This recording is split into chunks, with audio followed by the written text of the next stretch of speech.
Hello. Welcome.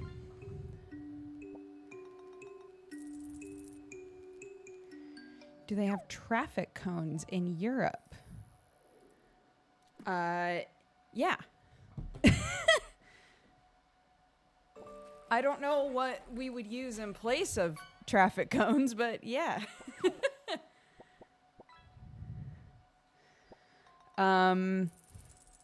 If Little Lunch is to be believed, in Australia they call them witch hats.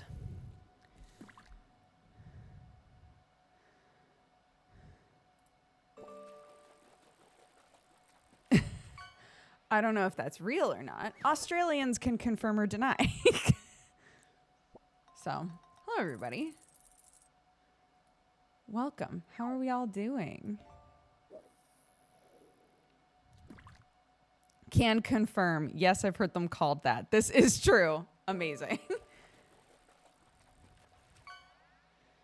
It is World Book Day. Happy World Book Day.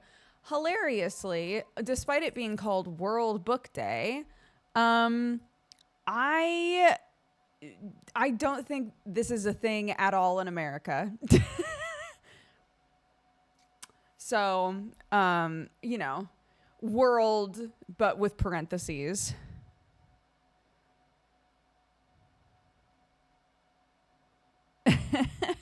We never had a, like, dress up as your favorite book character day sort of a thing. Yes, we do have the Scholastic Book Fair in America. That is true. I don't remember how often that happened. Feels like that happened more frequently than World Book Day. Wasn't World Book a brand of encyclopedia? Maybe? I have no idea. Is that why it's called World Book Day?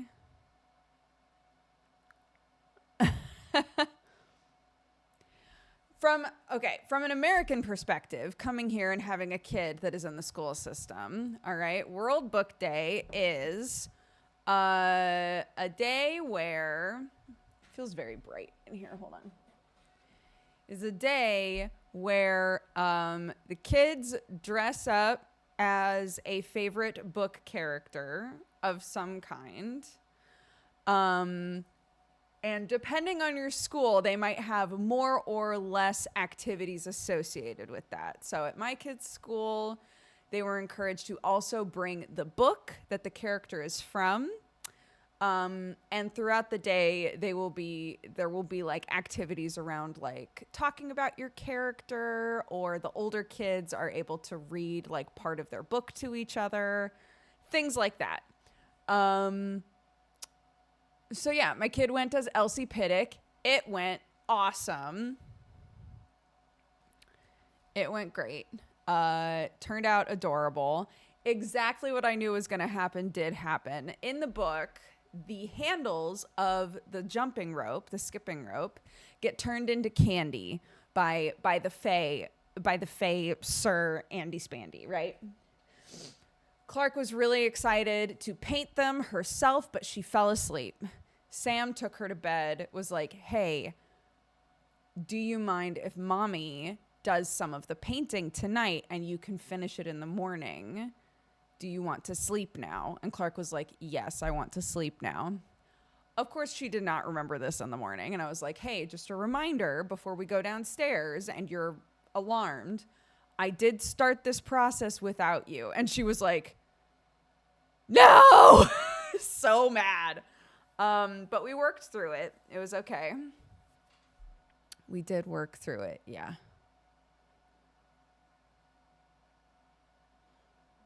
We undid a little bit of it. She didn't like the color of one part of it. So we took acid, because Sam suggested we do it with nail varnish, which was brilliant. It worked great. And so the part that she didn't like, we literally just used acetone on it and it came right off. Amazing. And so she got to like adjust the painting a little bit at the end there. But the costume itself was totally fine. I got little like white flats at a charity shop And I was so worried because she's got like the texture foot thing where sometimes she puts on shoes and goes, I hate this, right? But I got them without her.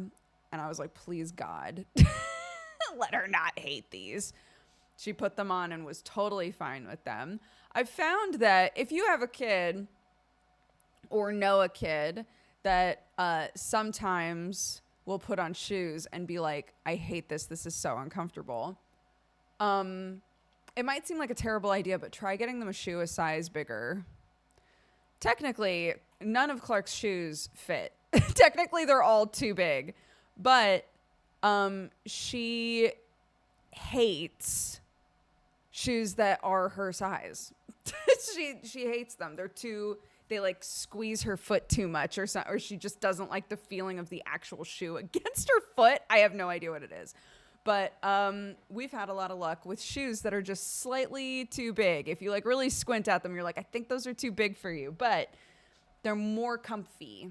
They're more comfy for her. So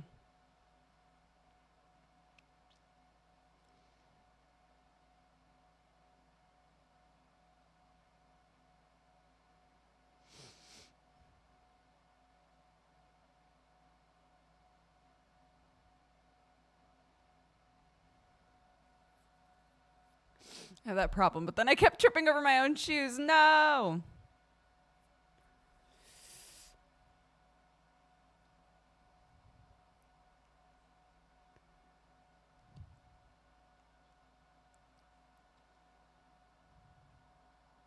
Okay, so an update on those like lazy makeup hacks. All right, I did a couple of them last night. You might notice right along here looks much more orange than the rest of my face. Okay, I decided to not be a chicken and fully commit to the self tanner thing. Unfortunately, tonally different. I think it really depends on your skin shade whether or not this is gonna go well for you. I really tried to do exactly what people do in the videos. I did a little bit here and along here, a little bit here, and a little bit under the jawline. And yeah, it is just not color wise. It doesn't work well. So I noticed nothing until you pointed it out, if that helps. That does help. But I can tell that it didn't quite, shade wise, didn't quite work for me, you know? But in terms of like application, I did the cheek stain thing again. The cheek stain didn't attach as well this time, but I felt like it went on more evenly. So I need to somehow split the difference. Basically, the first time I put the stain directly on my cheeks and then used a blender, and I felt like it was kind of patchy. And last night I put the stain directly onto a makeup brush and then just brushed it on, and I felt like it looked a lot nicer, but it feels like it's not as strong, which is fine. I'm fine with how much, but if you're like, I want my cheeks to be stained for a couple of days, I don't think that is going to work for longer than a day, right? And then I just use that exact same brush for the tanner. But I think I either need a different tan thing to try this with, or it's just not the right thing for me. Hi, Miori.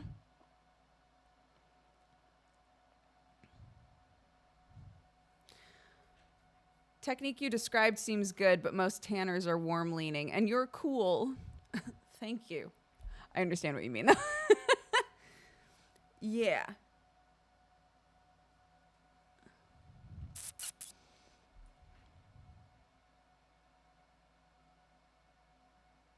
It's fine. I tried it and I didn't chicken out. I also actually committed to the henna freckles thing.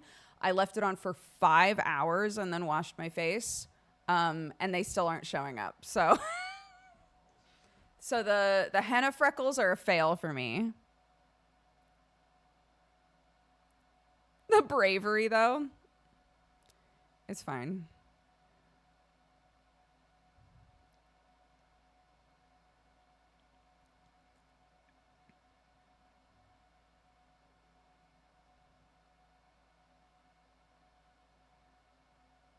Yeah, some people do the like fake freckles with tanner.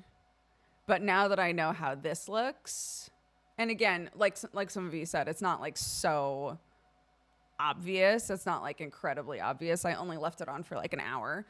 Um, but now that I know that this tone doesn't work with my skin tone, it wouldn't work for the freckles either. Oh, I wish I had a. This is driving me crazy, this guy.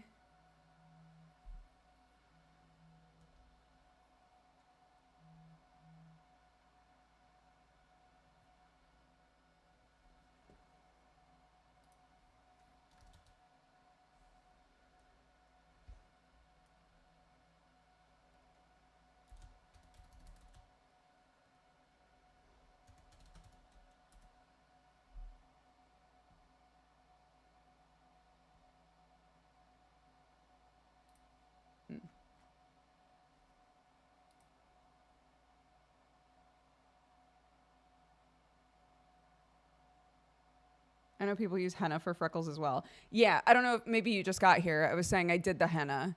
I did henna freckles last night and left it on for 5 hours because it was like normally 5 to 6 hours is how long it takes for henna to dry.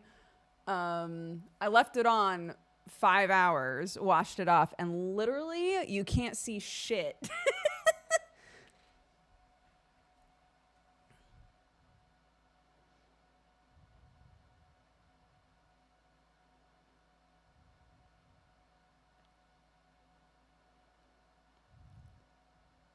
Look, I'm trying all this shit so that you don't have to.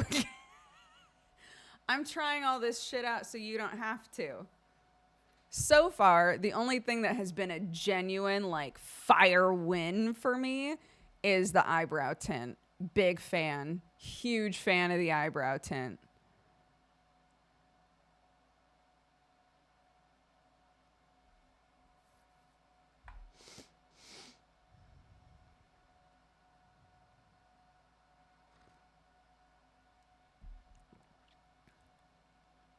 Yeah, my eyebrows are super thin. Um, so like the only reason you can even see the hairs right here is because I put tint on them, right? I make this part in here a bit darker. Uh, I have this like cut empty spot here. So I just left that, went boop, and then did the end hairs here and the end hairs here. Um, yeah, it's just nice. The sacrifice and dedication is appreciated. Thank you.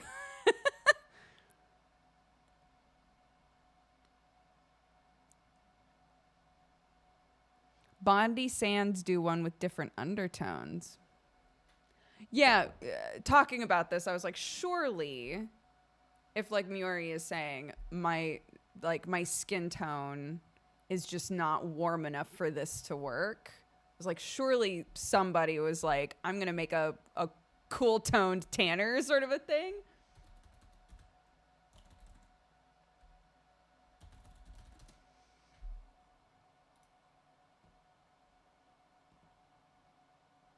It's not too late to shop for your mom. So true. They're called Technocolor. Oh, damn. Technoverse. Shade Finder. Oh, my goodness. Okay, I'll leave that up for later. Thank you. I'll try that out.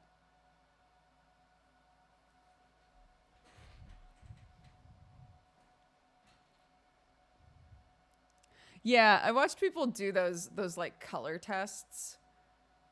Like the overlays with your face and then colors around it. Um I tried doing that and I was like, I don't, literally can't tell.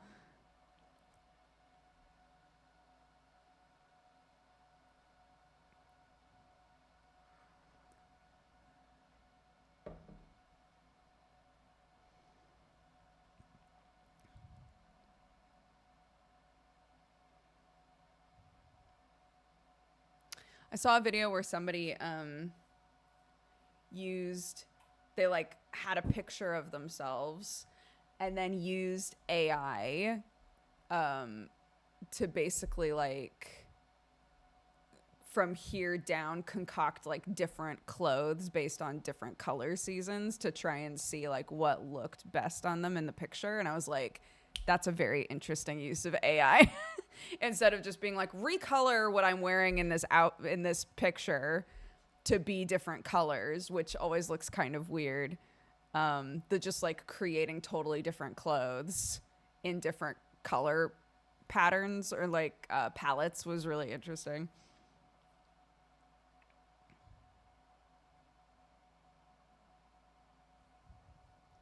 Yeah, I've tried to understand it before. Normally, yeah, people will say like, "Oh, certain colors are going to make you look like the dark circles under your eyes more prominent or make you look more tired or washed out or whatever." I can't tell. I can't tell. I look at all the colors and I'm like, "I don't know. I don't know, dude." Yes, I would love to play Final Fantasy VII Rebirth. I'm not going to play it right now. When number one, everybody's playing it, and number two, my views are already pretty low. My views are already pretty low right now, and a lot of people that I know are having like record lows while they're playing this game. So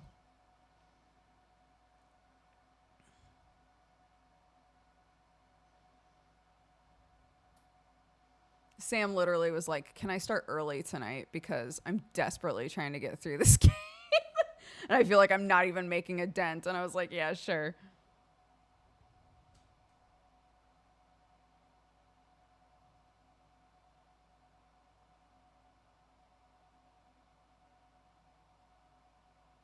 Didn't you get a theater degree and part about makeup? No, my degree had nothing to do with makeup. It was entirely props, costume crafts, costume creation. I did a lot of set design and sound design. Never did lighting. Never really did makeup. I did what makeup I was forced to do, but I didn't learn makeup theory or anything like that. I was what is called a scenographer, which basically means that you can kind of market yourself to smaller theaters and be like, hey, I'm a triple, quadruple threat, whatever. I can do a bunch of these jobs for you all at the same time, was the idea. So I tried to learn as many of the like backstage things as I could to try and create a situation where it would be easier for me to get a job because pretty much everybody that I graduated with um, immediately had trouble getting a job because theater is just not it, unfortunately. And if you're like, I specifically do costumes, I am a costume designer, you are competing with everybody else who's a costume designer, right? So as much as it sucks, I was trying to create a situation where I could say, I can help design your costumes. I can do your promotional poster. I can do the set design. I can do some sound design, right? And now I don't use any of that shit. And now I don't do any of it. But that's okay. It was a very fun experience to learn how to do all that stuff. I would just have to go in there and be like, but lighting? Fuck lighting. You want me to grab a specific gel number? I can do that for you, dude. I will not do your lighting design ever. I do. I miss the vibe of being in a theater. I don't miss, and I'm so sorry to theater people who are watching. I don't miss theater people. I don't miss the like is no matter what, you can do everything in the world to try and create like a good open vibe amongst people. And a lot of people that are drawn to theater, love of the drama, dude. And every single theater that I worked in, interned with, whatever, there was always something on the stage, backstage, both, that was just like, fuck. Can you please just handle this when you're home, dude? Like, why do we need a dude from the chorus and a leading lady from the show to be hooking up while she's actually also dating, you know, theater techie number 5? Like, don't stop. Stop. Don't bring that bullshit in here, dude. It drives me crazy. Anyways, I don't miss that. I don't miss the drama that would just always like have to be everybody's business. But I loved the feeling of like having a really talented like small team working on theater productions together. I loved that. I loved tech rehearsal nights that really weren't just nights, they were full ass days. I loved all of that. I thought that was so fun.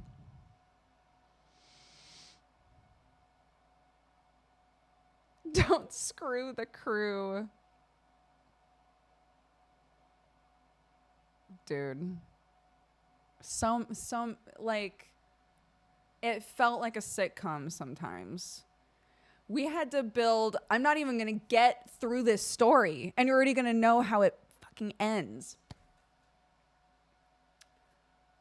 We had to build, for the musical The Mystery of Edwin Drood, there's a scene where the main antagonist is on a laudanum drug trip, daydreaming about a person. And so as part of the set design, because he goes home, lies in bed, and then like goes on a drug trip, right? So we were like, okay, so we'll build a bed. That starts flat and then elevates all the way up, right? So that then it's like he's like womp, right? Like, right. And chat's already going, oh no. Yeah. So we build this bed. It has this internal mechanism to make it go from flat all the way up, right? And tell me why the second that bed is fully built, people get caught screwing in it and break it. Not just get caught, okay? Not just get caught and get to like go home and slap them on the wrist and be like, please stop doing the nasty on set pieces, okay? No. Not just that, but also all of us coming in the next day and being told, here's the situation. We're not going to name names. Everybody already knew. We're not going to name names. But 2 people were found in this cool bed that we all spent a lot of time building, and it's broken now. So on the plus side, now we know how easy it is to break. So we're going to reinforce some things, rebuild some bits, and it's going to be fine. Furious. Like, bro. There were 2 parts. There were 2 pieces of The Mystery of Edwin Drood that took so much manpower, so much attention, so much like design detail. It was this bed, and then one of the dresses in this production was gorgeous, and so much work went into it. And this story does not have a sad ending. That dress was beautiful. It was taken care of so well. The actress was so careful with it, and she looked amazing. And we were all like, God, that's the best dress any of us are ever going to be part of. We'll never make something prettier than that, ever, ever. Shout out to Ronnie, who was our actress, who was amazing in that show and looked incredible in that dress. But the bed, I will be salty. I will be salty about that bed forever because, again, no names, but the two people who broke that bed were not at all part of any team that needed to rebuild the bed. And a few of us were like, get them in here. Name names. We all know who it is anyway. Name names. Bring them in here. Have them help rebuild the bed. This is so stupid. Anyway, so that's what it's like to work in a theater. And yes, I do miss it.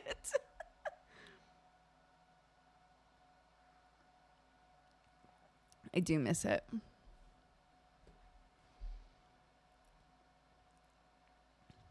Gotta build a decoy bed.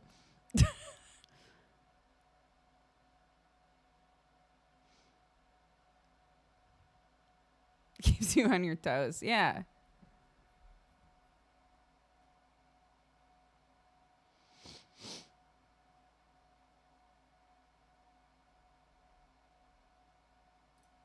Did justice get served? The play went off without a hitch. If you mean, did those two ever get named and shamed and have to help rebuild the bed? No. If there was some sort of a behind, because again, we were in university. So if there was a behind the scenes sort of situation that happened with that, we were not privy to it. And that's fine.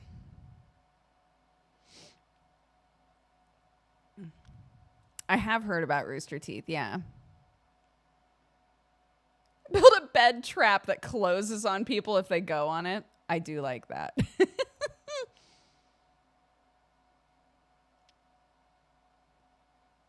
You're sort of selling me on getting into theater. If you're the sort of person where you're not really, typically you don't get involved or have anything dramatic happen to you. A really easy way to like experience that adjacently, but still not be involved with it directly is to get into theater. Yeah. Especially like a small theater, because then you're hearing about everything. But at the end of the day, you're not involved, dude. It's not your business, you know.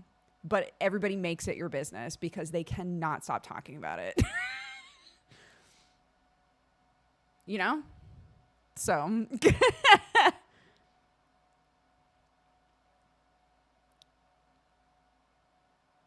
you're in your Ghibli lifestyle era.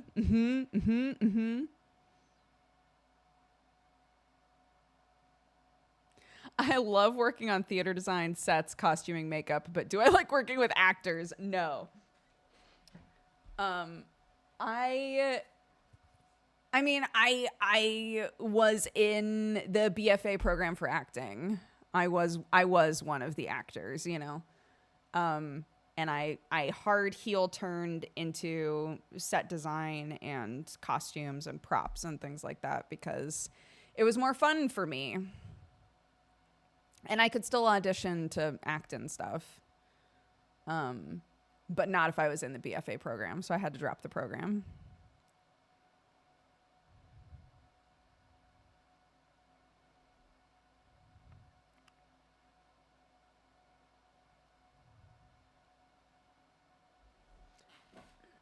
But yeah, that feels like another life. That was a whole other life.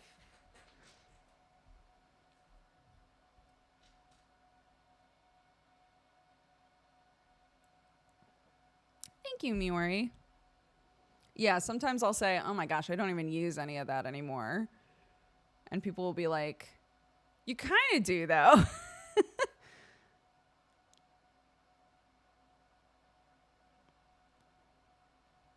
A A pro yapper. Pro yapper, exactly. The last 2 nights, Clark has woken up. Last night she woke up at 1 in the morning and was awake for like 2.5, 3 hours. And the night before she woke up around 3:30 and was basically up until we woke up. I don't know why. I have no idea. I really hope that doesn't happen again tonight because it's no bueno. But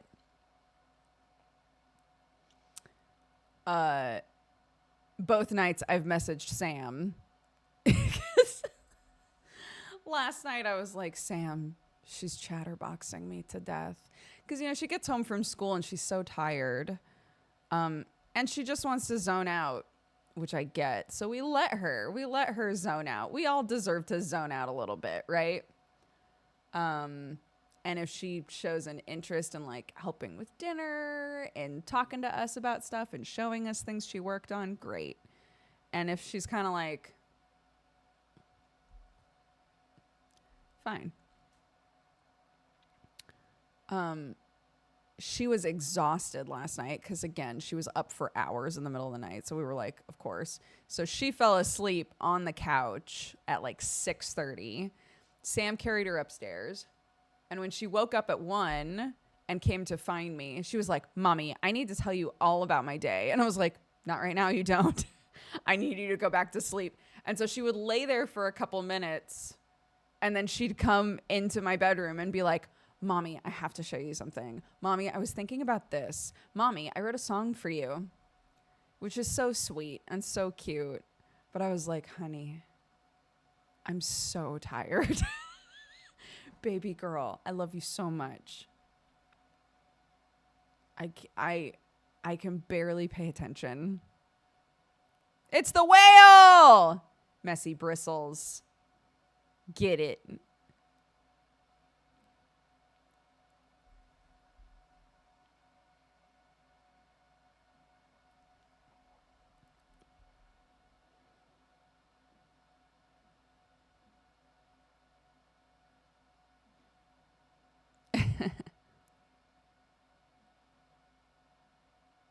Krendor did not suggest this, no.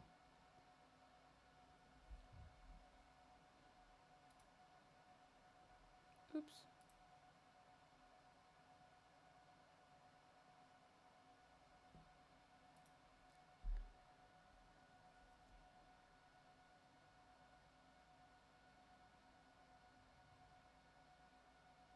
I did message Krendor about it yesterday, and he was like, I was just told about this by my chat. I haven't used it yet. Brett also asked about it. So shout out to Luxie, because I found out about this from Luxie Games, who is very sweet. And, you know, we're just spreading it to each other.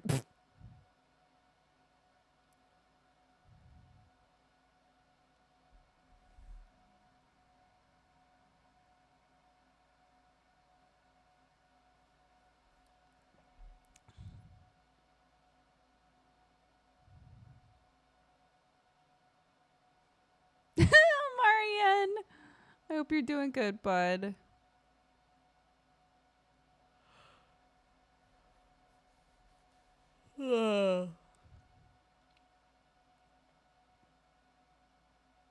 Does the home reno help satisfy some of the reasons you love DIY and working with your hands? Maybe. I get overwhelmed by the home reno, though. I was telling my mother-in-law about this because she came over yesterday to try and like help with. She was basically like, I was talking with Sam. You guys are overwhelmed by the house, so I'm gonna come help because my mother-in-law is the opposite of that. So she was like, I'm gonna come over. I'm going to come help for a couple hours in the morning before we both start work. And I was like, that would be amazing. So she came over and I was talking to her about like all these ideas that I had because we were in the kitchen and I was talking about everything that I want to do in the kitchen. And she was like, this all sounds really fun. I was like, I know, but I get lost in the weeds and the little shit, right? I don't know where to start. I don't know how to like make a plan of what needs to happen first. Like I look at a thing, I look at a wall sconce and I go, I bet I could take that apart, spray paint it, and then turn that one part of it so that it looks like a flower instead of like a normal wall sconce. That would be really cool. I should do that. And then I think, but how do I do that so that I don't electrocute myself? And what kind of paint do I need? I really need to look that up. And how exactly am I going to adjust that? I don't know. And then I get overwhelmed and I don't do it, right? So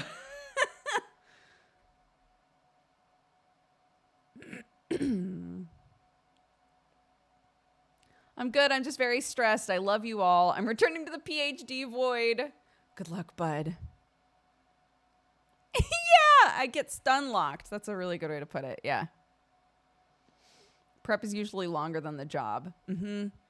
I think learning how to prep jobs is the key for sure.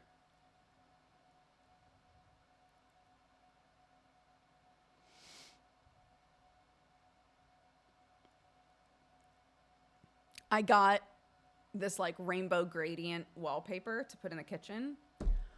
And I'm really excited about it. But the second that I like unrolled part of it and went to like hold it up to the wall, I was like, I don't think I can do this by myself. And so I showed it to my mother-in-law. And I was like, yeah, this is the wallpaper that I got. I want it to be here. But I'm not totally sure how to do it. And she was like, we need everybody, like all hands on deck to get that done, I think. I was like, really? She goes, yeah, we're going to have to just one of these days say like, all right, all 5 adults that are around here, we're just all going to wallpaper. I was like, but I see, but on TikTok, I see all of these mamas just wallpapering by themselves. And she was like, yeah, but they don't try to wallpaper a gentle rainbow gradient that rainbows all the way across the wall. This is going to be so hyper specific about exactly how it needs to line up. I was like, you're right. You're right. Were you saying I did this? I fucked this up for myself? You're right.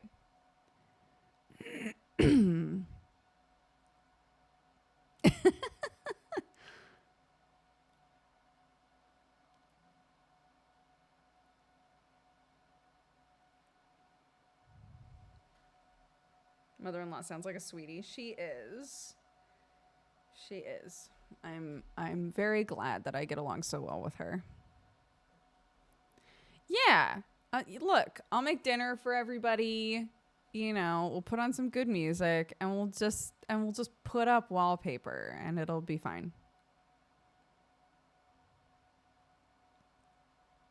That's also true. And I try to remember that too. Is a lot of times the people who are filming themselves doing those sorts of jobs have done it before in another room or have more experience doing that sort of thing, you know?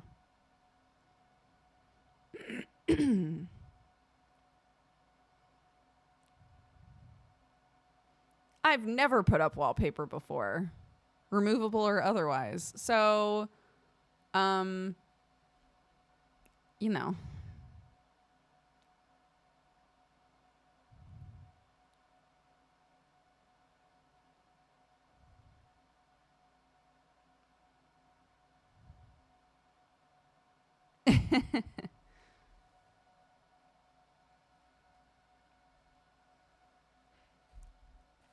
Oh my God. Why does the bank keep calling me?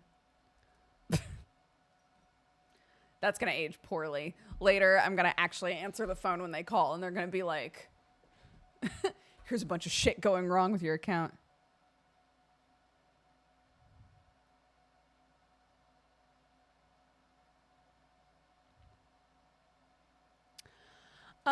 No, we're not doing any like big renovations yet. The bathrooms, I think specifically, are the things that we'd like to make big changes to. But everything can be as it is and be totally fine. The sort of renovations that we'd like to do are like after we've paid off a bunch of the farm, and it might be a few years before we tackle some of this stuff. So for now, it's what are some small things that I can do to make it feel more like our house.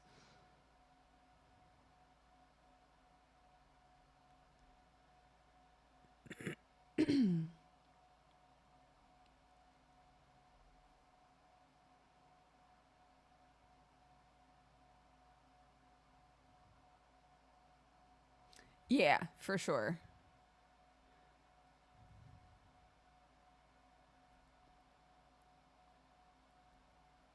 I know, dude. Well, I wasn't talking specifically about my voice, but I was saying on stream last week, I think, that we're about to talk about AI, just so everybody's aware, just for a minute here. Um, I hadn't seen all of this information about AI videos where like prompts can create a video, and it started a bunch of conversations about like the ethics of that and the direction that we're going in, and the fact that we still don't really have AI regulation and all of that sort of stuff. And I had said forever ago, whenever we get to the point where somebody can just create a fake video of me and say that it's me and have it actually look like me, that's when I'll stop being on camera, right? Or like really limit my camera time.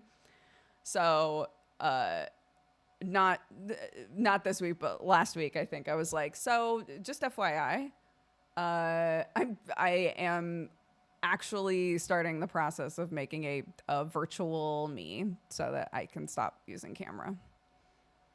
Unfortunately, it takes a really long time to make VTuber models, a really long time. So it'll be a while here, but I'm trying to make a little bitty goofy one to use in the meantime.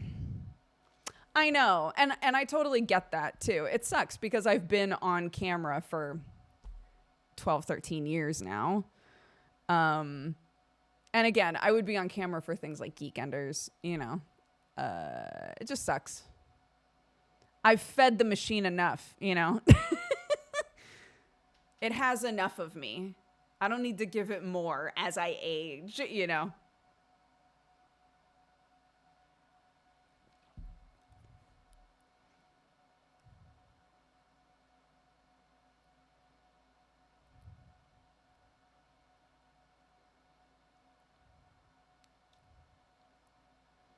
It won't be the same, to be honest. I know, and I'm totally aware of that.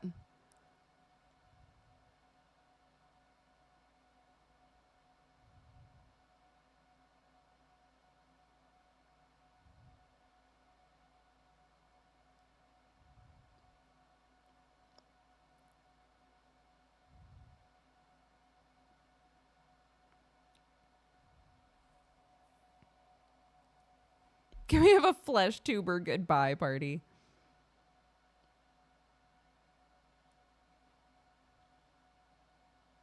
Hopefully, before you leave Flesh World, we'll get to see The Office done.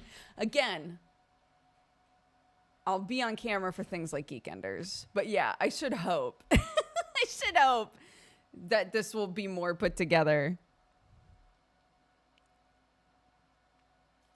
I have a lot of fun when I'm off camera. I don't know what it is, but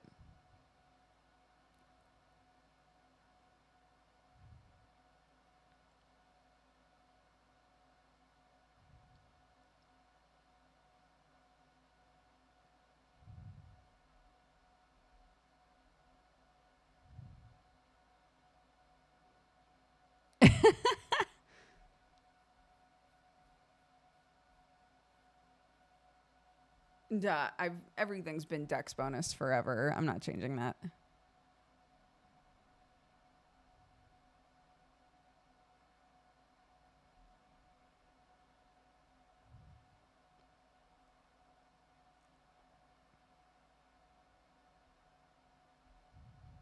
Yeah, maybe. There's just something fun about being a little creature.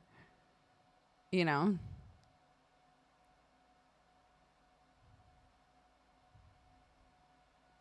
Just being a little cartoon goober. Summer sent me a bunch of people they've used before. None of them have their commissions opened right now. So I'll just wait. It's fine. La Criatura, yeah.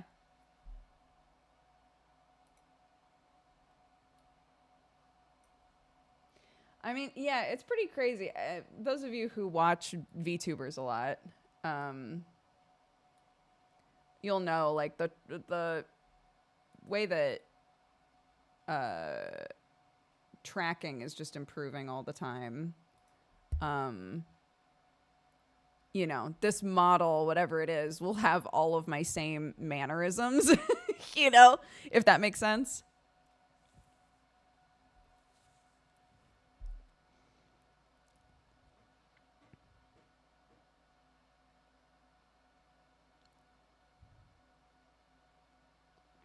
I mean, it's either that I'm a little gremlin cartoon or I'm not here.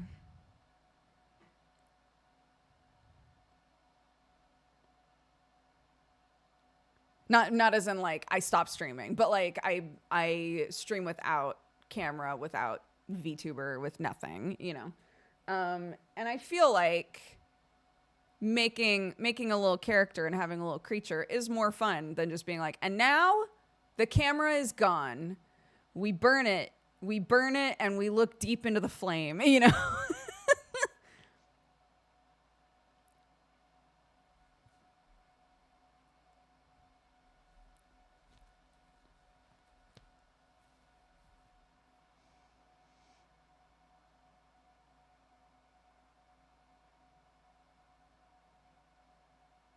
Code Miko full bodysuit tracking. I think we'll hang back on that actually.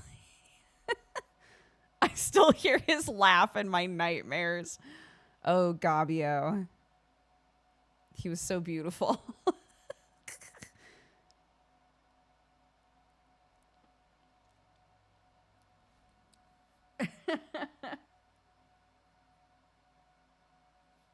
The mushroom was fun. The thing that I'm having made, yeah, is like a mushroom person.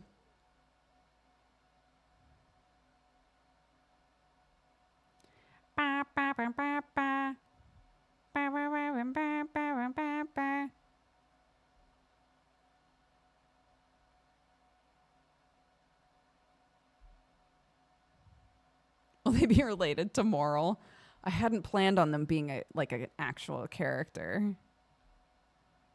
But we can create weird lore for them, sure. It's not that, again, it's not that you won't see my face ever again. I would still be on cam for things like Geekenders. It's that I would really limit how often I'm on camera.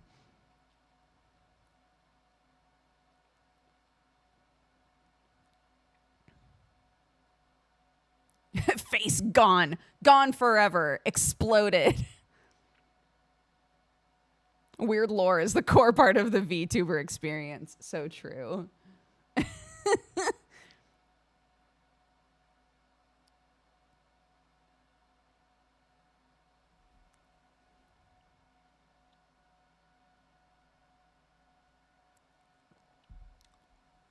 Oh my gosh. Last Thursday, full week ago, I exposed all of Deadbeats to the SpongeBob rap.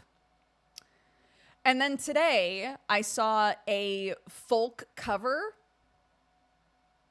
of the SpongeBob rap and got to send that to everybody and say, see you all tonight. And it felt really good.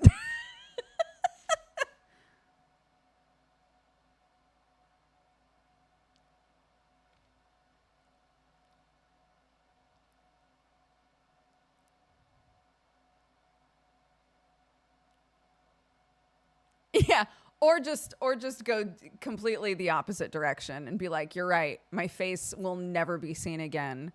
I will be shrouded in mystery forever from here on out.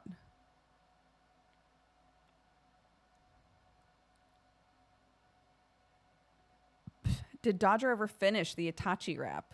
Oh, yeah. Oh, yeah, I did.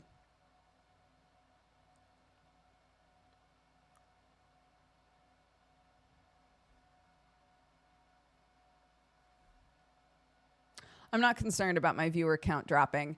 To be honest, my viewer count has been dropping so much that I'm like free now.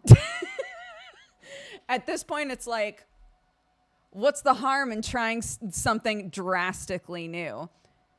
There's, you know, we're already dropping. I might as well do something that sounds really fun and different for me.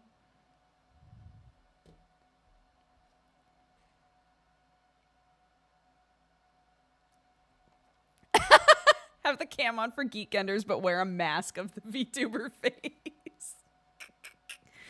Amazing.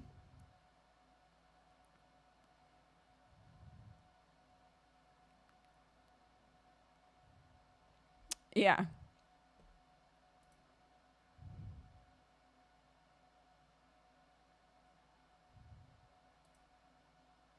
I agree. I think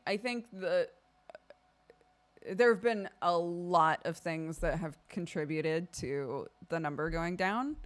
Um and I'm at peace with it. It's okay. Uh it doesn't mean that I'm going to just be like, I guess this is where we're at now, or I guess I'm going to just slowly die. I have no intention of doing that, but I can acknowledge all of the choices and variables that have taken us from being like a, 4,000 concurrent streamer to a, between 600 and 1K streamer.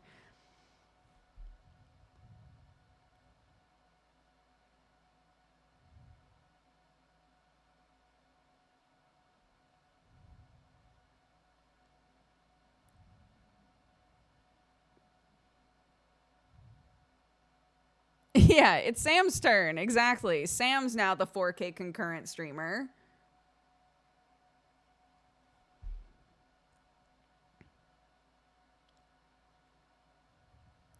Yeah, honestly, sub count is pretty even. I feel very lucky about that. The support that I get from you guys that way is amazing, and I will forever be so grateful for that. Um, but yeah, I think, I was talking with Sam the other day because I randomly was like, should I change to a night streamer? And he was like, what do you mean? And I said, well, I have all of this stuff that I always wind up doing at night. I don't think I'm ever going to like fully get rid of night streams, but like, I don't know. Sometimes I wonder if it would be better for me to be a night streamer so that I can actually like do stuff with other people. So that, my primary demographic is still Americans, despite the fact that I'm not streaming at an American friendly time at all. It's like, it might be easier for my primary viewership to watch me, and he was just kind of like, I don't know, that's up to you, sort of a thing. But it would mean, it would mean changing my stream time again, you know?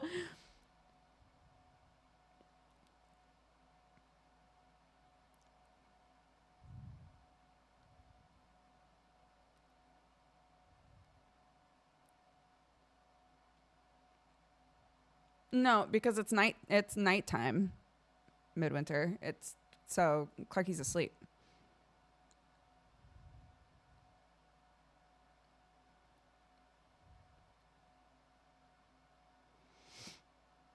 So currently I stream for 5 hours, right? I go from 11 to 4. So even if say I changed my stream time from 9 to 2,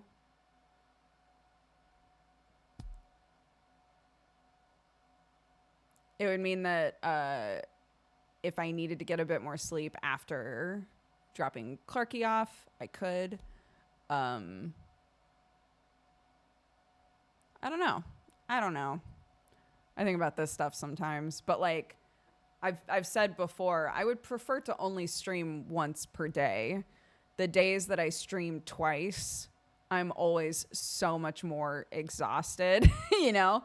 So part of me is like, if I streamed at night, then the nights that I'm doing another thing, fine, I do that other thing, you know? But I don't know.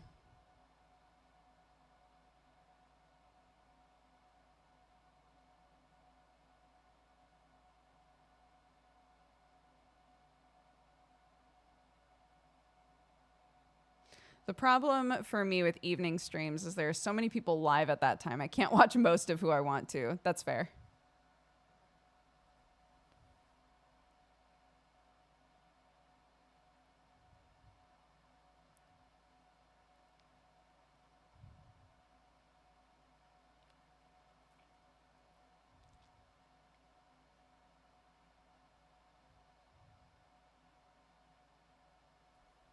That's exactly what Sam said. Sam was like, why don't you just pick a day? I was kind of resistant to this idea because I feel like streaming at the same time every day is best. But he was like, just pick a day in the week and have that be another day that you don't do a day stream. So, you know, his example was like, if on Wednesday you only stream at night and you have all of Wednesday to like do whatever or try a different schedule and see how it feels, that would be better than just being like, guess what, guys? We're changing everything again.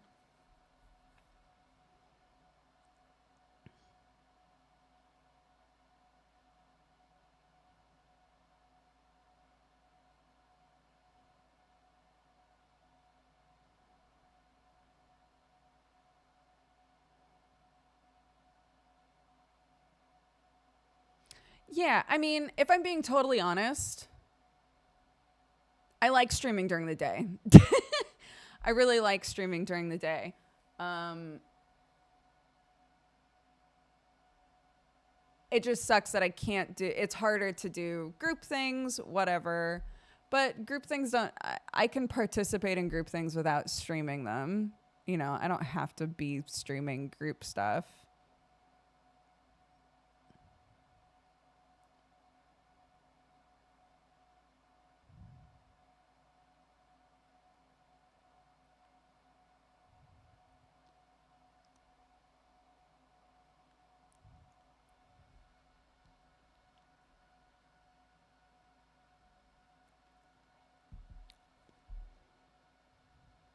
Like someone just said, you're the only one in my follow list streaming at the moment.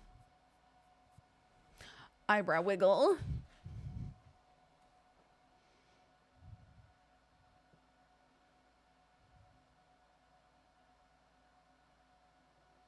There's also something calming about having your stream in the super early morning for me. Your stream is so chill. It fits that time of night. It's often a comfort. That's very sweet.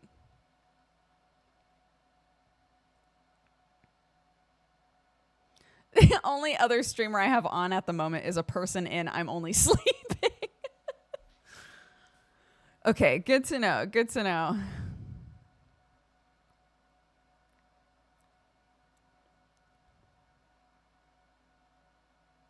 Same for me. You're the only big streamer live. Okay. Honestly, that's very good for me to know.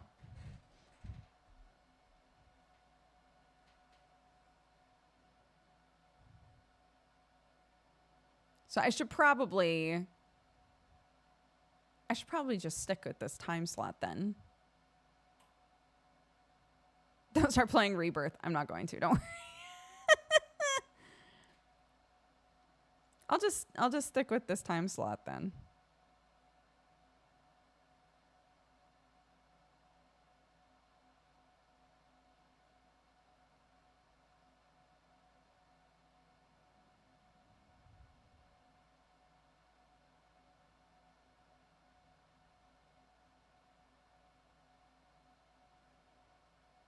Right now is when most of my craft streams are on. I like that.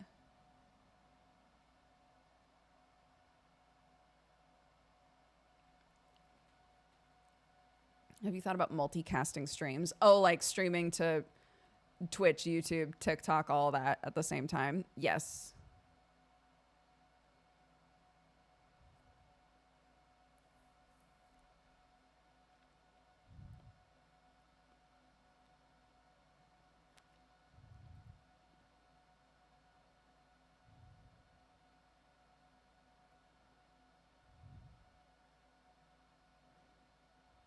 Yeah, the big issue with that is that Twitch is the only one that has good moderation tools. So we've said before, if I decided to do that, comments and like chat would be turned off, and there would basically be something that's like, hey, if you're enjoying this, go to Twitch if you want to like hang out and chat, sort of a thing, you know?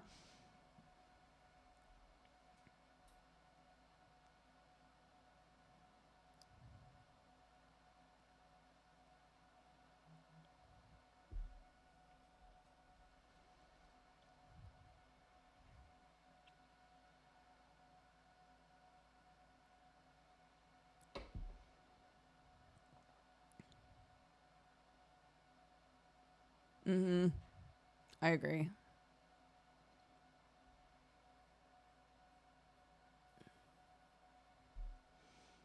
Meow, meow, meow,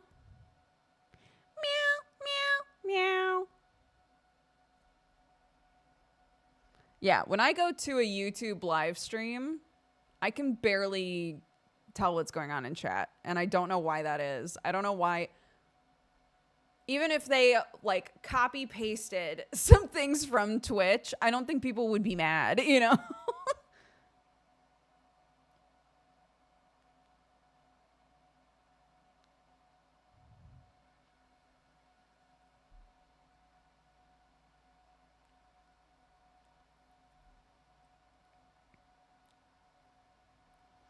It sucks because all of Hollow Live is on YouTube. Do they? I wonder if they have exclusivity.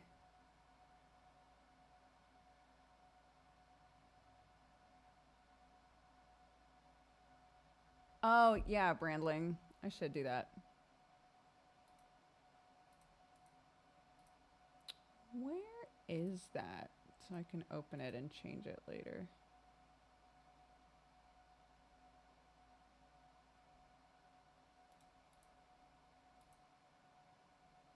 Schedule. There it is. Last call for adventure. Delete.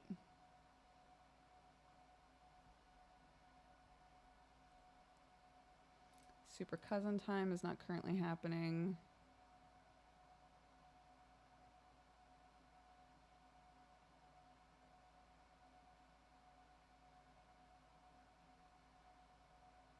Oh, interesting.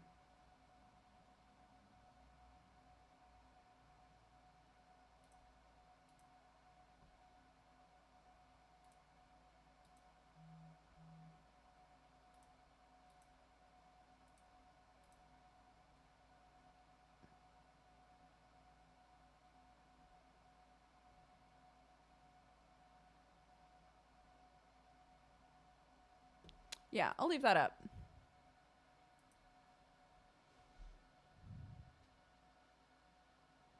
An epic swordfish. Congratulations.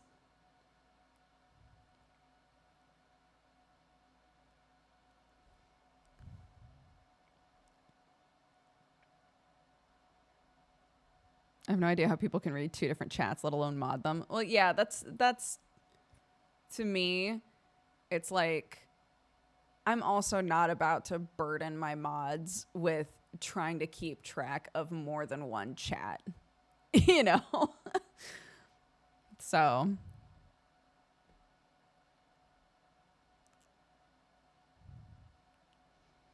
Octopimp recently started streaming on YouTube in addition to Twitch. At first, he maintained both chats, but the lack of moderation on the YouTube side and the burden of having to manage both chats led him to disable chat on YouTube. It just makes sense.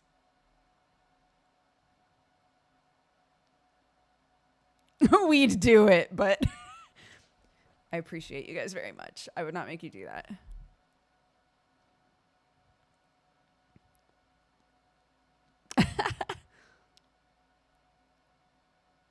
Did you see or did Sam tell you about the epic fight he had with Crumble? I was there. Sam was like, I need to put the geese to bed. And I was like, do you want to take the rake? And he said, no, because my mom said if Crumble keeps trying to attack the rake, he's going to hurt himself eventually. So I'm just going to get him in there, I guess. And I was like, here, take the floodlight. And he was like, no, it's fine. I'll just use the light on my phone. So I came outside with the big light and the rake and just stood off to the side across the fence, like ready to chuck him a sword during battle, basically. And Crumble was not having it. Fully attacked Sam for the first time ever.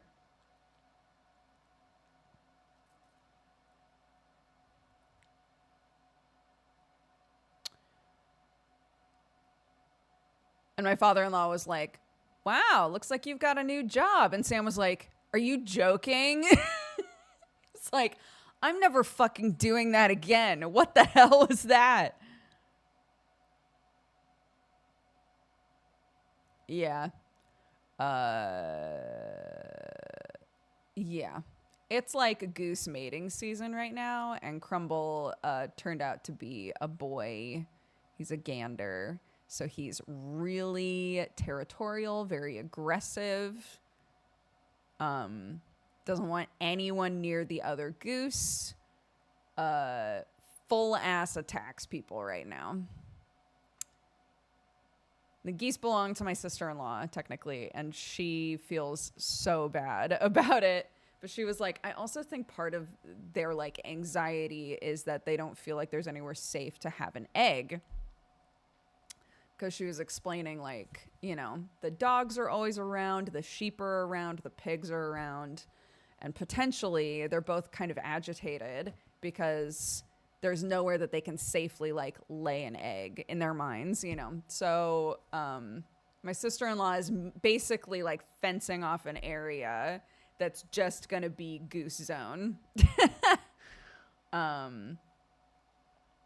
And that way, nobody has to worry about getting attacked or anything anymore.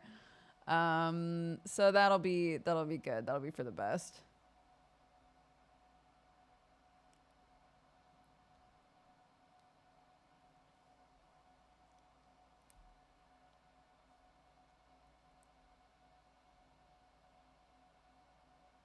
Crumble's not cool with Sam anymore. Last I heard, he didn't mind Sam. Yeah, he's ramping. The aggression is really ramping with Crumble, which is unfortunate. My sister-in-law was like, I'm really hoping that when like their mating season is done, and when they have an egg, you know, and are hoping for a baby goose and whatever, that they'll both just sort of, we did it, you know. But she was like, I don't, you know, until we get there, I don't know whether or not he's going to chill out. So we're just kind of like hoping that he goes back to being a chill goose.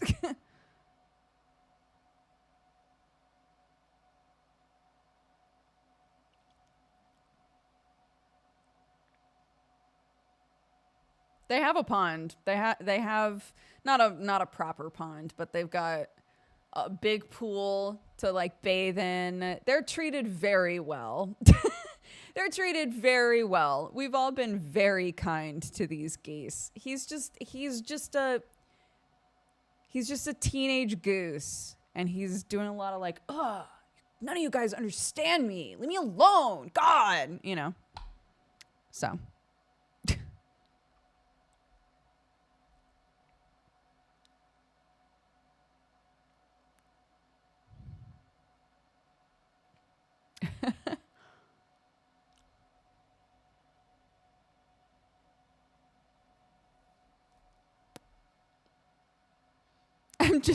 I'm just a teenage goose bag baby. Mm-hmm. Yeah. It is what it is.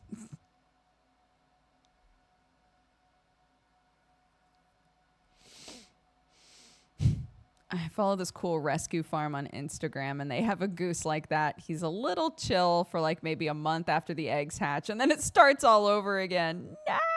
No.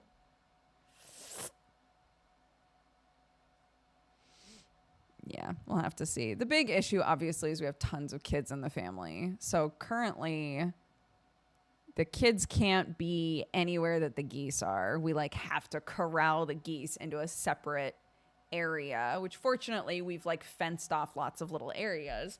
But like the geese have to be put somewhere else if people are going to be working with any of the other animals, which is just silly, you know? So...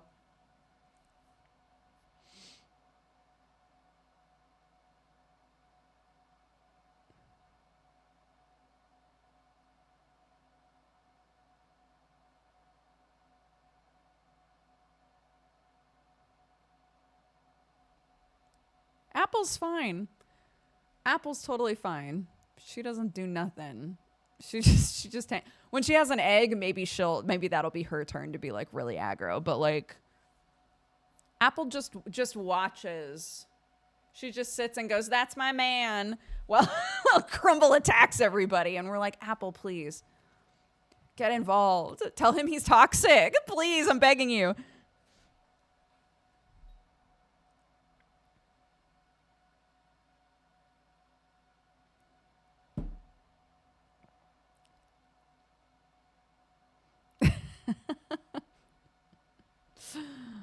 Oh, wow.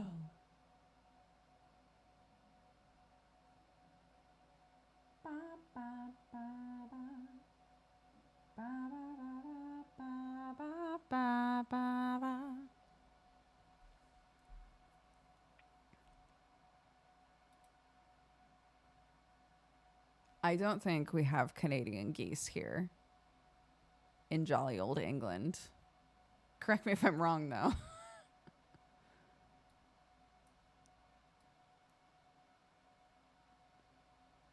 Yeah, exactly. I missed the theater drama so much that I needed goose drama to replace it. It's true.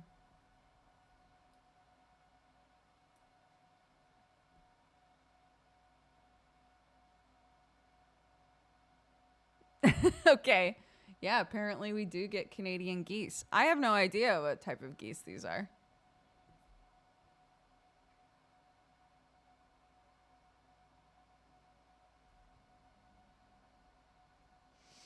Oh, that Quilts and Cats of Calico game was released. I thought that game was so confusing when we played the demo. I wonder how that's going to be. Ba, ba, ba, ba, ba, ba, ba, ba, ba. All right, we're swapping to Terra Nil, guys. This is our second time playing it. I'm halfway through a level. I don't know if that's what you call them.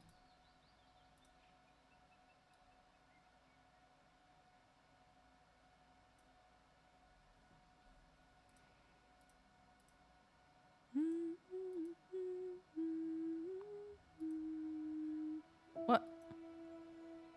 Oh no! Somebody's casting a line right now! Huh. I don't want you to miss out.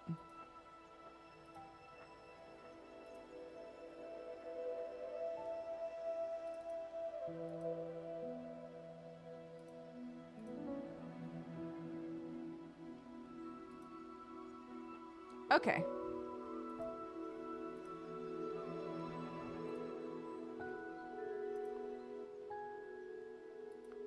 Okay. Let's see if I can remember how to play this game. All right. So, some people in chat were like, this is the level that broke me. This is our second time attempting it. So it's the tundra. We had to heat it up, and then we have to heat it up and then cool it down. So we completed step 1. Increase biodiversity, grow tundra on the highlands, start fires to create ash on which to grow forests, freeze lava flows to create rock fields to grow lichen, use monorails to create kelp forests in the ocean.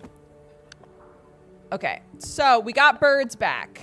Last time we had a real hard time getting the birds, okay? But we got birds back this time.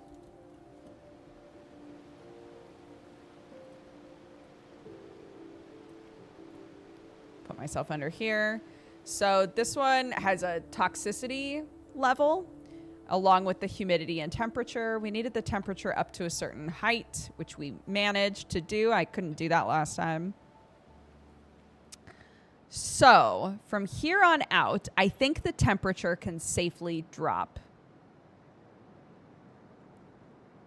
In fact, we need it to drop now. And then as we make forests, we'll be able to increase humidity. But I think the colder it is, the more it'll affect humidity. So while we're like lowering temperature, but before we've lowered it too much, we need the humidity increase. So it's gonna, oh my God, it's gonna need to be higher than 70. And while it's above, okay, we need to get the humidity way up while the temperature is up. Okay, so let's start.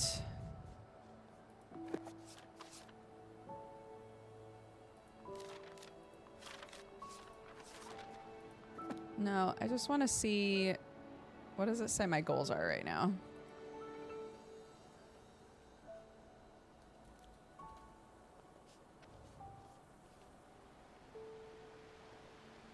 Okay, that's one of the last things we want to do. That makes the temperature drop.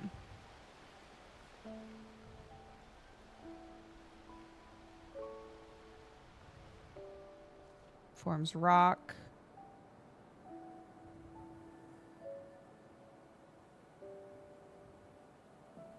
You need the humidity to be lower for that.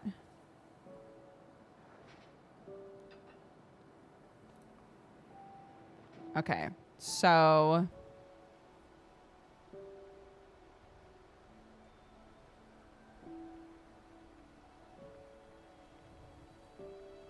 except this, yeah, this won't burn the greenery on its own, right? It has to do.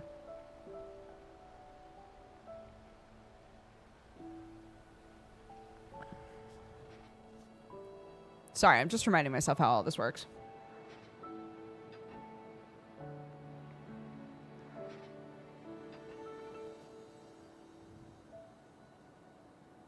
This is what we need to burn to make the forests. So I guess we'll do some of these.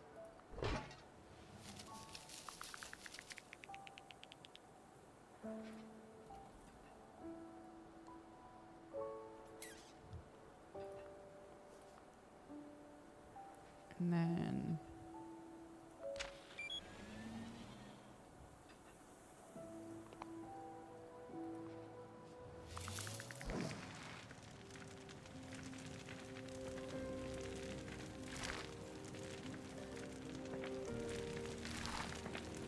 okay.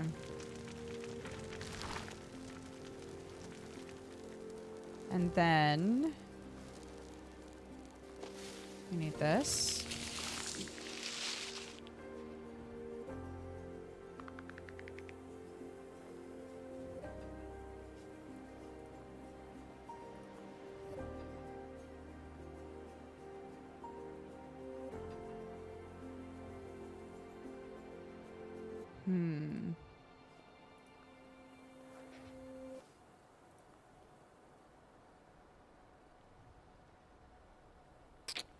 I don't want it to do too much. This might be fine.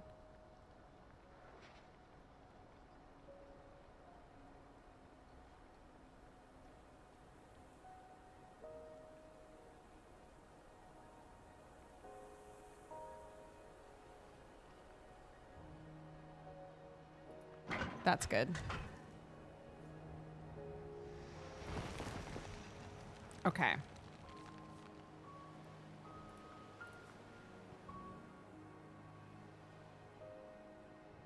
Wait, why? Because it needs electricity?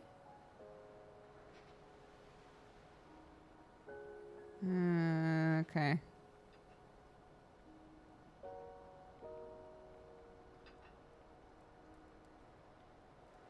Oh. Ooh, I can put them next to the water. Oh, yeah. Fungi in the forests. All right. Ivy overgrowth. We need way more humidity for that, but we're working on it.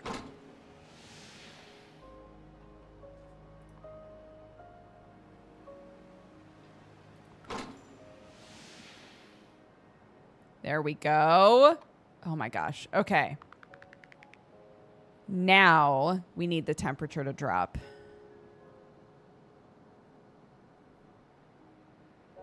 So we need humidity to stay above 40, but we need the temperature to go down by 15.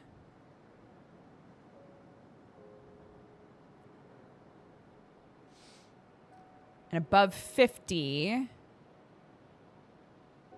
Oh my goodness. Okay. Okay. So let's just get the temperature down below 10 degrees. I think the humidity is going to stay up. I think that'll be fine.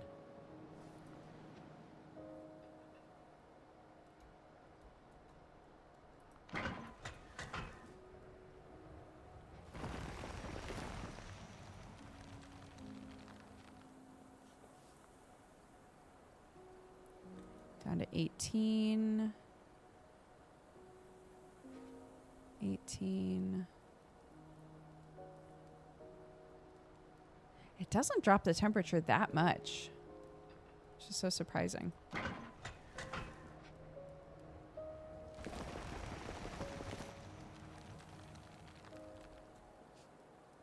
Humidity is still high, so that's good.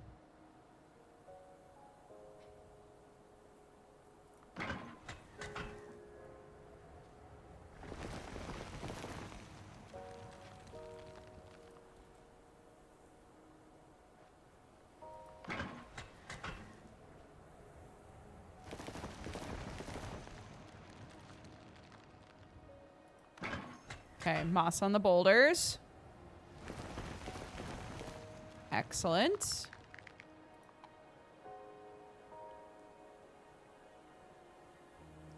We need it under 10 to get moss on rock faces. Which I think, if we create lichen, I think the temperature goes down anyway. And it shouldn't make the humidity go down.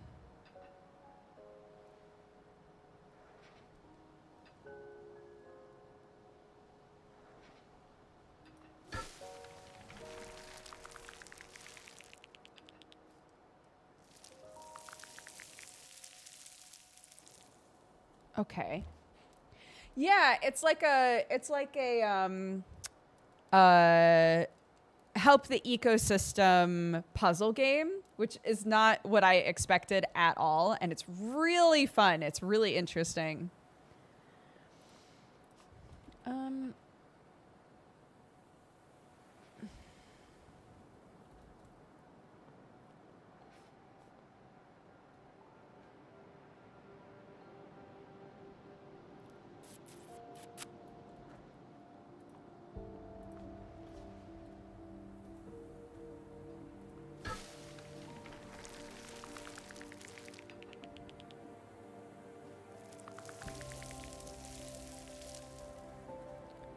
Okay.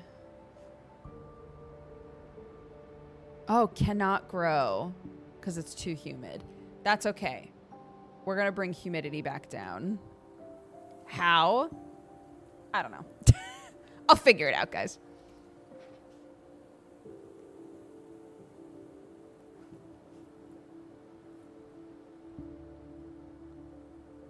It is World Book Day today.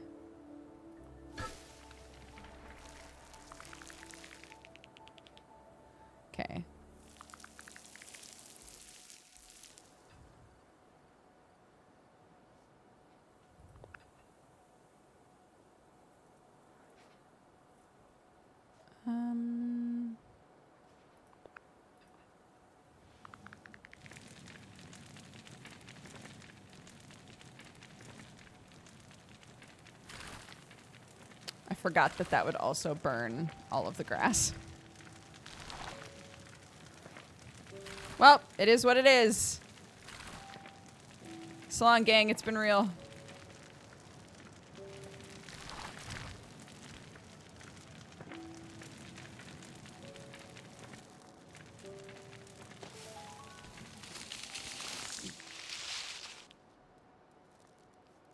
Okay.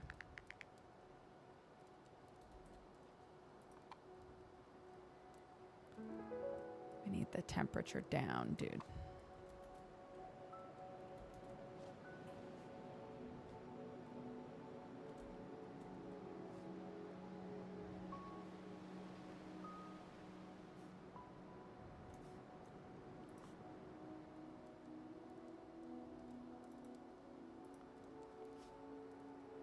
Temperature up, humidity down. Here we go.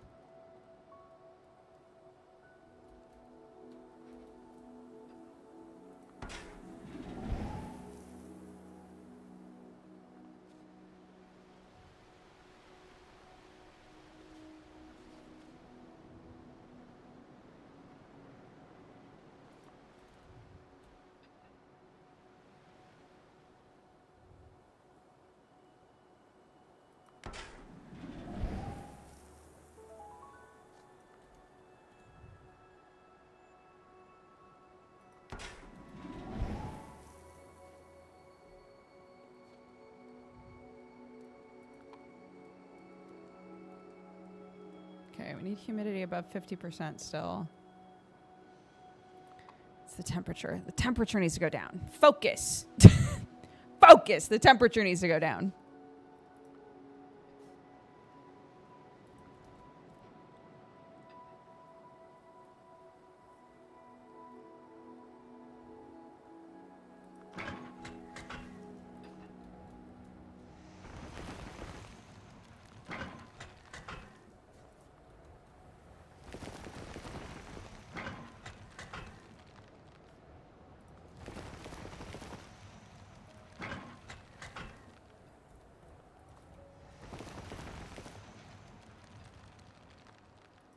There we go.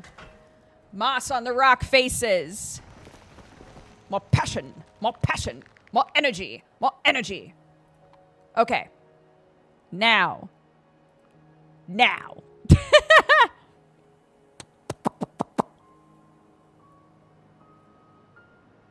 We got to drop the humidity because even though it's not on this list here, we need tundra, and tundra cannot grow currently. Humidity needs to be way lower. So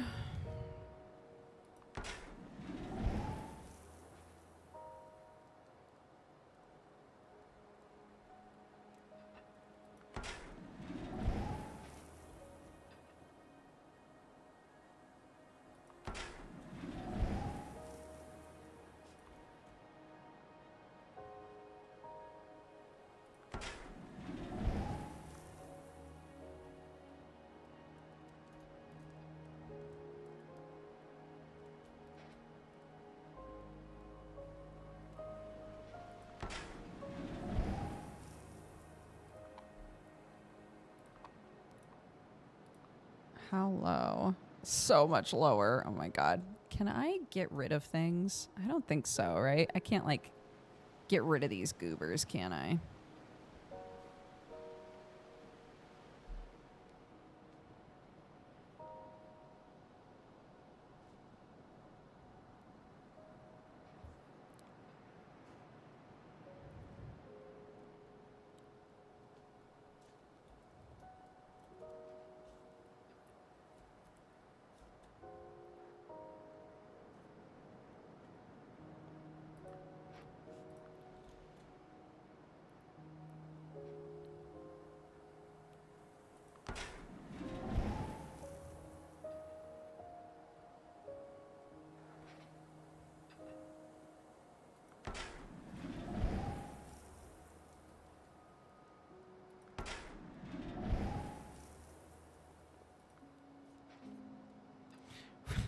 We're getting there.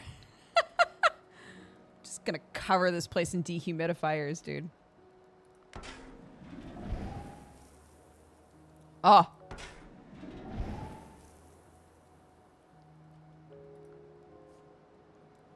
Okay. It's nearly ideal. Let's get it to ideal, shall we?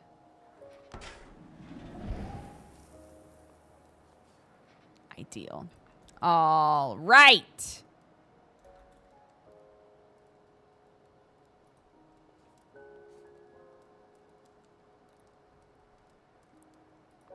If I start watering shit, is it gonna ruin all this hard work? Oh, no! It's okay. It's still ideal.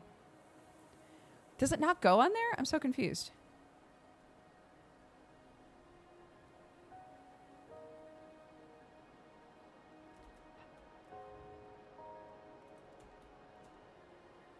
Why won't it work there?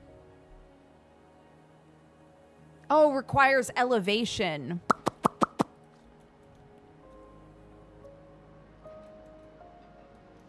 Mm-hmm.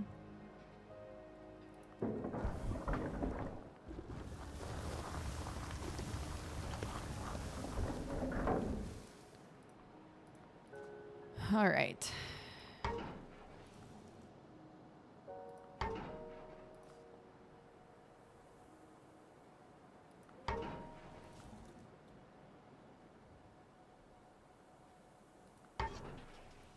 Sure. Okay. Take that, move it here.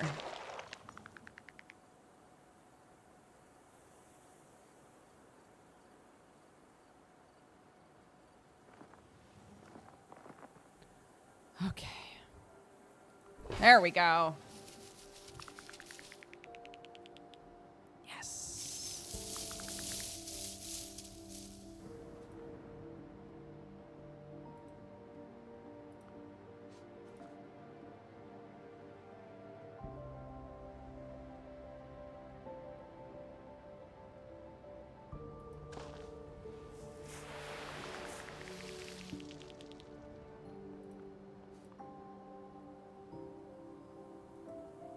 Does this also need elevation? No.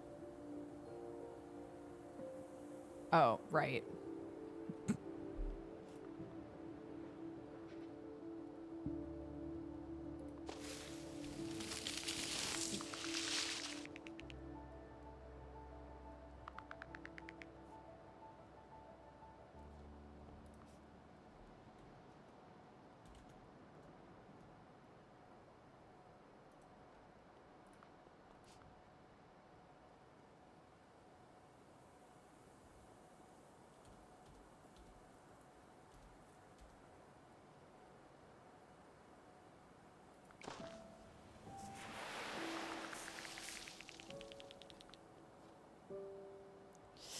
It's not ideal. That's okay.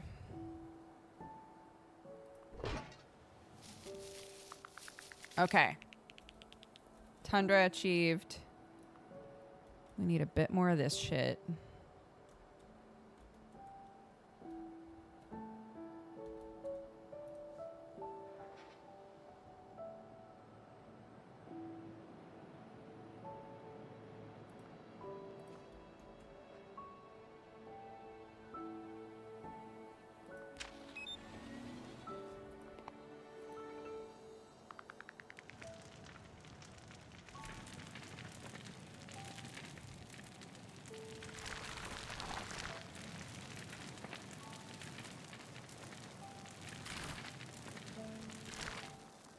Damn it.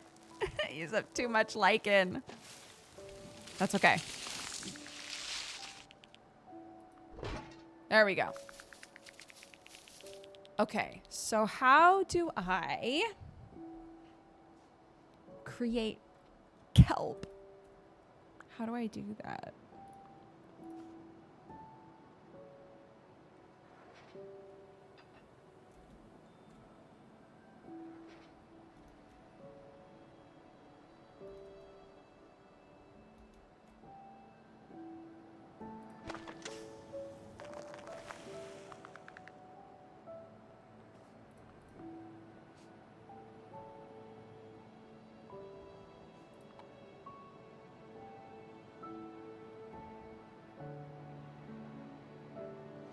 Snowfall needs a higher than 40% humidity. No!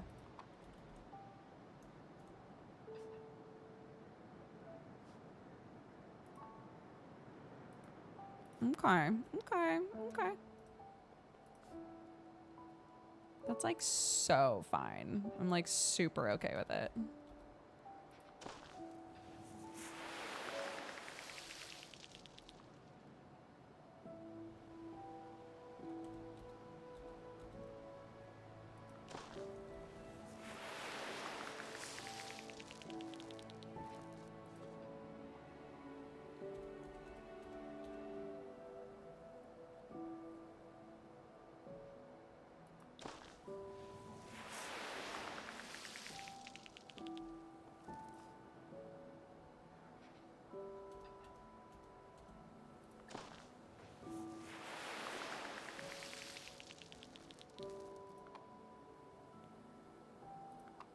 Okay.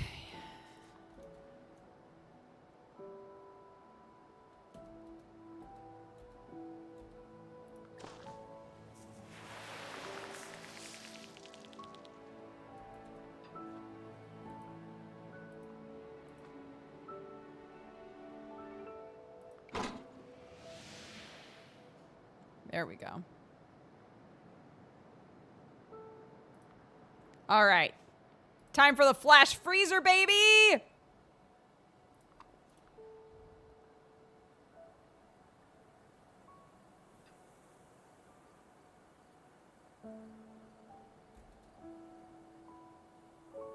.5 degrees. Is there anywhere I can go that does more than 5?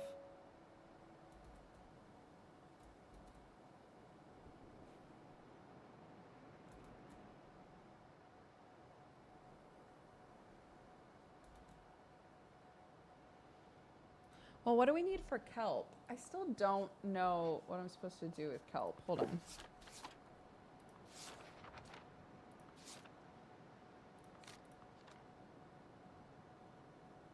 Use monorails to create kelp in the ocean. Kelp forests in the ocean.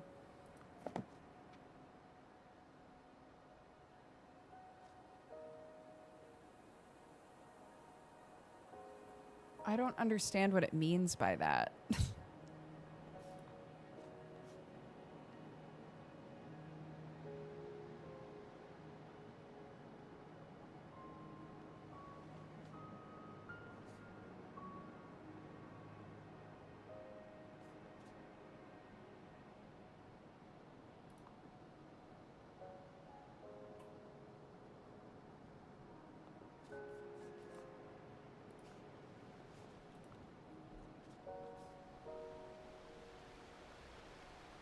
Okay, I think because this says that it provides kelp.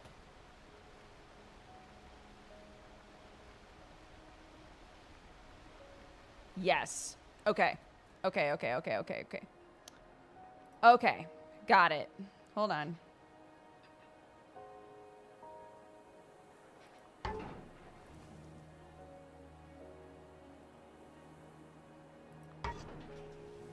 So I use this to pick this up and put it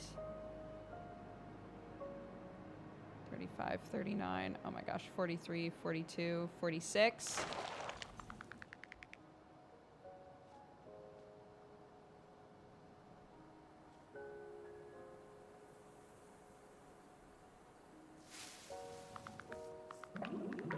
Yes.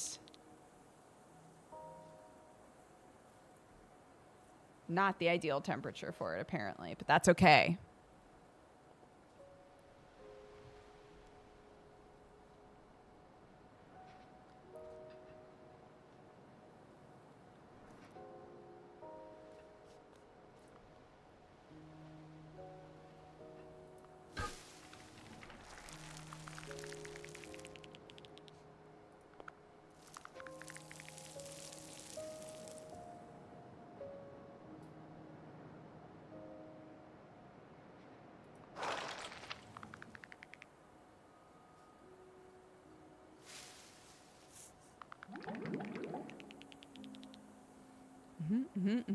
Nearly there. So let's continue this way. And then we can take another one. Oh, there's one over there.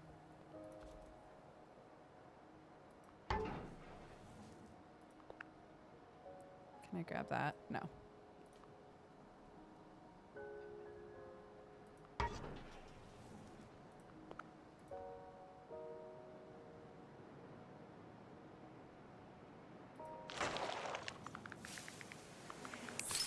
All right.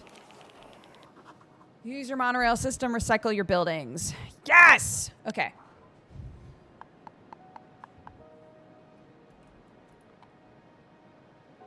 All right. Let's get it snowing in here, dude.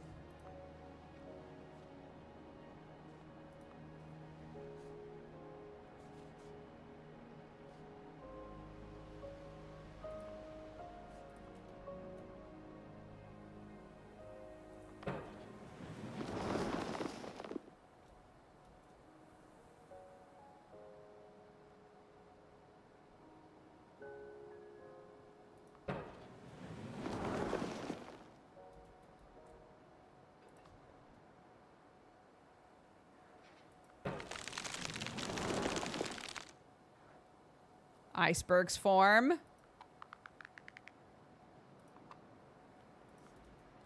All right, dude. Snowfall. Yes! The snowfall begins.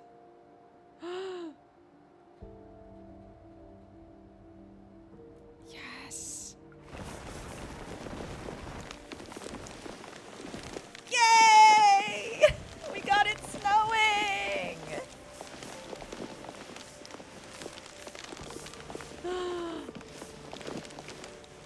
Look, the toxicity's going down. Yes!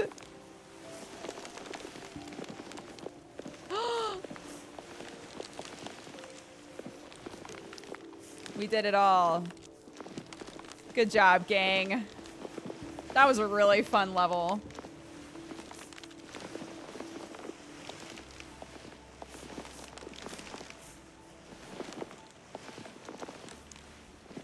Okay, we're gonna need this rail system to continue up this way in order to grab everything.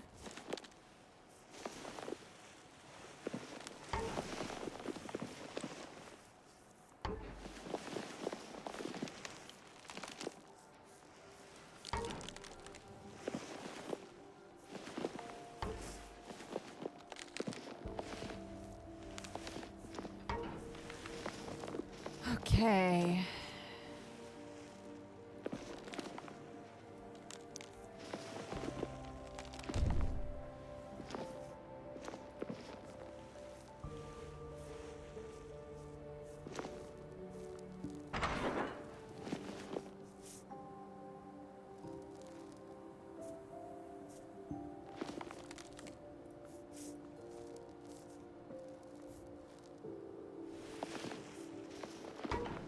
Okay, there we go. We're connected to the monorail network.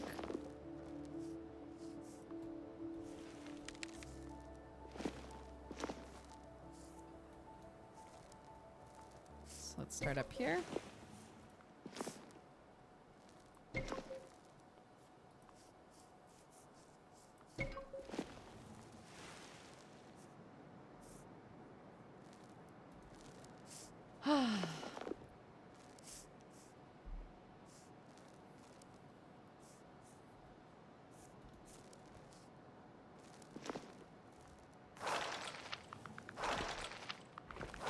Yeah, I think that's really cool too.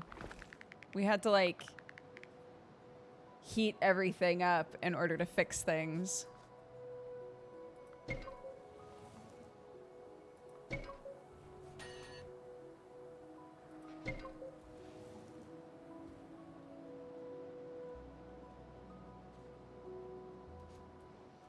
Okay, Double check that we're not missing anything on the way. I think... Oh, we did grab that. Nice. Okay, never mind. Cool. So far, we're Gucci.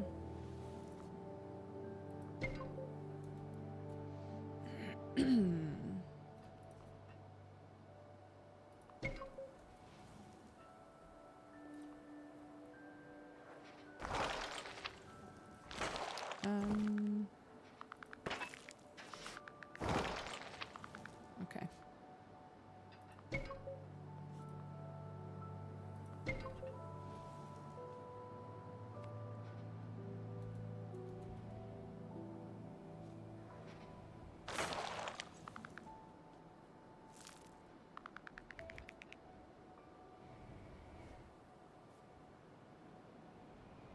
Somebody said that once you do all the levels, you like go back and redo the first levels again, or like add to them somehow. Is that right?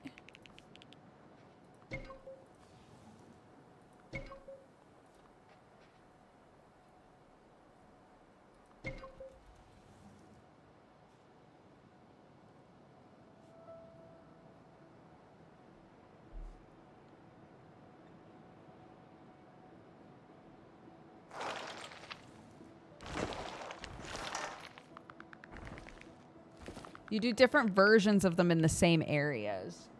Oh, interesting. Okay.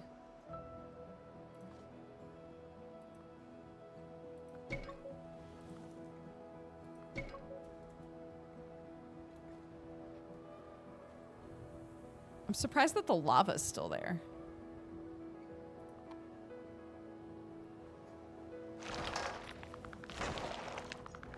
Oh, the humidity's gone back up.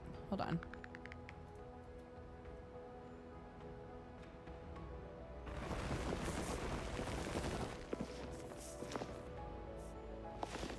Okay, cool. Yeah, it fixed it. I was like, is that because I like opened up the lava areas? But it's freezing them over.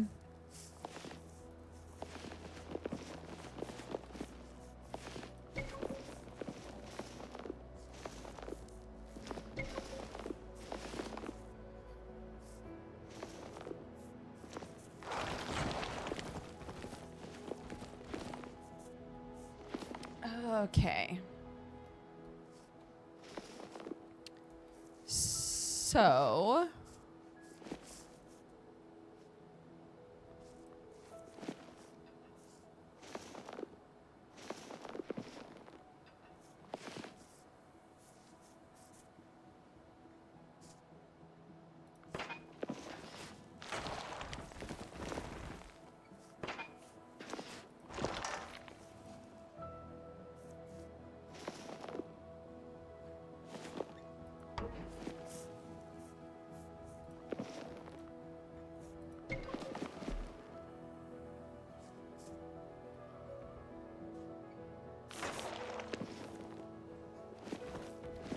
Okay, we've gotten rid of 100% of the things here.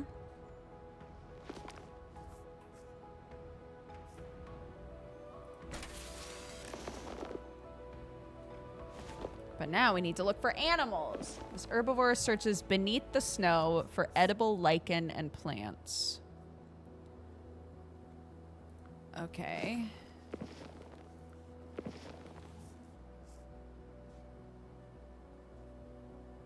In range of lichen. In range of, but not on it.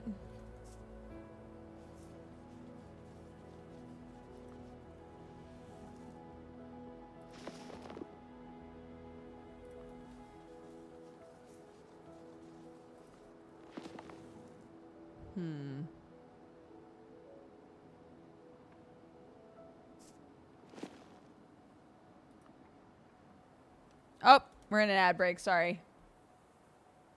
Sorry, I didn't realize.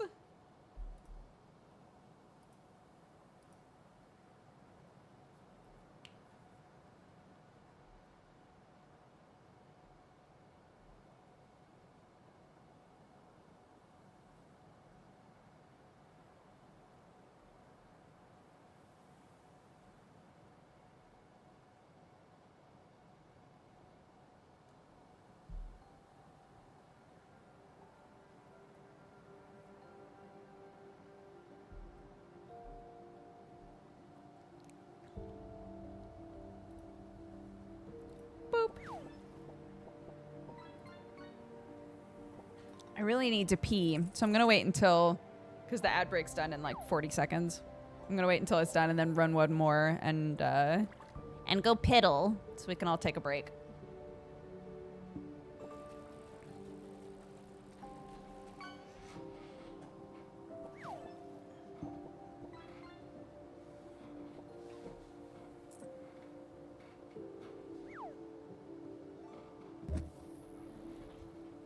Oh, y'all fishing?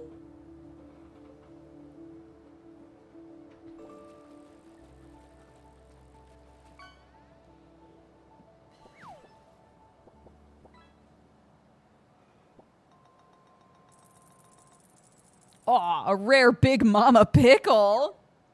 Lucky.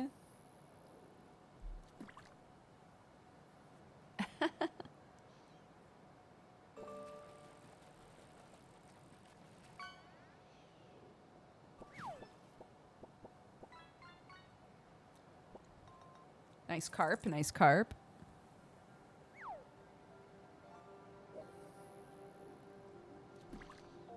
Okay. Running a couple more ads. I'm gonna go pee. Go grab a drink, take your pills, whatever you gotta do. I'll see you in a sec.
Hello.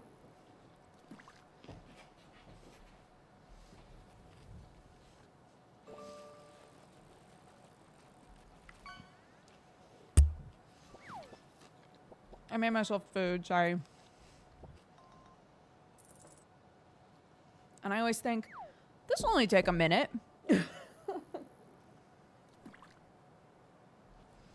No, I have water. And I have a wrap that I made.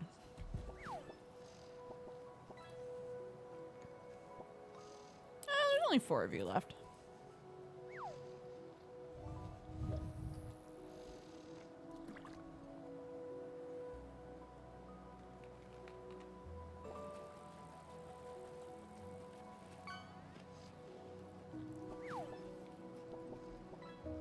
A second thong. Did you fish up a thong last time?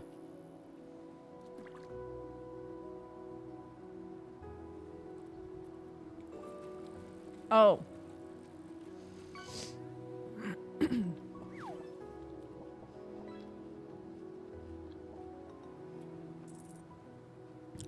Like the shoe or the underwear? Is the question.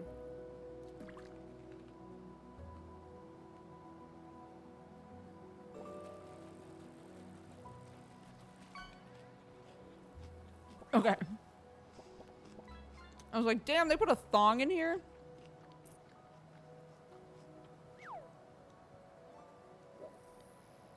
Mm-hmm. My mom's generation, and I think in some countries, flip-flops are called thongs.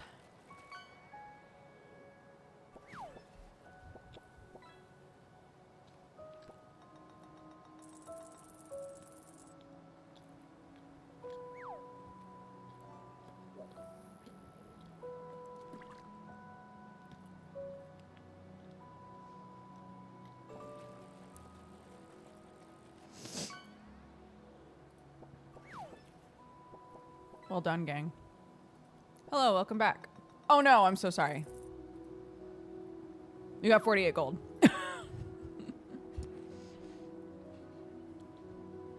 Mm-hmm. My mom calls them thongs. She might not anymore. But my whole life growing up, she would call them thongs.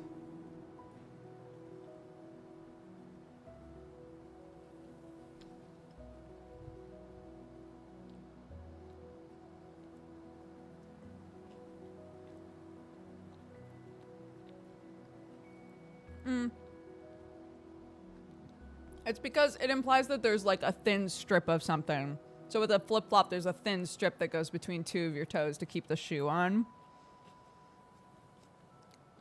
And with the thong underwear, we know, you know. The name flip-flop is because of the sound that the shoe makes when you're walking. Flip-flop, flip-flop. That's why we call them flip-flops.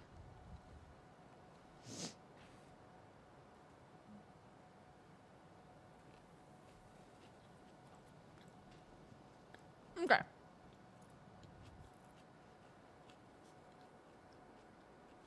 Okay, let's try a different animal. Roosts in forests and soars over the open tundra. Okay.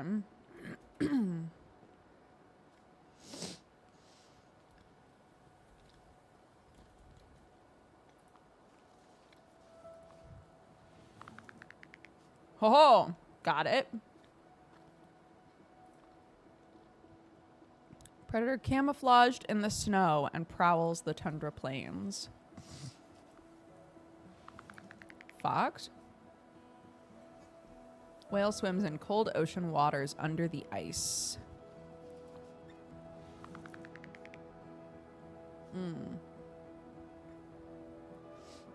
It's not a low enough temperature? What do you mean?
Searches beneath the snow for edible lichen and plants. Okay, I think I'm gonna have to place some more stuff.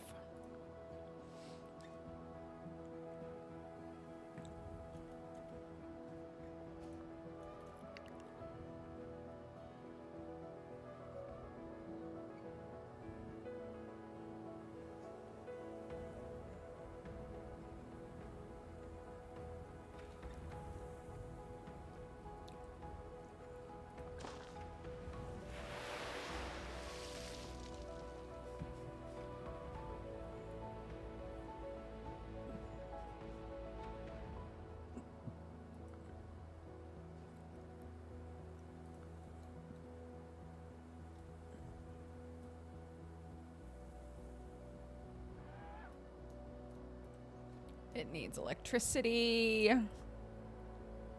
So does that.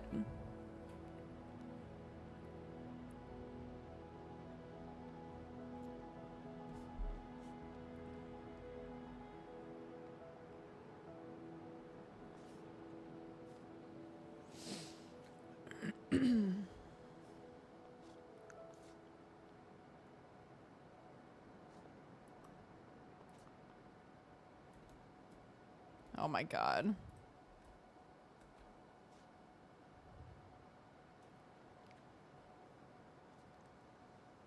I mean, it's fine. It's just...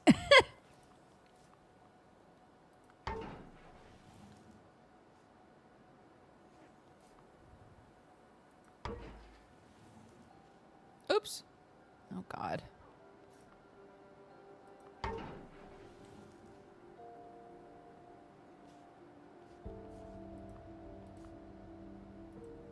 It doesn't bring electricity. Yeah, electricity, it needs the lava in order to power things. So you only need to have 3 animals in order to be successful. It's fine. Man, that's okay though.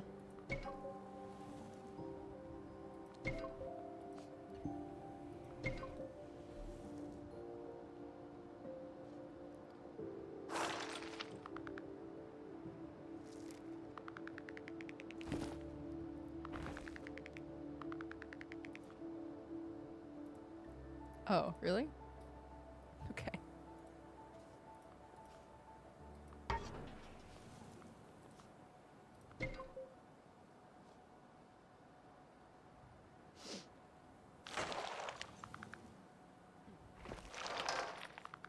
All right.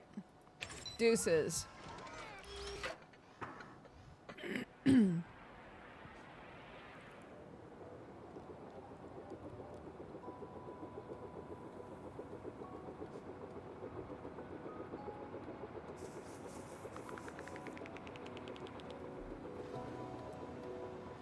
Yay!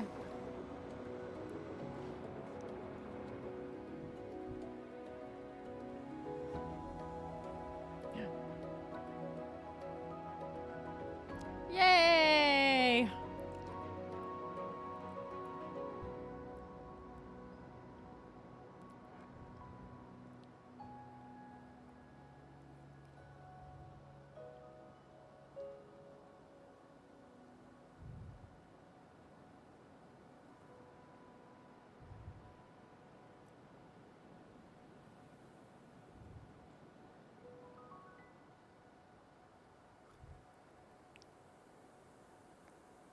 Show me a fox, you bitch.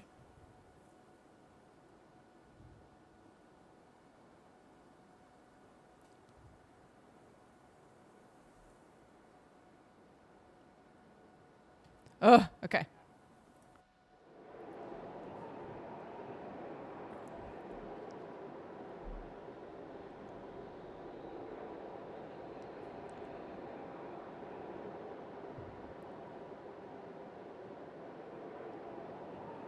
Gang?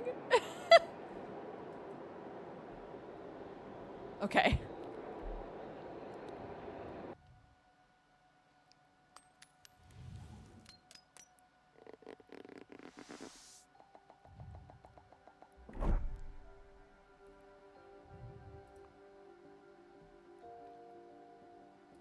Flooded city.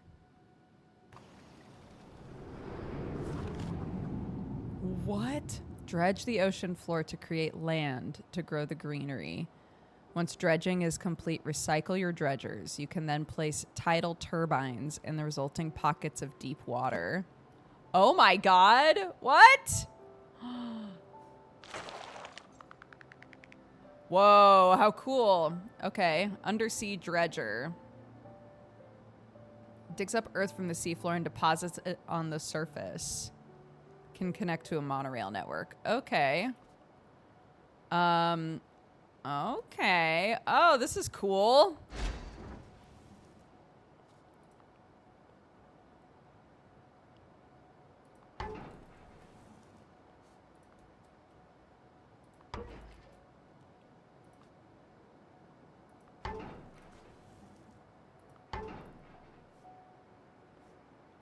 Recycle a fully used undersea dredger.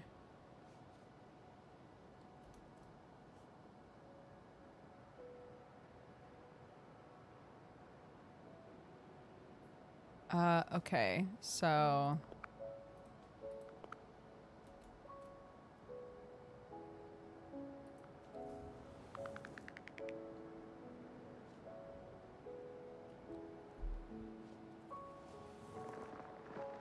Ooh, okay.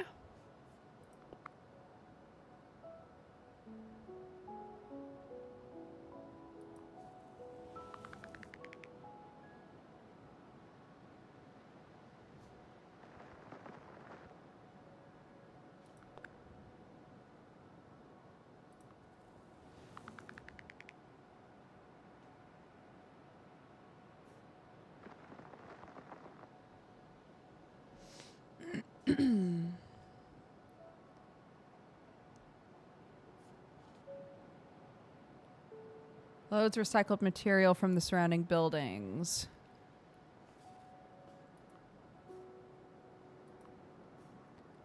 Okay. How do I recycle it?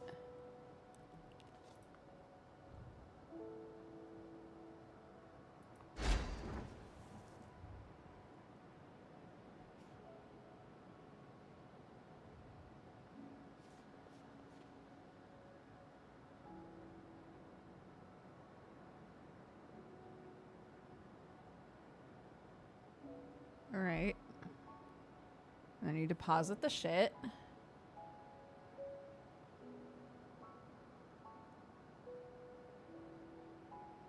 But how do you recycle it? Oh! Like this. Okay, got it.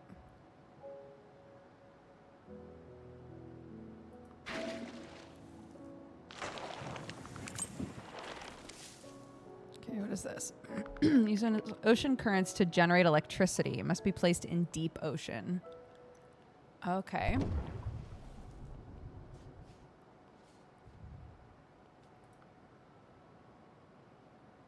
Ocean is too deep to dredge.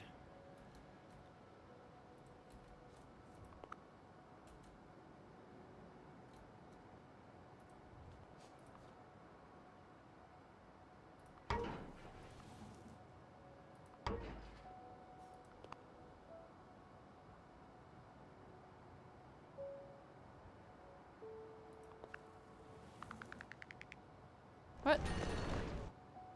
Oh, okay. Mm-hmm.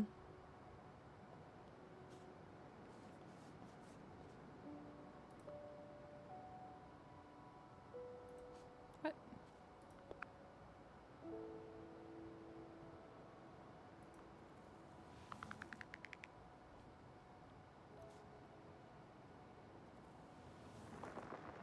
So you do have to leave some gaps in order to get electricity.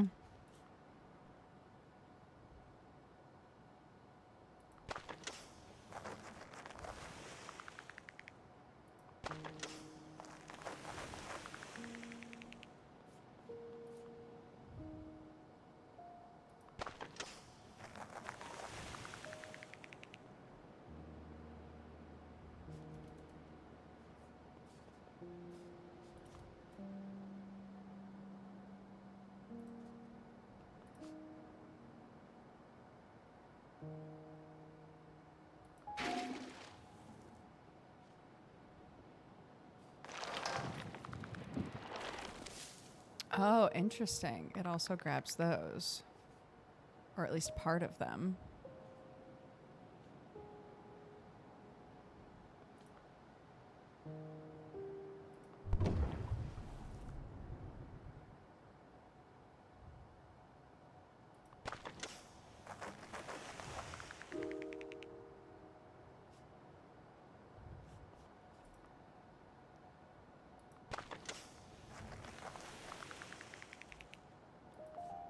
Oops.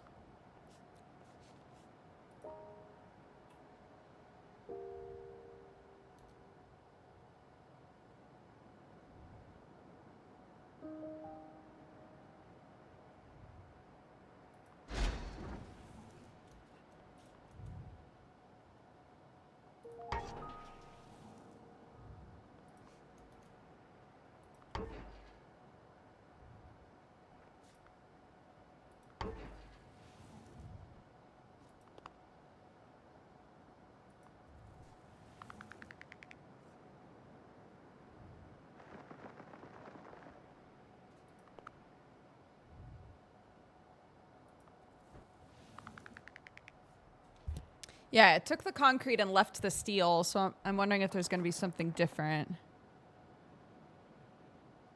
Excavates a small area. We might have to like get rid of these buildings with the excavator. Let me see. No, the buildings stay. Interesting. I guess that's to give you, in case you like create a situation where you can't put down one of these things to provide electricity.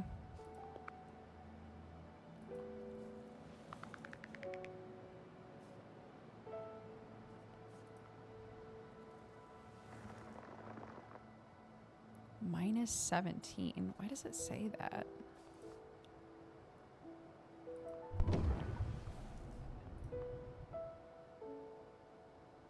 Like minus 11. Why? What does that mean? Minus 11 what?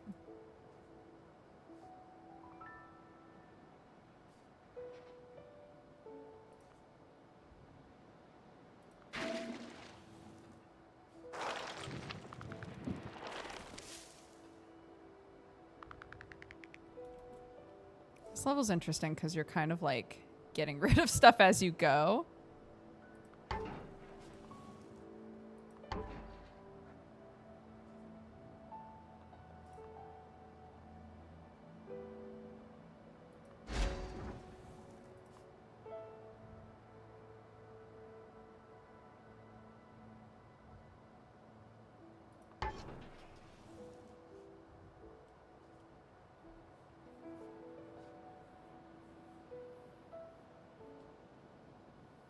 It's how many leaves you'd end up with if you built it. Oh, I see. Okay.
Still not deep enough though, is it?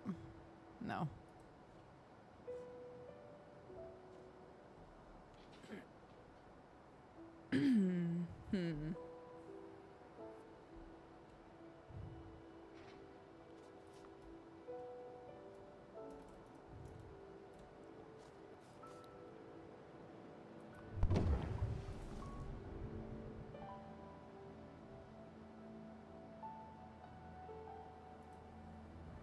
Oops.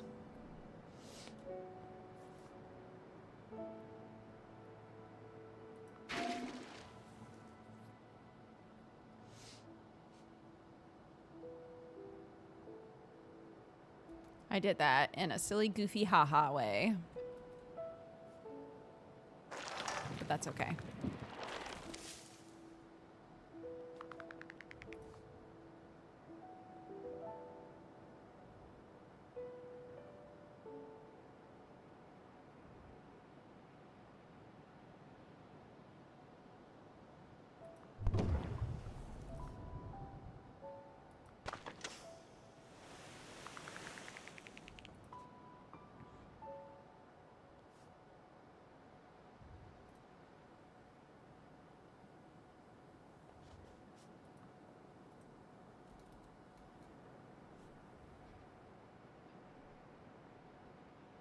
I kind of want to start this over. I don't know why. I just do.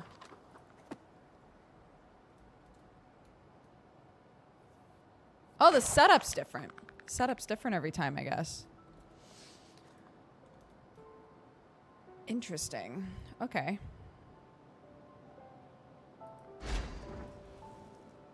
So we need to make sure that there are ways to get everywhere for our little guy.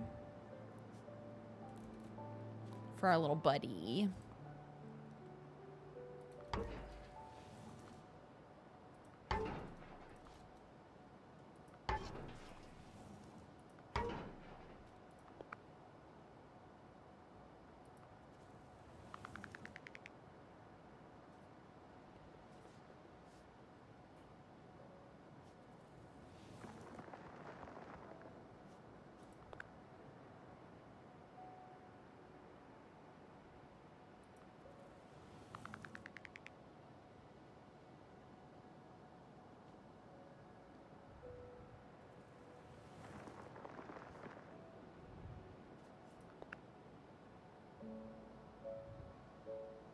Yeah, you know, I've been so pleasantly surprised by this game.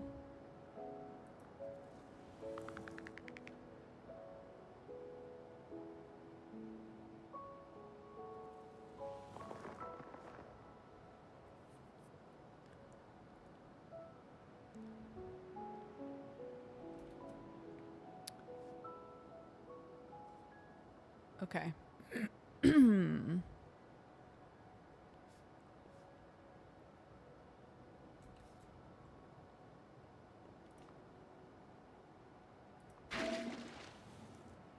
Yeah, so I think it'll just take the concrete, but not the metal.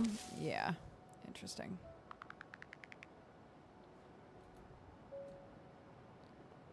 So, okay.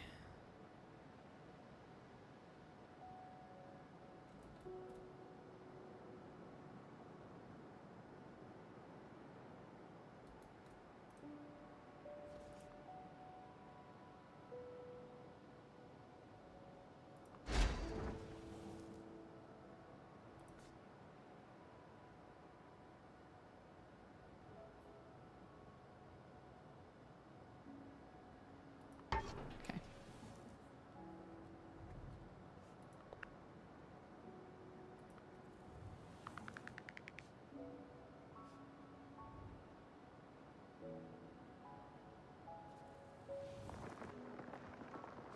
Okay, so now the issue is that we need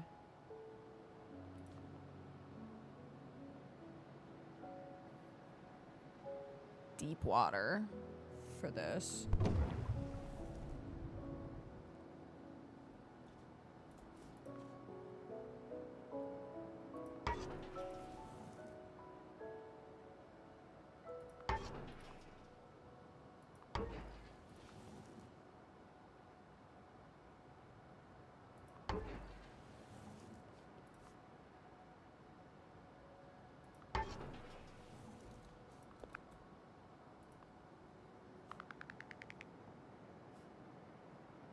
Dwarf Romantic, is that what you're thinking of, Vet?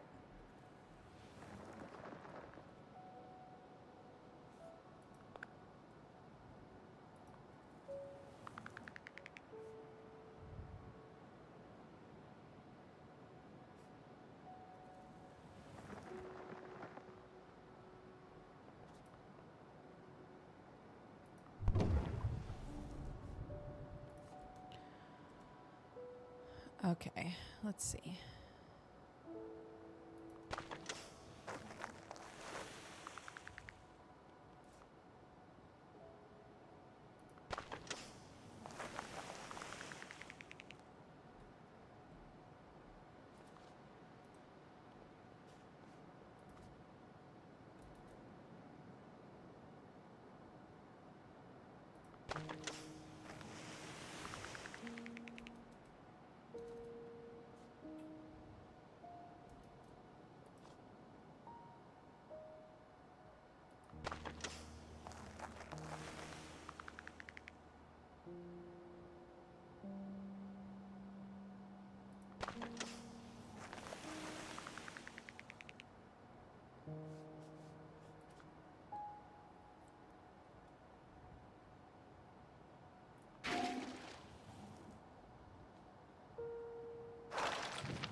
Hello.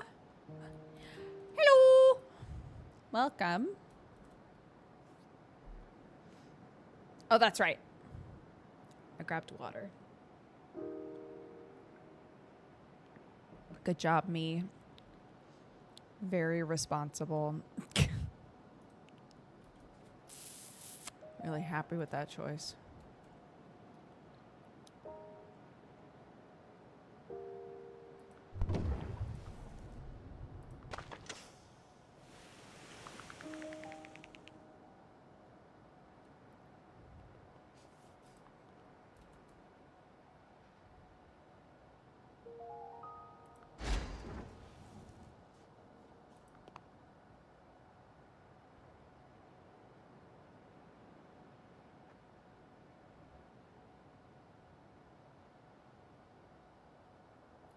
Really? I can't put it anywhere else? Okay.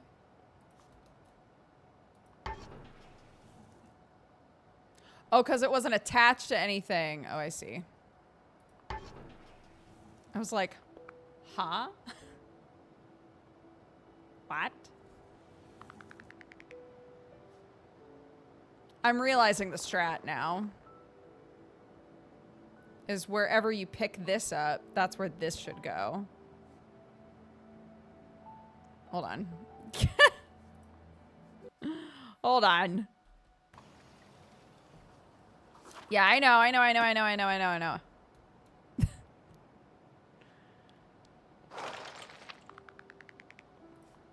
Okay. Where is this going? Put it here.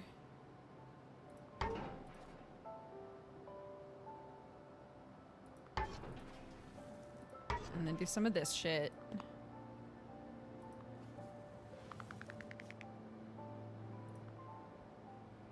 Oops.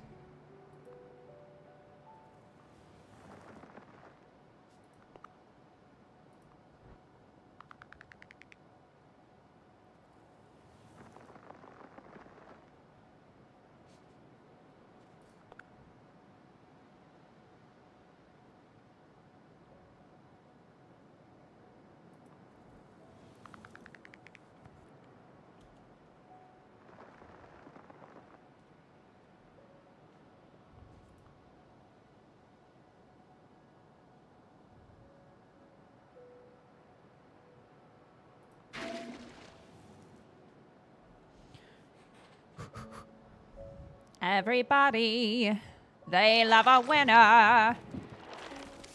So nobody loved me. Day 2 of having that song stuck in my head.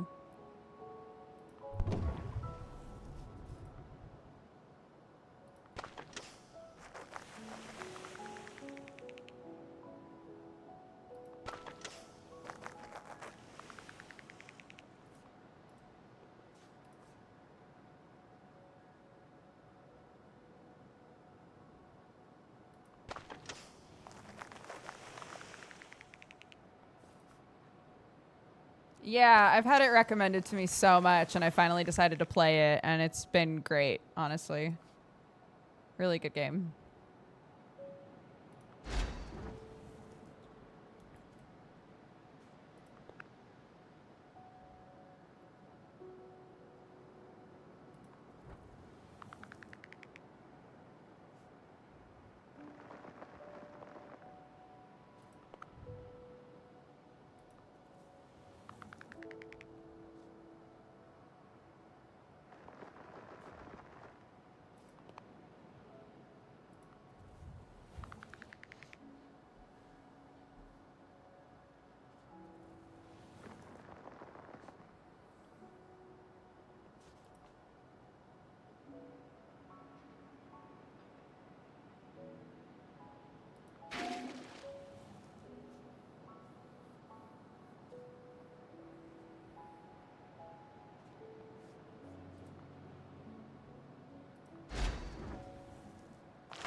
Okay.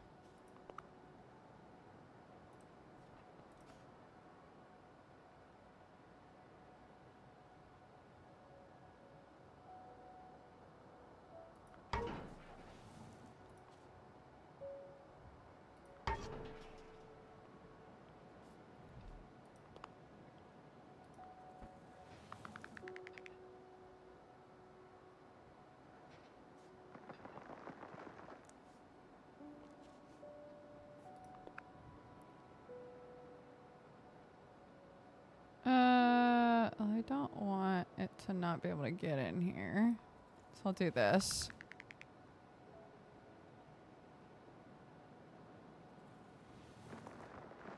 Is that all three or just two? Yeah, there's one more. Da da da da. Da da da da.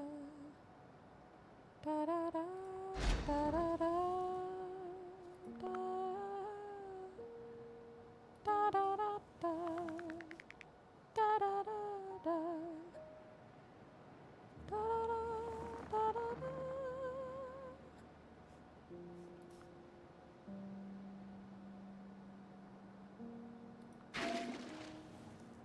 I'm just gonna slowly work my way around.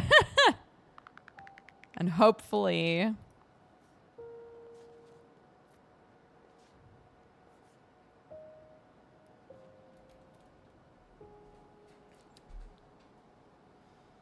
oop.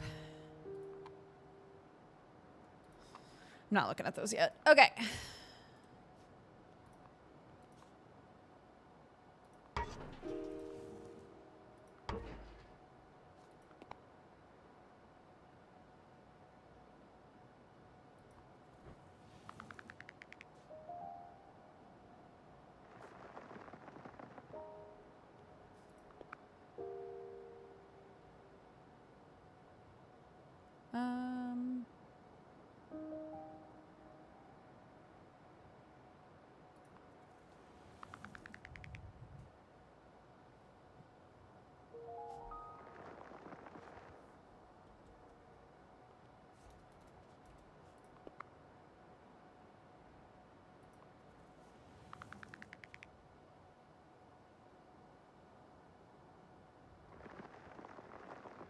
Uh-oh.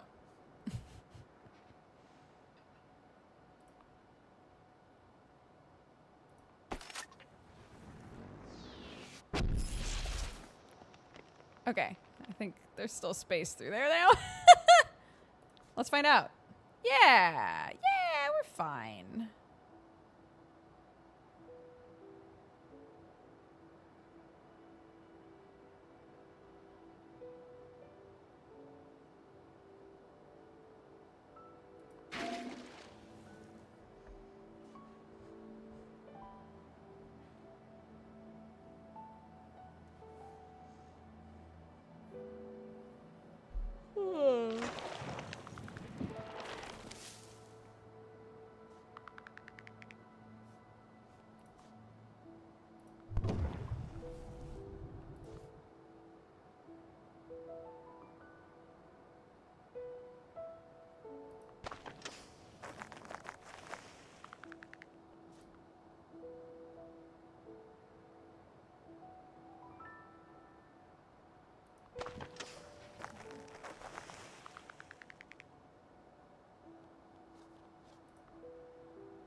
Sure.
Try not to block anything off.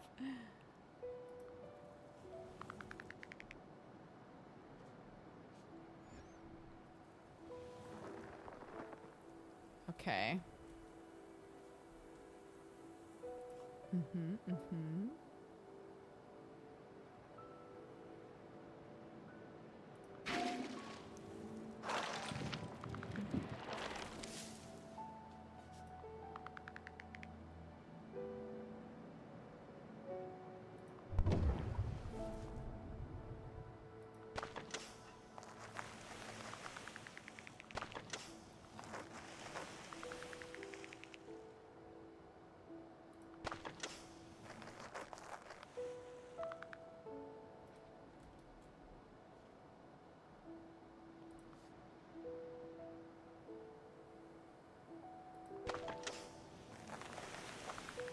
Yeah, more water, more water. You gotta clean up water too. We gotta do both.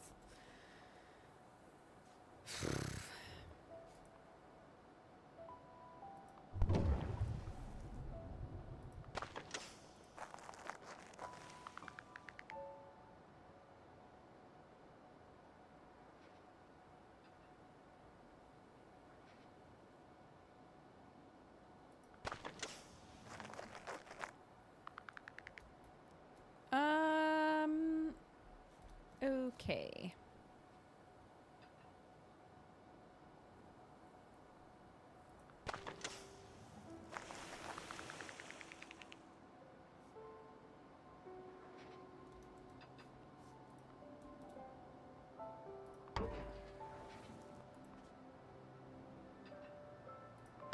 Just in case we need one over there again.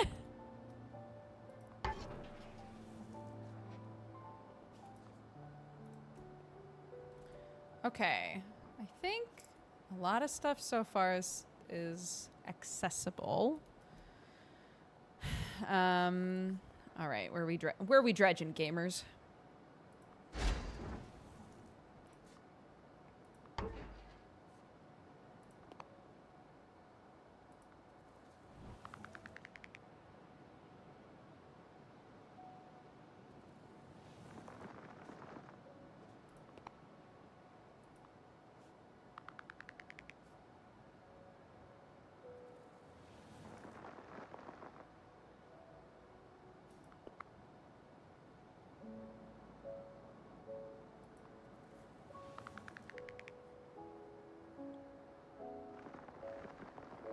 I don't know. I'm trying to be more strategic about how I do stuff this run, so we'll see. Might work, might be good, might be good, might be good, might be bad, might be bad. We'll see. I assume eventually we'll have a way to get rid of these. Yeah, skyscraper frame. Yeah, there's got to be something we can do about those eventually. Or maybe not. Or maybe the game's going to be like, some of the shit that we do will never go away. And then I'll go, okay.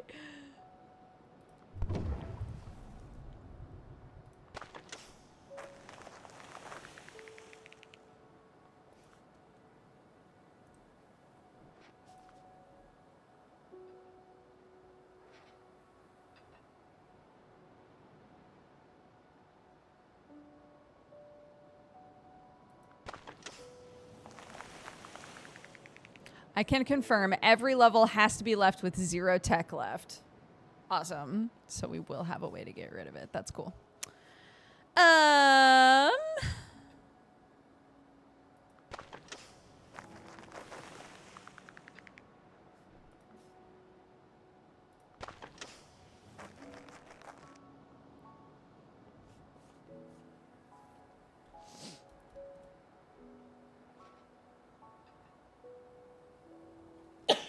Oh my God. Okay.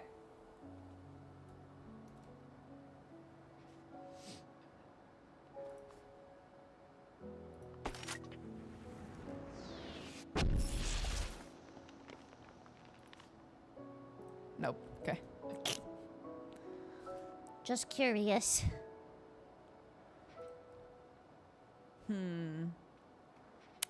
Okay.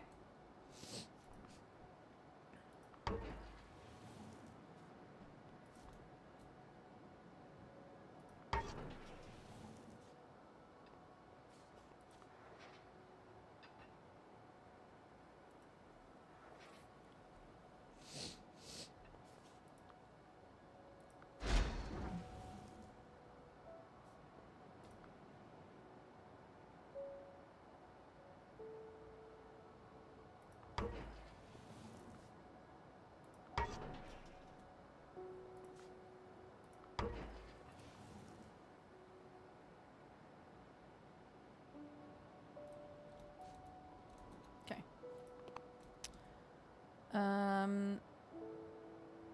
Let's put it here.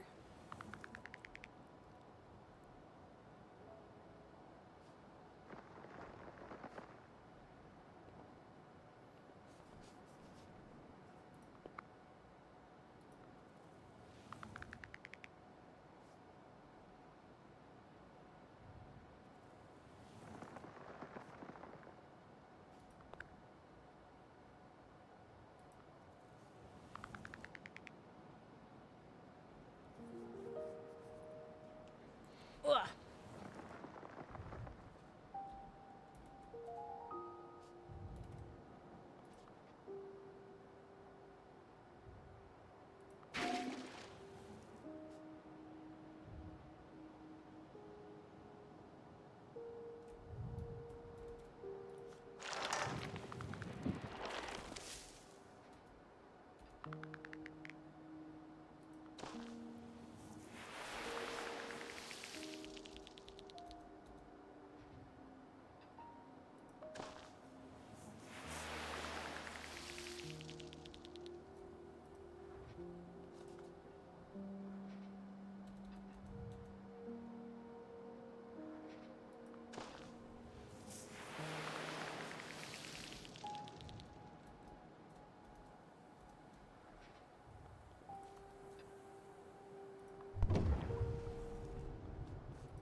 Oh, nearly.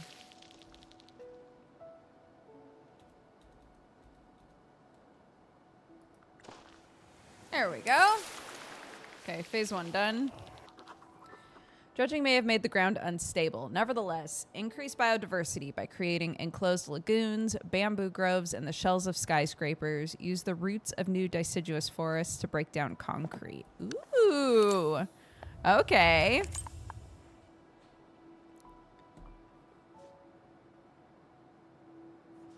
Requires more humidity. A purifier. Mineralizer. Oh, those are great. Okay.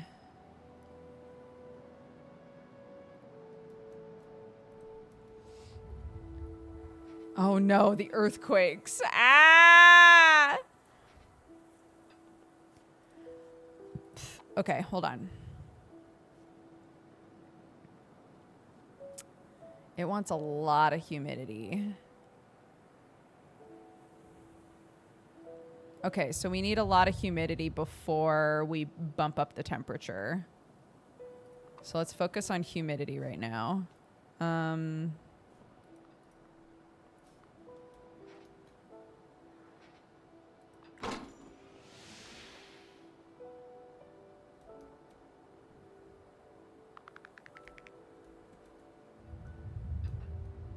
God, it's so stressful.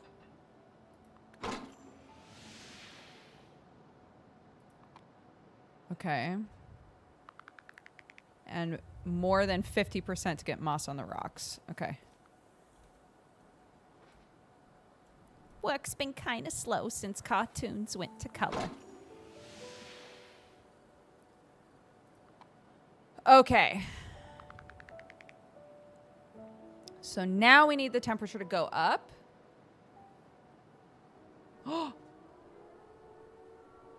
Quake? What does that mean? No!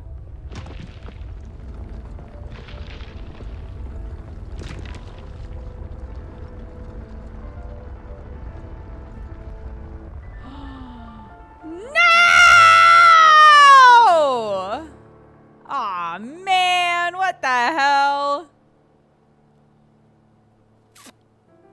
I thought this list was a bit too short.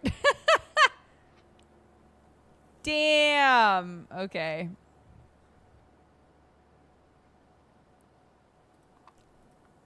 Uh-huh.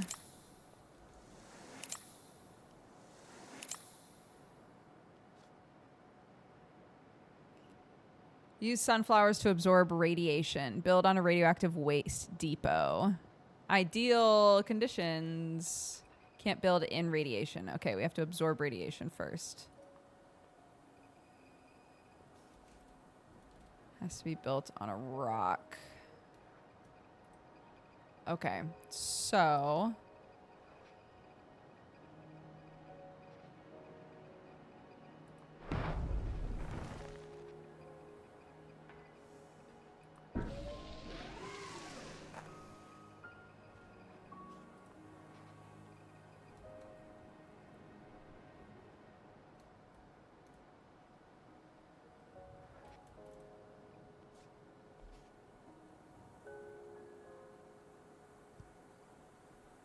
Pylons. Oh, to bring electricity to more places. Oh, that's nice. Okay. Can't be built in radiation.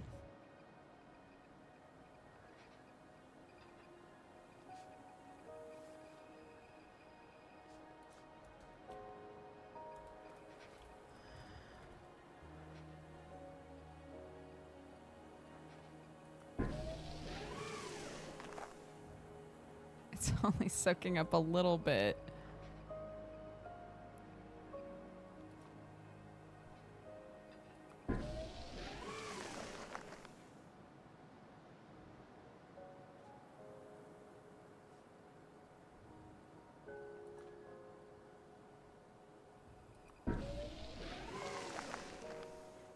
Okay.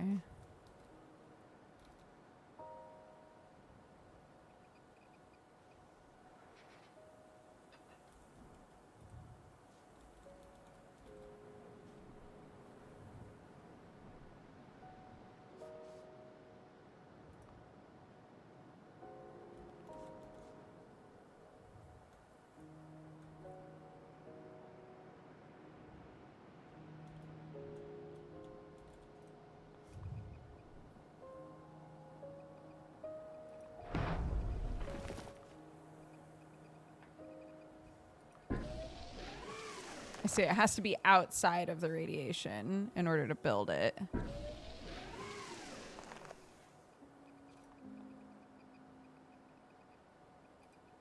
Oh, goodness.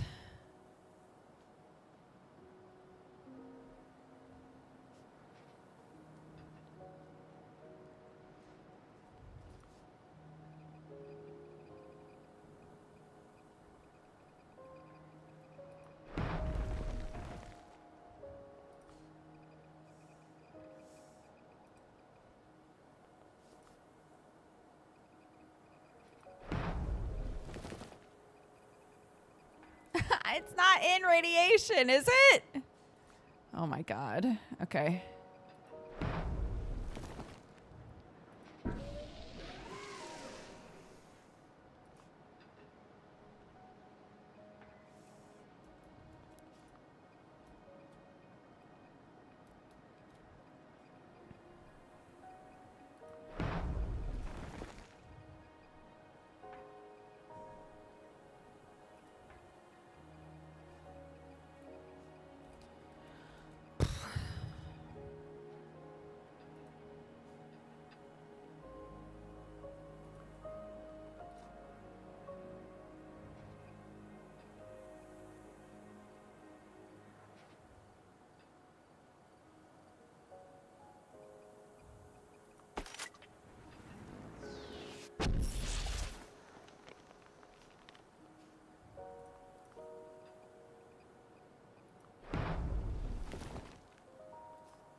This is so silly. Ugh. You have to just like creep in on them.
Okay.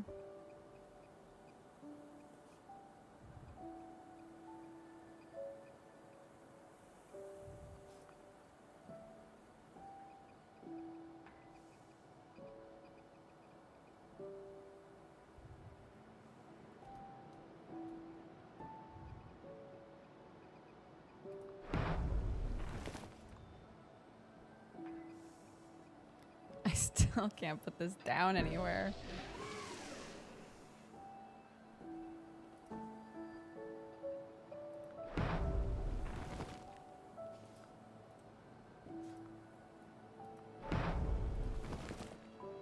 Why? Why? There isn't radiation there.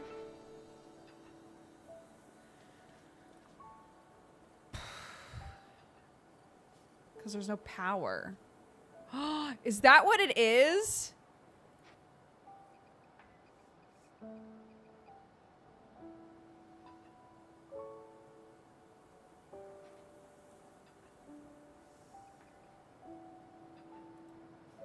It says they need power in the tooltip. I know, it just wasn't obvious to me that, like, power was the thing getting in the way right now, because we've got these all over the place. So that was not, for me, that was not clear.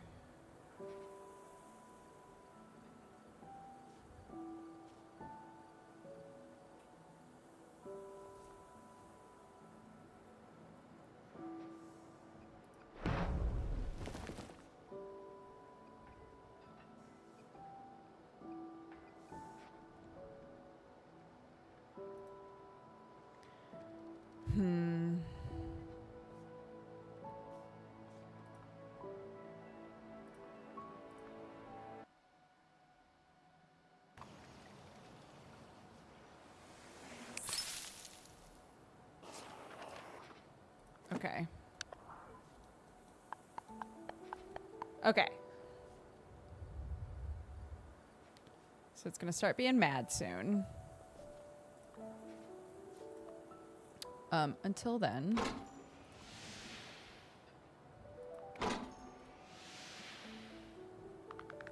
We'll do that.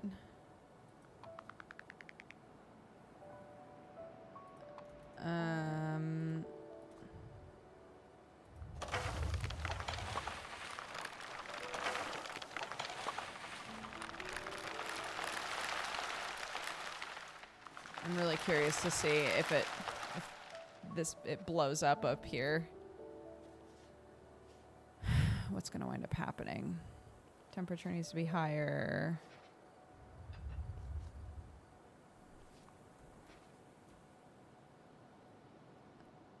Okay, so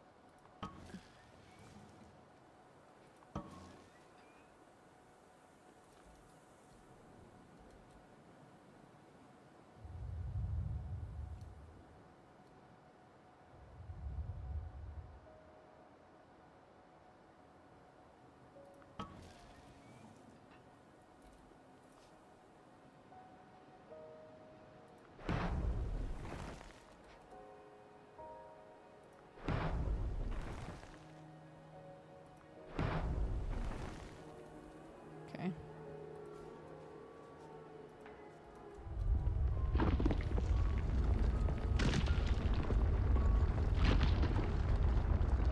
Okay, it still happens. And it destroys the plants. Okay. Good to know, good to know. That's what I was curious about. Okay.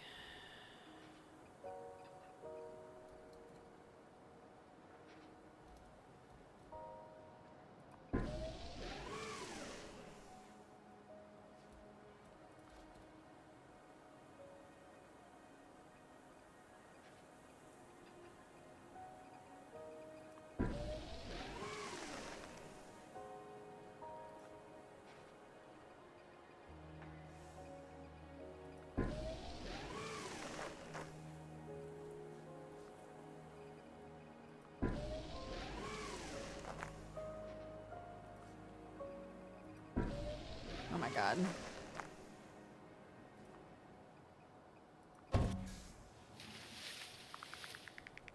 There we go. Okay, one capped.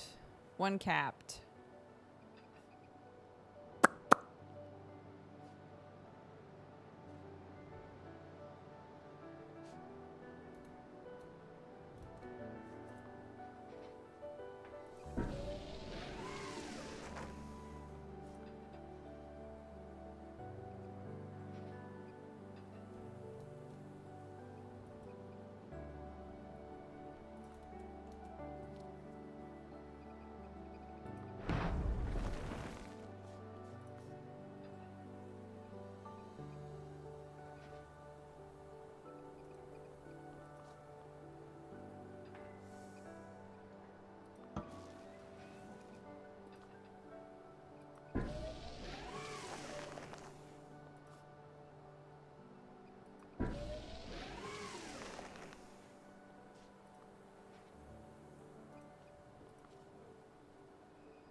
Okay.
Okay.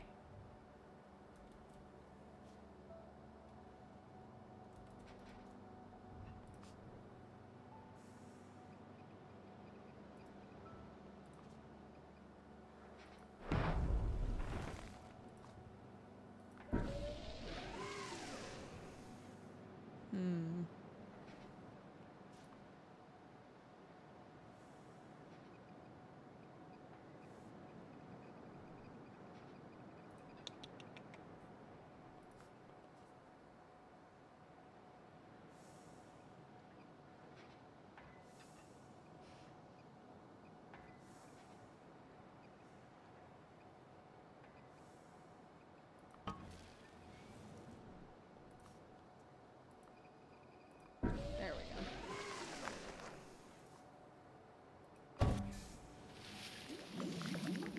go. Okay. Phew.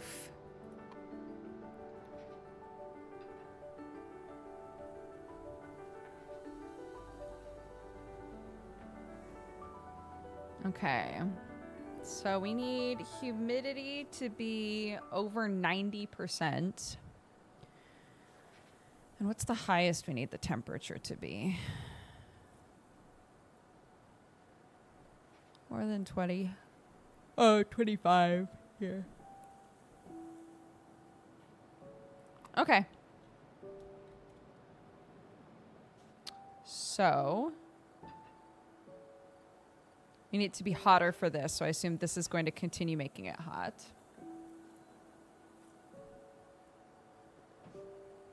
We need the temperature hotter for this. Okay.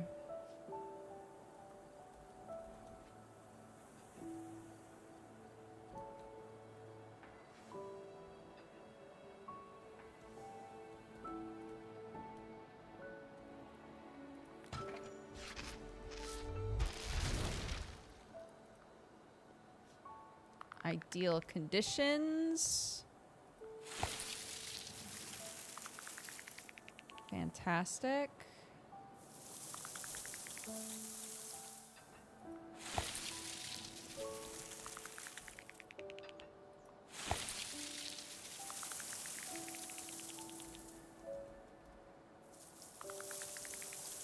We do need the temperature and humidity to go up.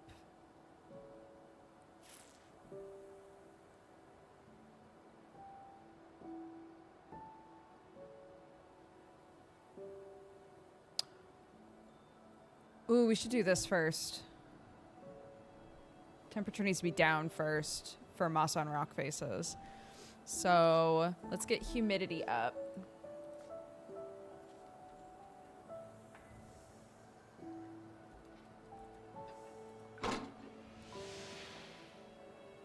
How high does it need to be? Above 50. Great.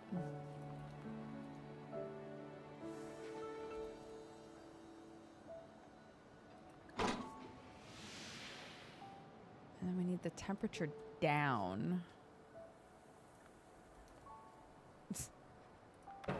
Sure. It's very silly.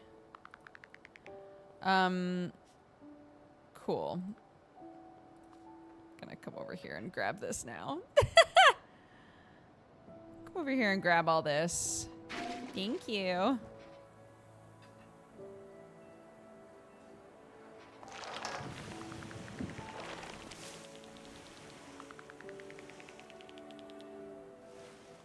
Okay, so now temperature can go up, humidity can go up. Great.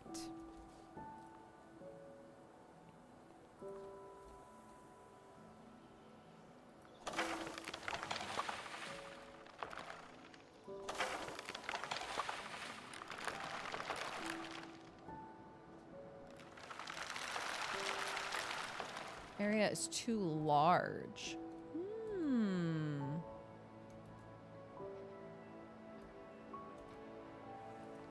Oh, interesting. Okay. So these like little areas are actually ideal.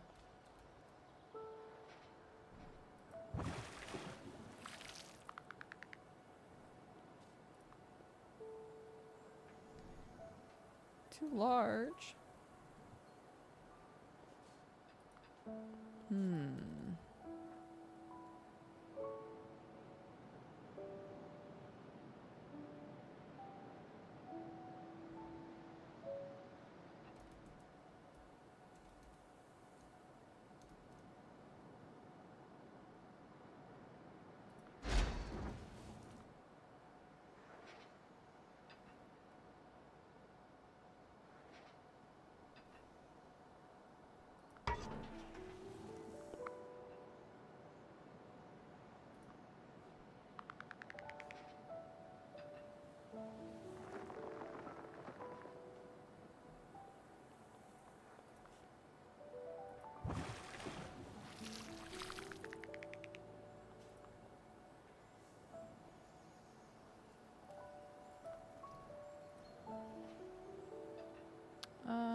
Oh, goodness.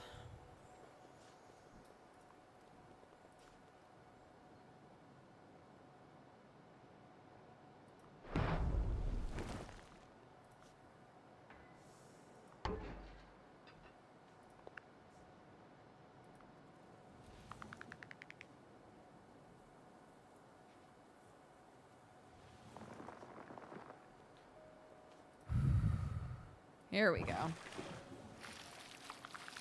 There we go. Here we go.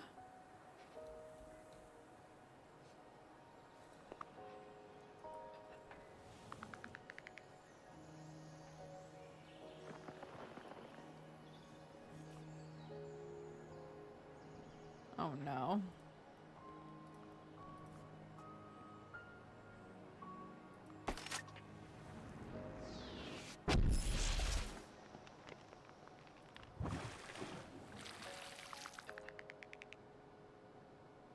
Oh my gosh, even bigger? More!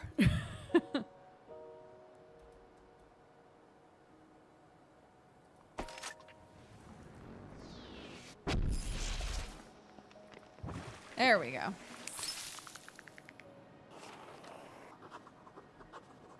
Finish recycling the city. Reintroduce animals. Construct an interstellar rocket to leave. Use satellite scans to gather seeds from all over the planet. Finally place this guidebook in the cockpit and leave the restored world behind.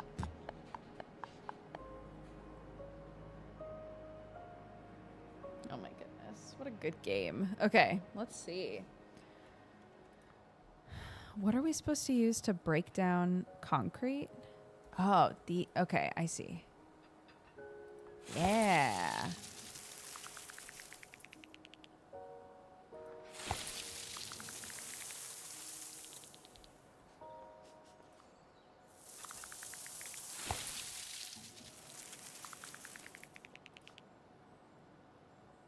I can put it on here too.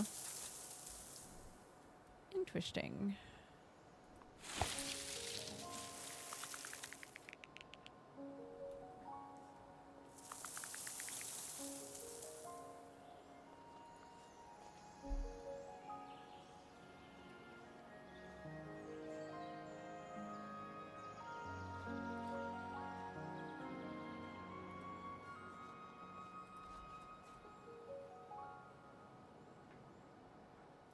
Wait. Oh.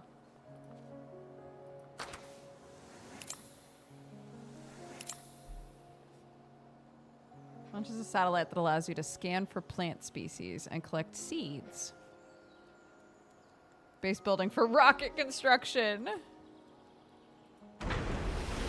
Hell yeah, girl.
Doesn't have to follow a path this time because it just flies, dude.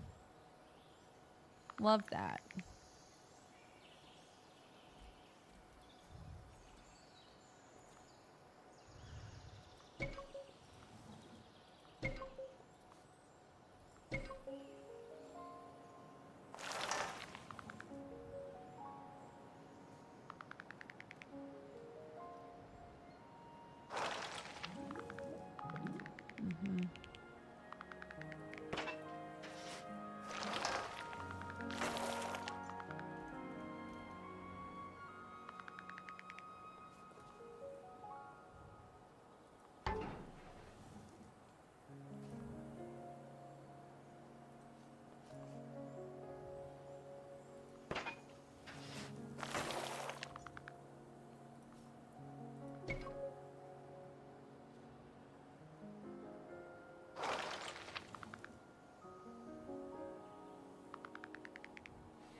Did you get all of the weather objectives? Oh my god, I didn't. I totally spaced out on that. No, I didn't. Ah, shit. If I restart the phase, will it go back to where I was when...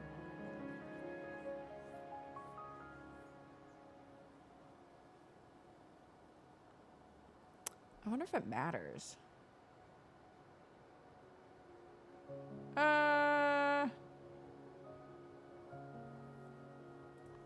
It might not matter, really. Let's see. I need humidity up. Let's see.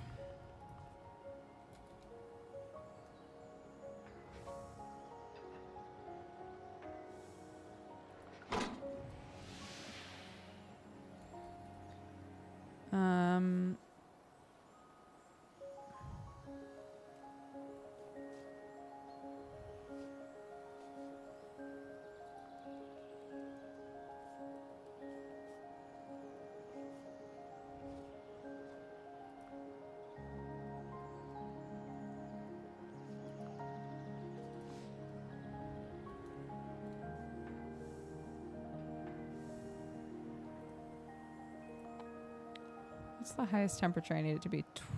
Above 25.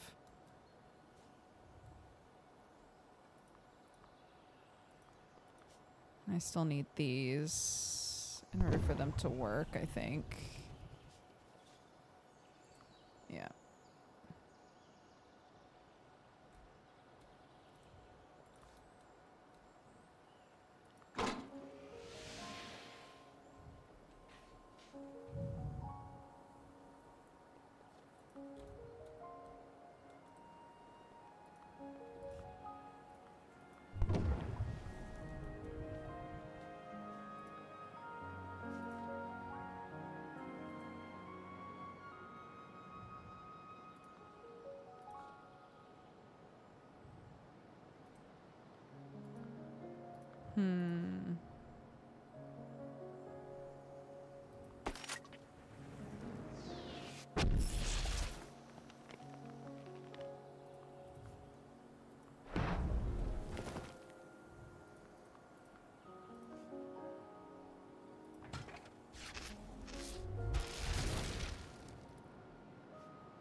Okay, migratory birds are back.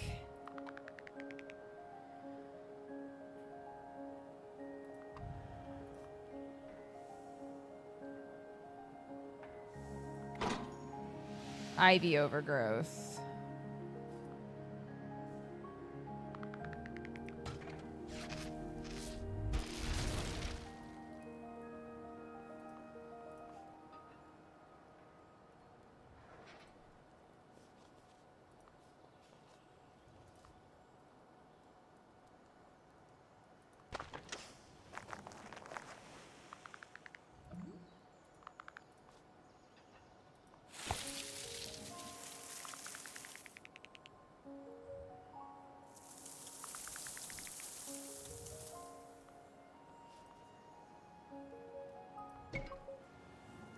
Get this. Empty that guy out.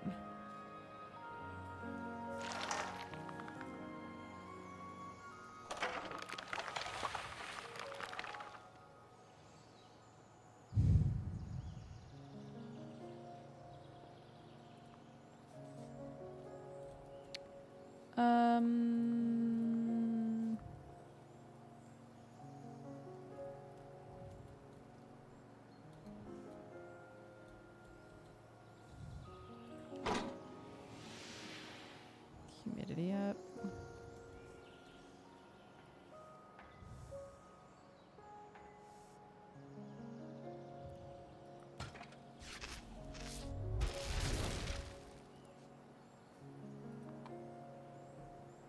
Over 90. Okay.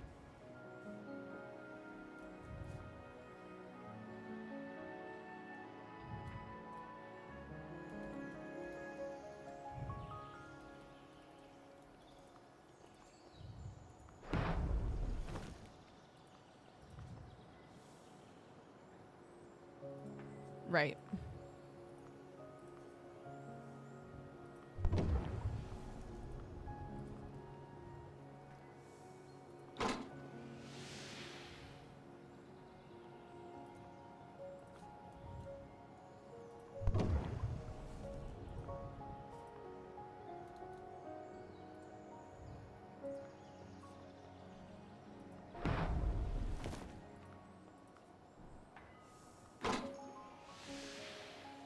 All right. Temperature up just a little bit more and we're Gucci.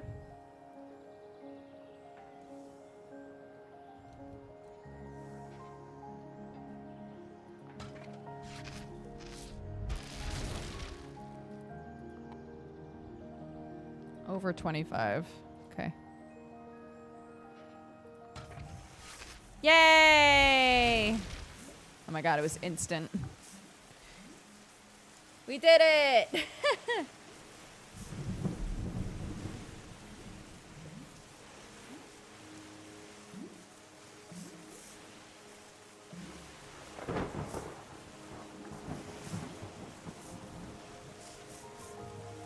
Okay, well that's better.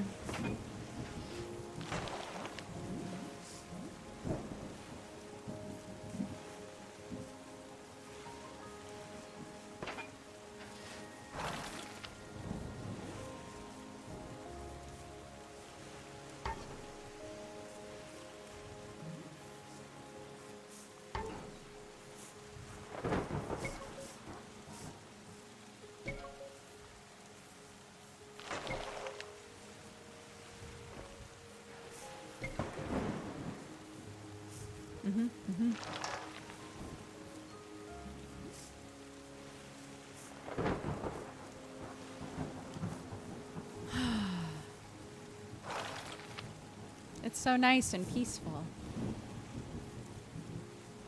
Yeah, that was a cool level too. I like how they increase in difficulty, but like we're still soothing, you know. For full transparency, I played it on the most like chill difficulty, I guess.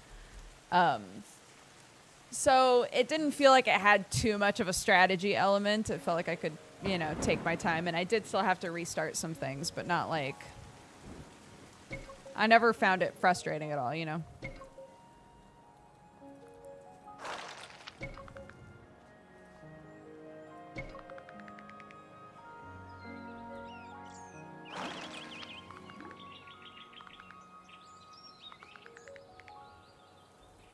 Oh, the buildings are starting to grow stuff on them. Cute.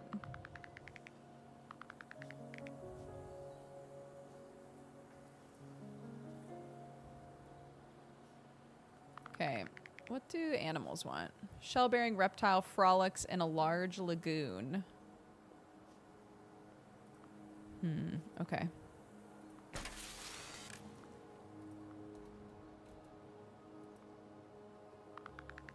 Okay. Struts on wide open grasslands. Gentle giant happily gnaws bamboo near a glade. What's a glade? Help me. In a tall structure near to a source of prey.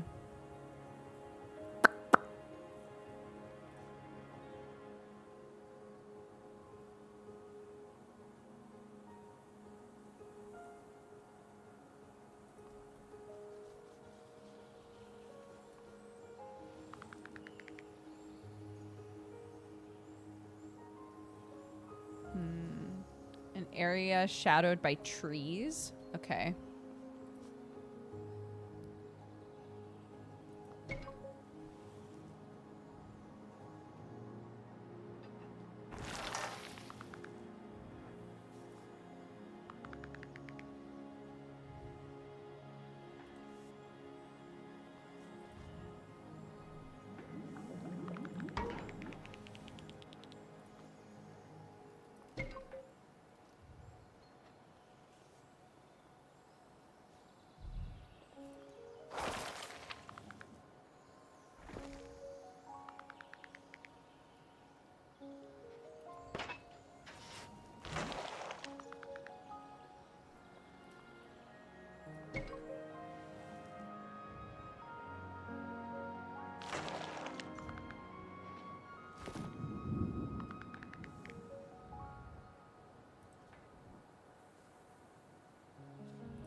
Okay.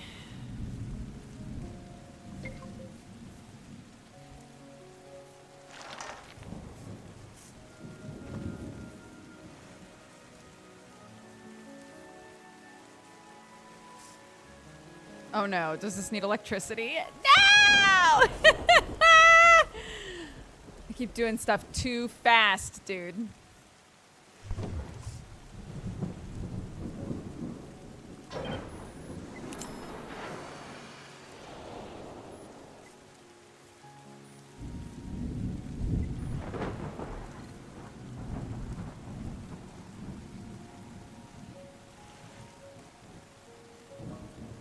Okay.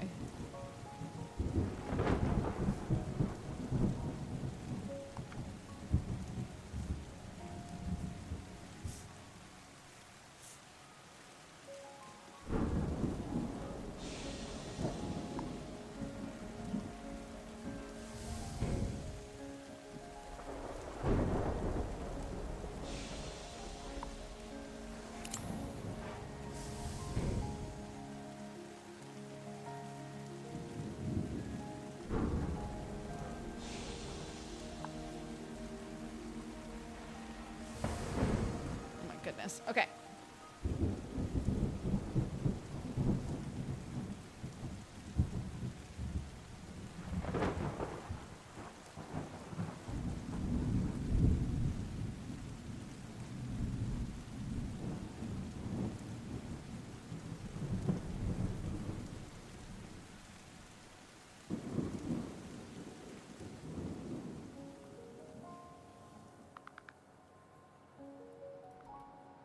Just needs to be in range of bamboo.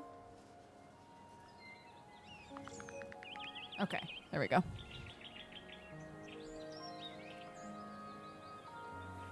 In a tall structure near to a source of prey. What is its prey, I wonder? Darts among the fronds of a kelp forest.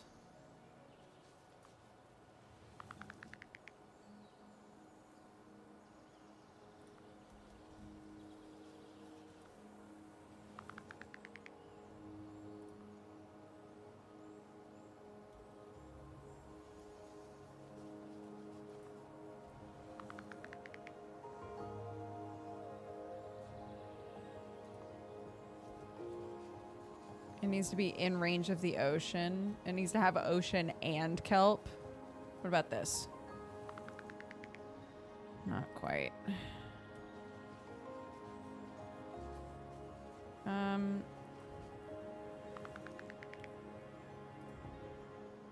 on. Haha. Blow it up.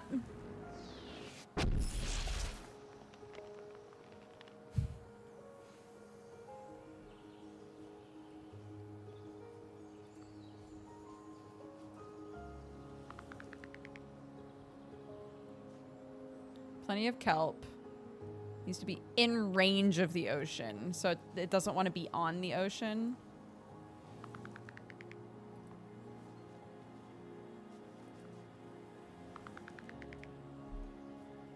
In range of at least 12 ocean tiles. Oh my god. Okay.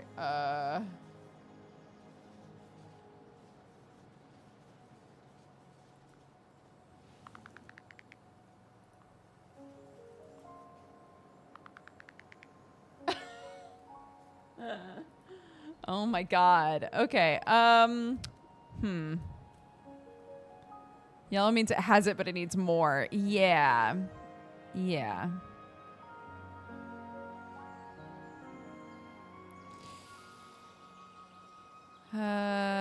Okay. Oh, it's about to rain. That'll clear some of that up. It might help. I don't know.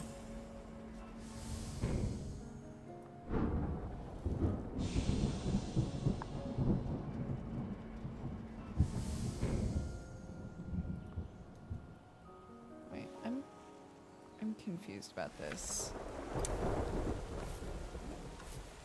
Oh.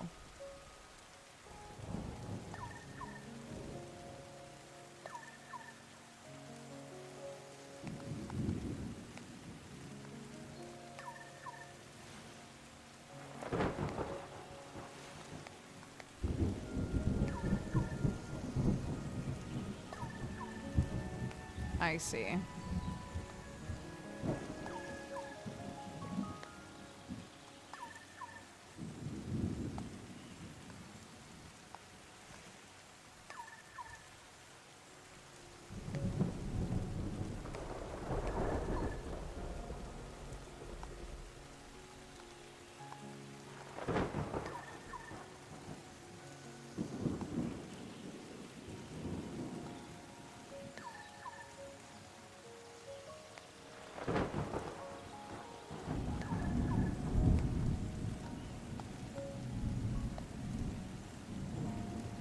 Sand. It needs sand. Here we go.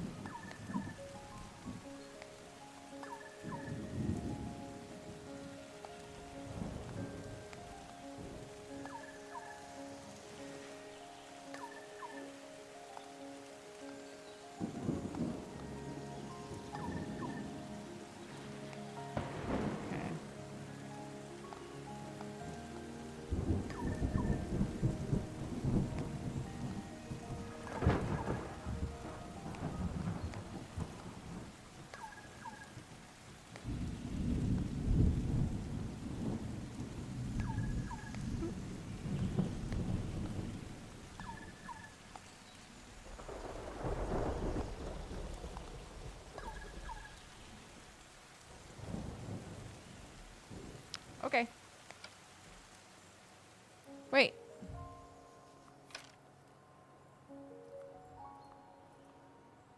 But I can't do...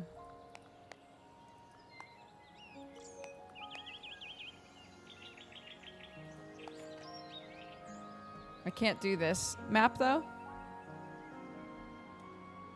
Weird. Why not?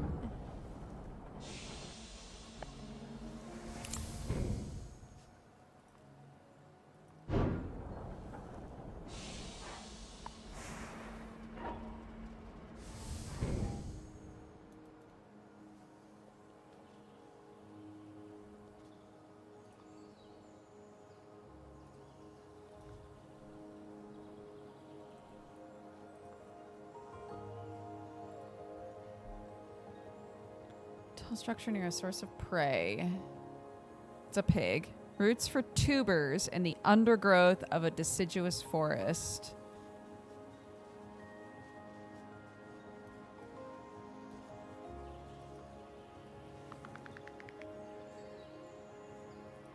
Okay, needs more. Just normal ass grass. Okay, there we go. Go away.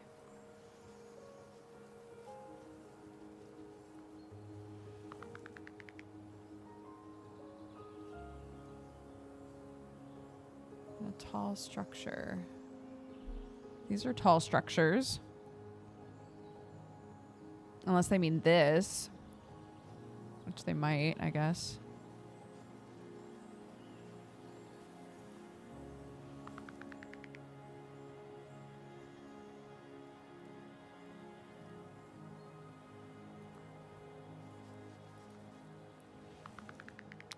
Okay, that's not what it wants.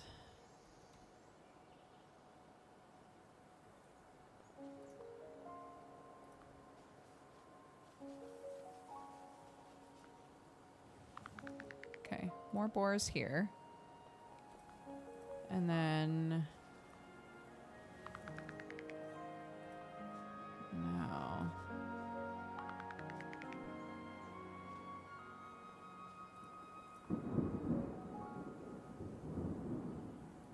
Okay, hold on. If I go directly on top of that... okay, it wants those. Okay. Okay.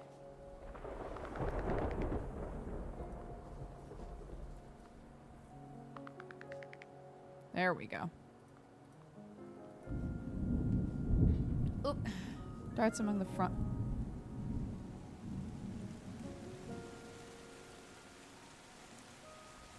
Right.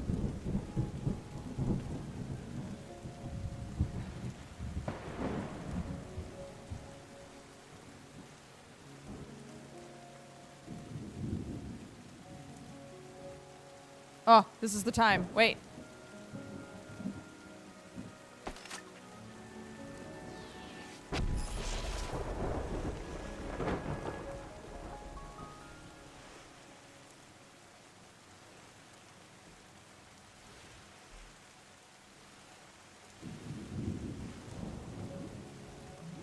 Yay, we did it.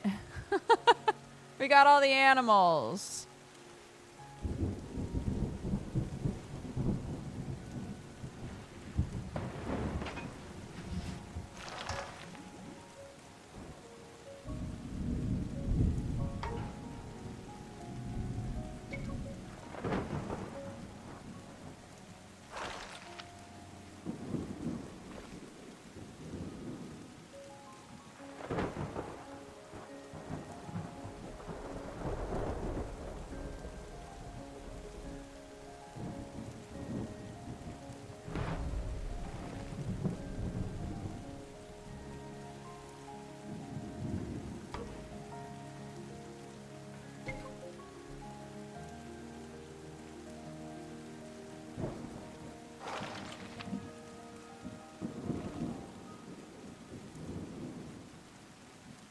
Recall the satellite?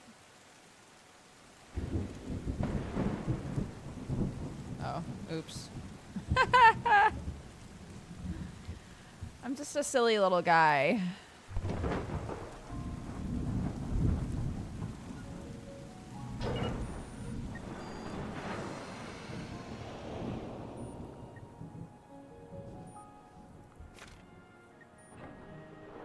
The flooded city. Huzzah.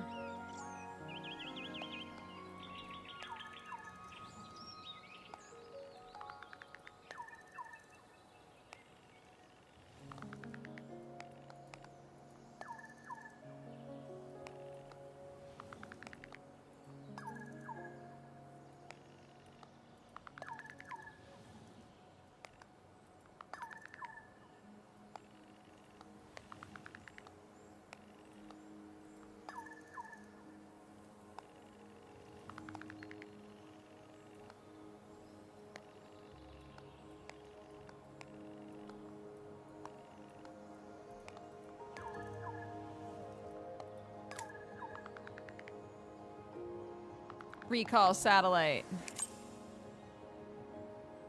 What? Where are you going? Where are you going, satellite? No!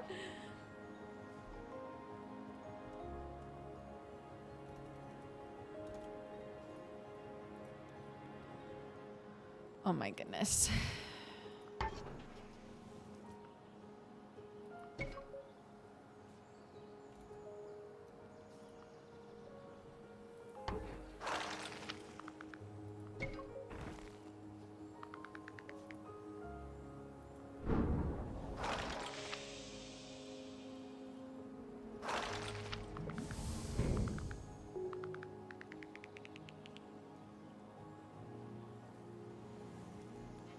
You guys ready?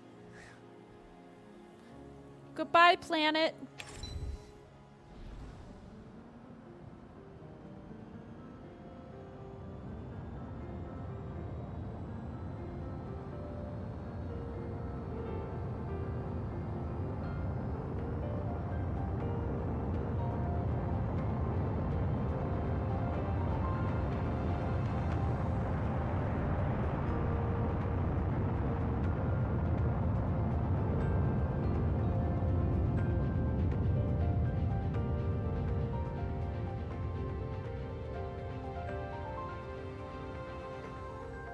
Yeah.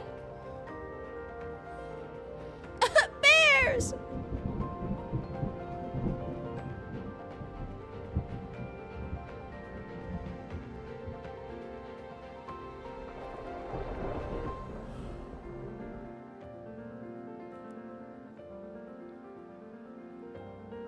Why is our rocket so thick, though?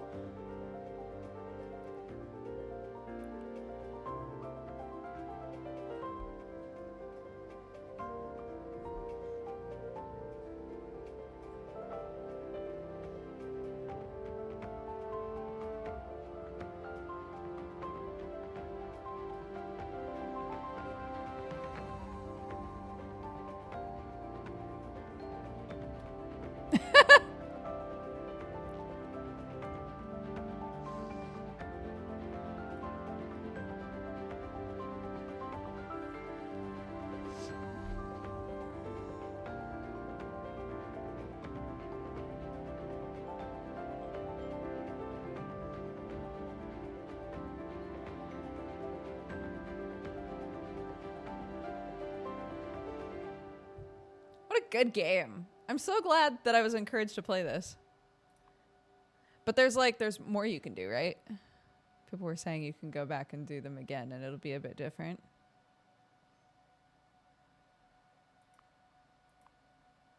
Oh. Oh. Not even 50%. Oh, okay. You've unlocked alternate versions of all of the regions. Select a region to play its alternate version. Noils?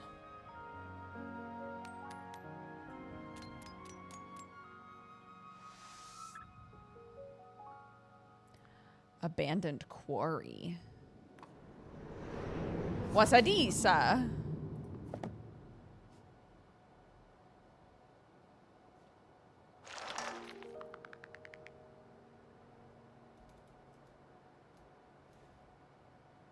What the hecky? Okay, hold on. So. Right, but look at these guys. But these guys are everywhere.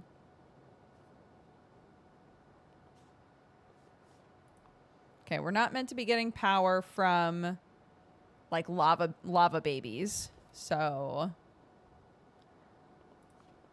I guess for now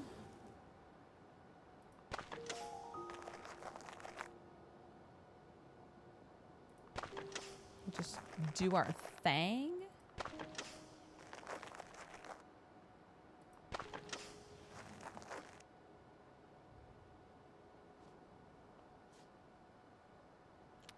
It'll help with raising the temperature, though. Okay, all of these are humidity things currently. Okay.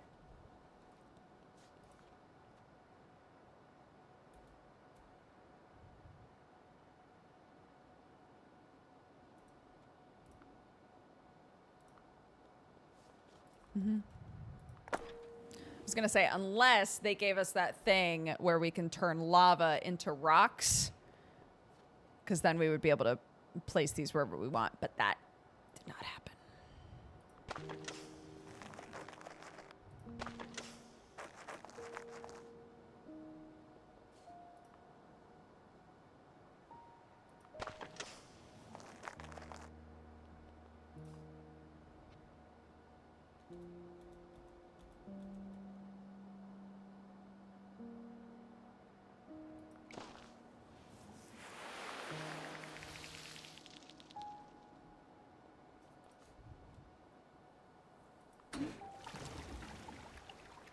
Yeah.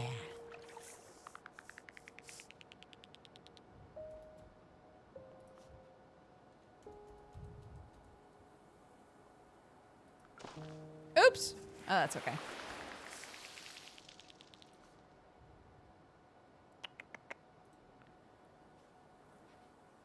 There's no boy over there.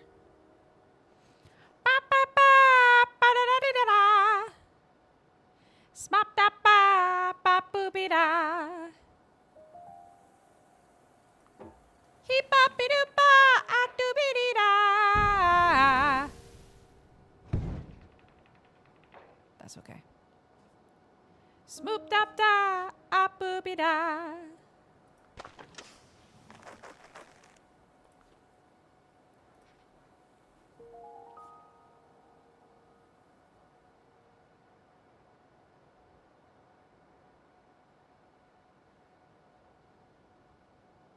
What happens if I... Hold on. I'm going to find something out here.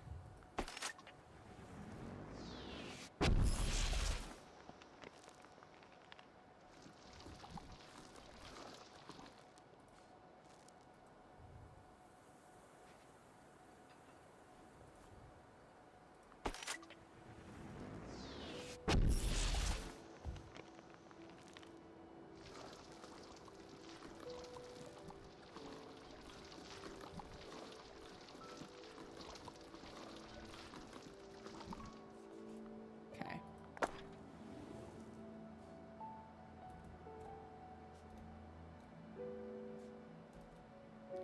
I'm wondering if these combine in the middle, what happens?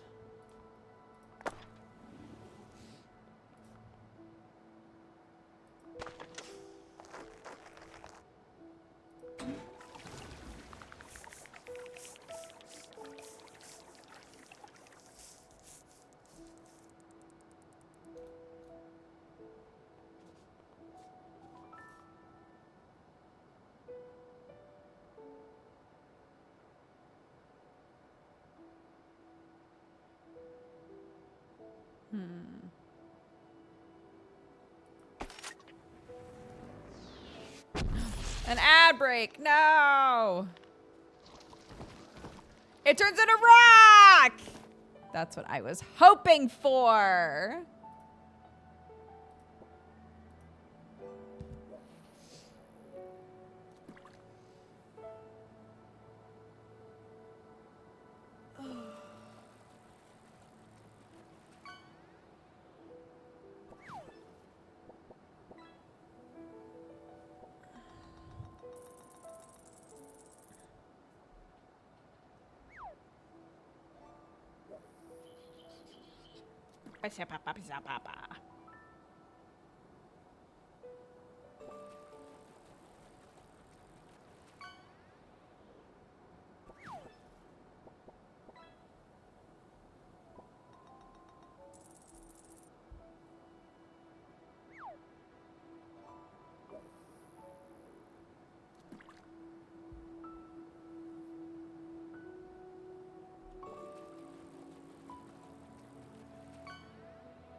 Man, look at all these fissures.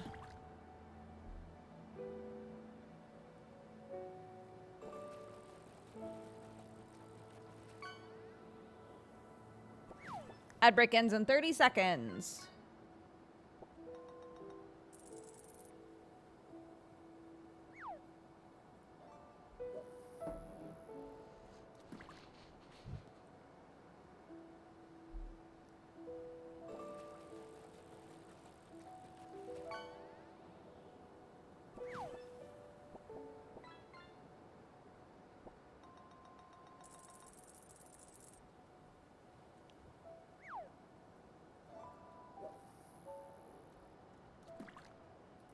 All right. Cue paused.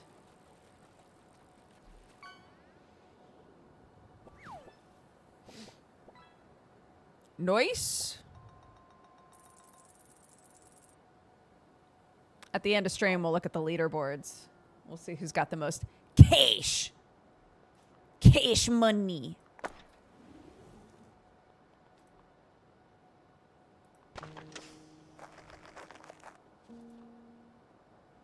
It's fake money. For entertainment purposes only.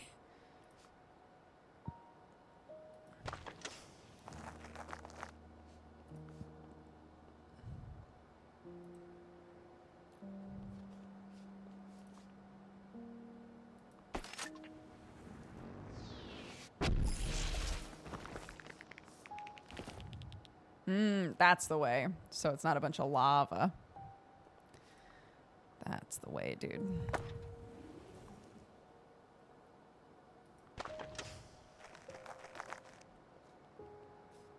I want to restart this level now that I know how that works. Okay. No, shut up. Go away. I get it. Ah, not as pretty of a level, but that's okay. Let's start on this side.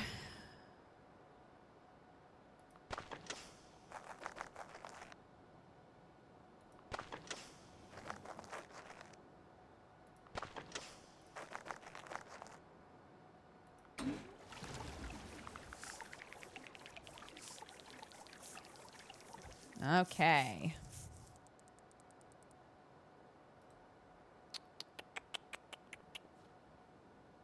Now then, observe.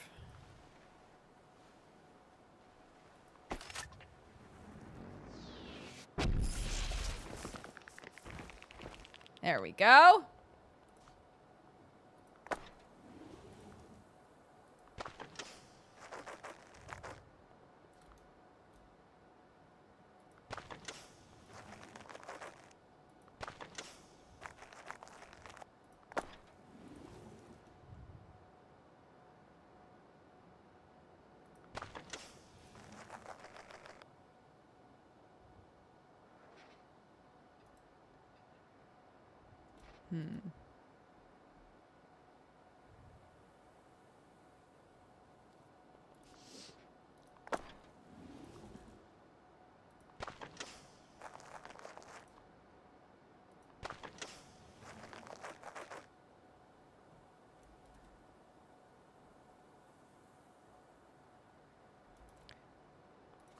Ba, ba, da, ba.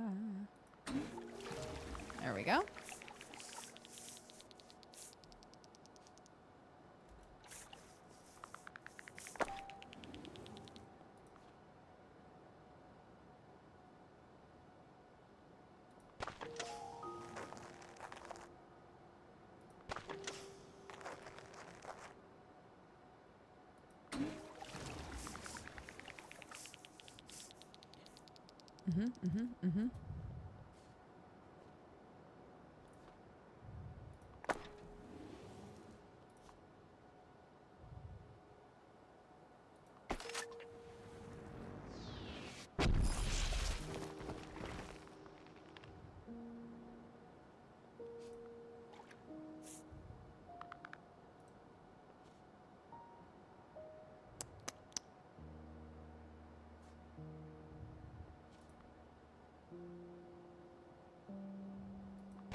Okay. All right, let's start watering things.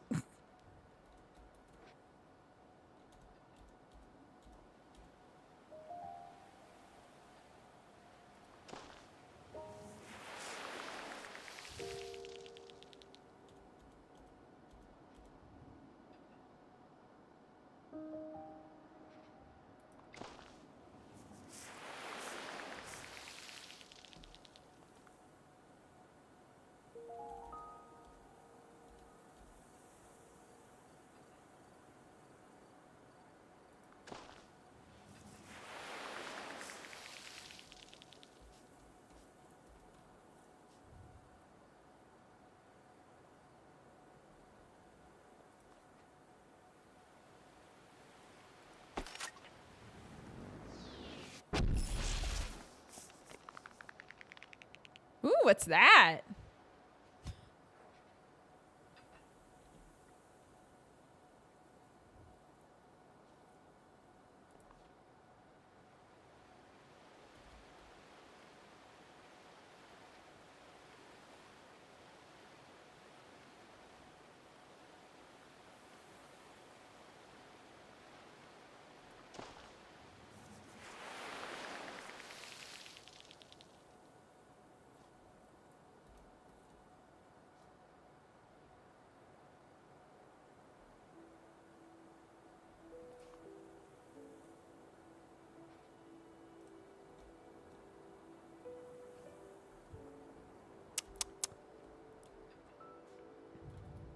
All right, let's see.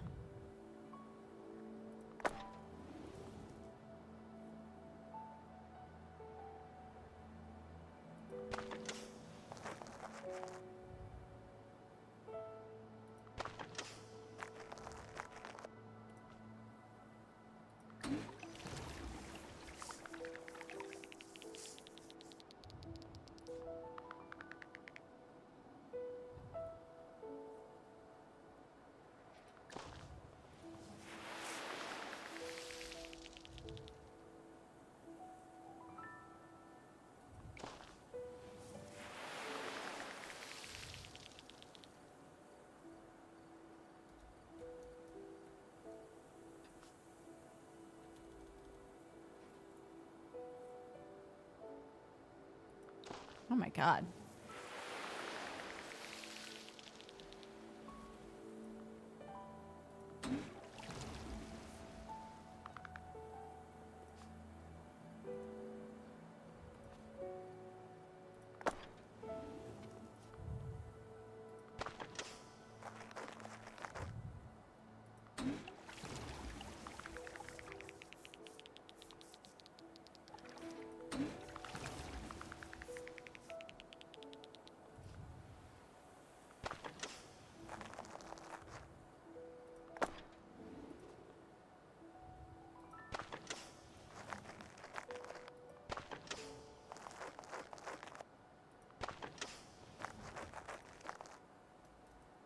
No.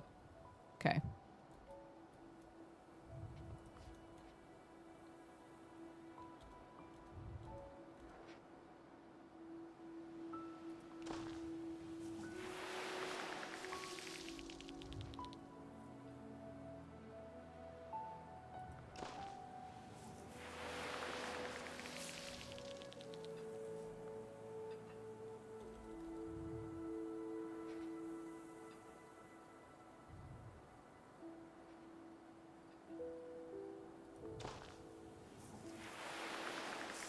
Okay, we're getting there. We're getting there.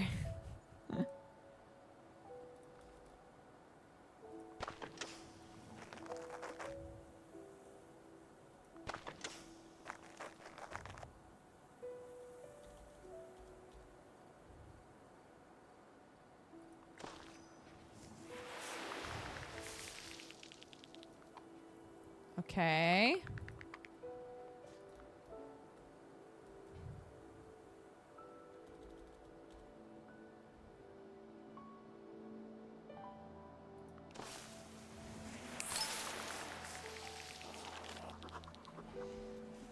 Increase the diversity of growing plants.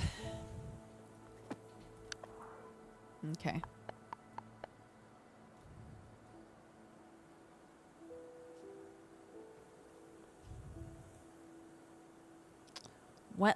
seconds. I forgot about this. Okay.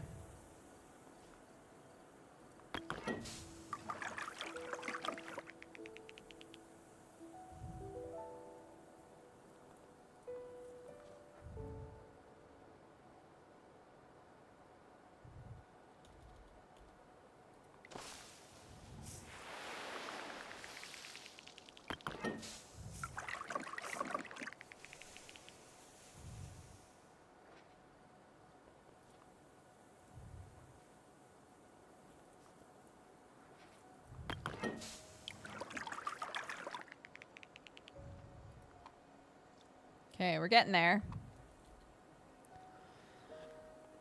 Thing is, okay, I need trees for this. This will grow trees for me.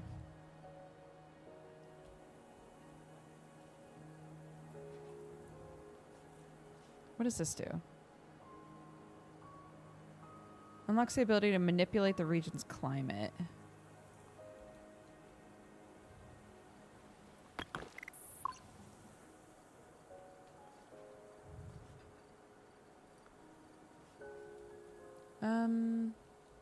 Okay, I guess I'll put this here. Target invalid.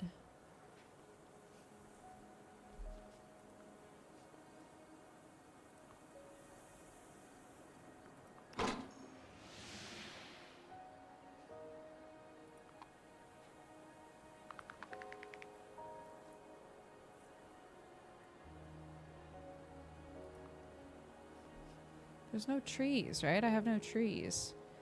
I have nothing that's burned.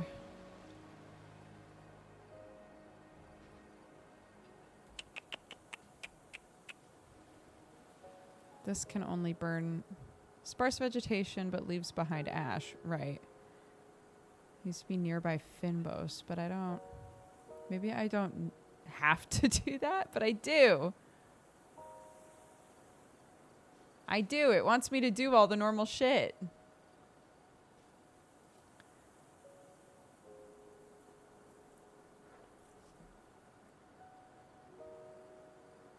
Creates Finbos flowers, but there's no trees.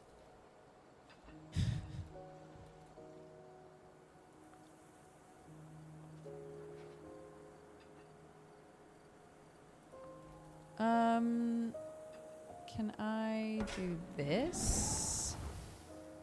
And then will this... Yeah, there we go. There we go. We did it.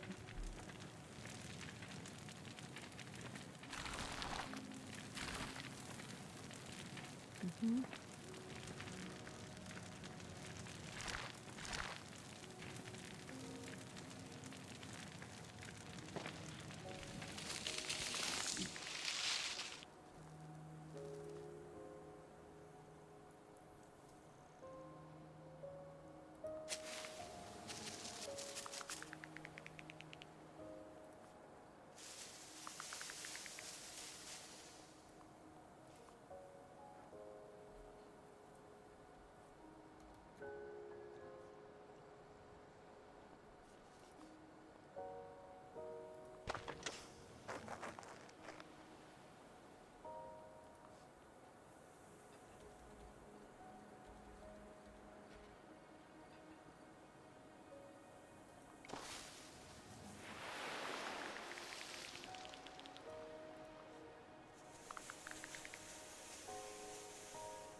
Okay.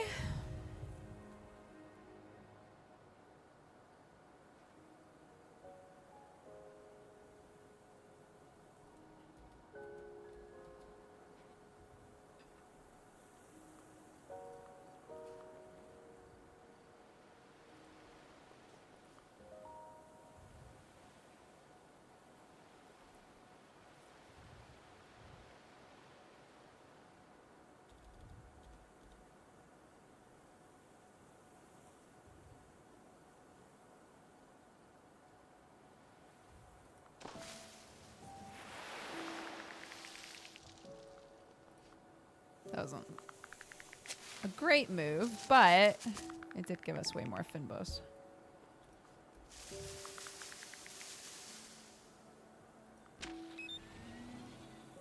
And now I do this. And we just scooch this train along this way, you know?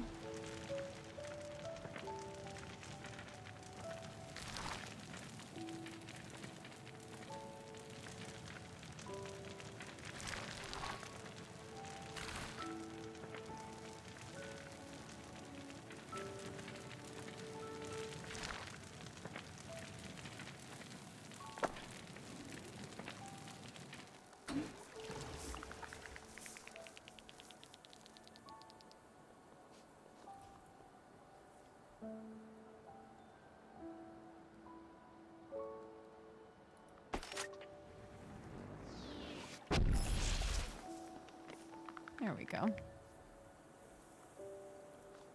Oops.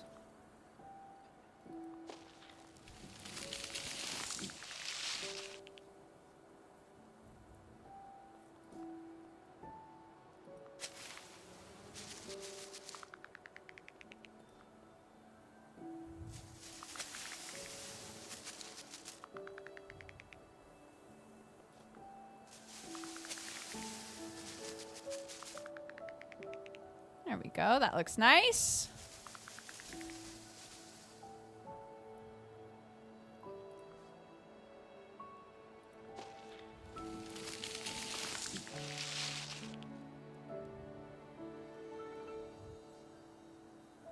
Yeah, it's great. I've had a lot of fun playing this game.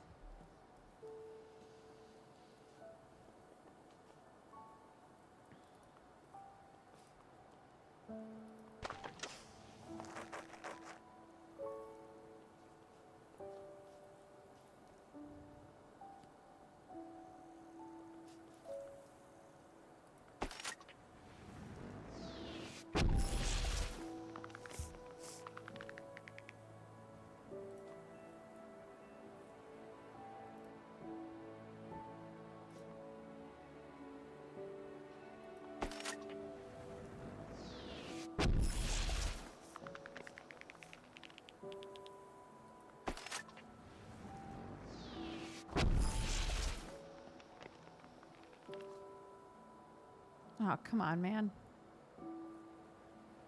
There we go.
Okay, wetlands are done. Look at these little fires here. Ridiculous.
we go.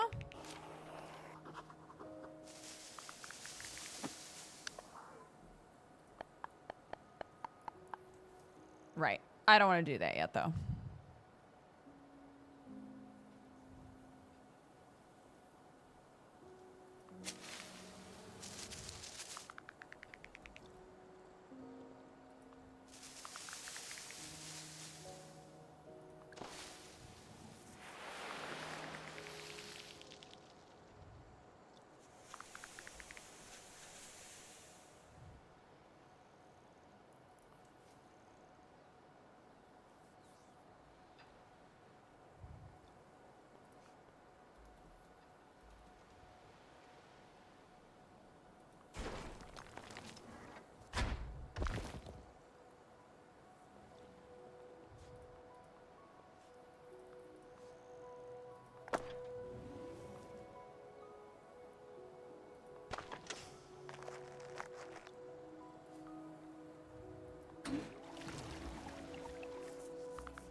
Okay, that should be pretty easy.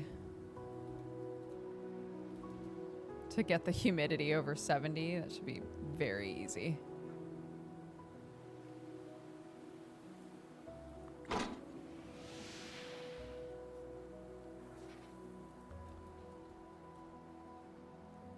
Famous last words.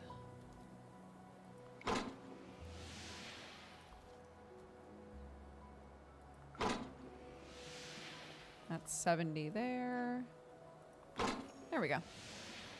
Rain! Do it. Yeah, there we go. And then I can make it look real pretty.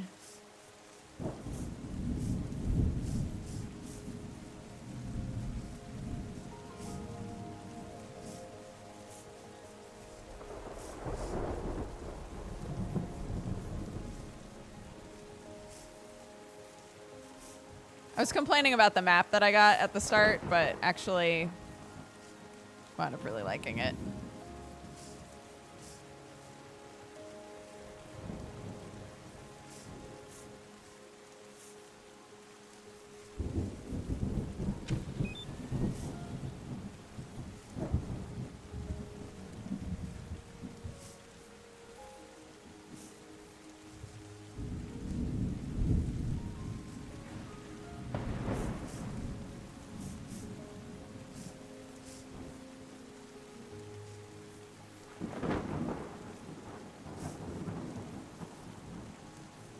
Trying to be able to, I'm trying to see if the flowers are spreading when it rains.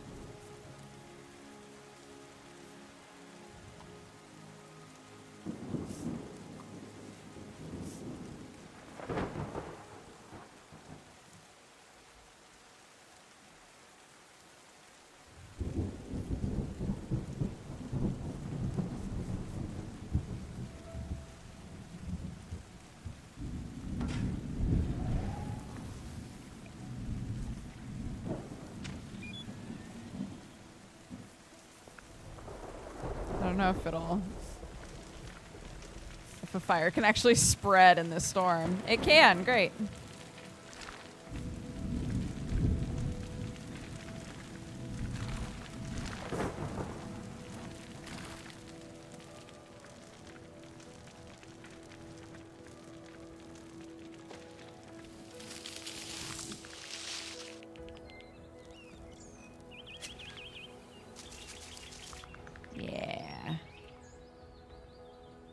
Now we're talking, yeah.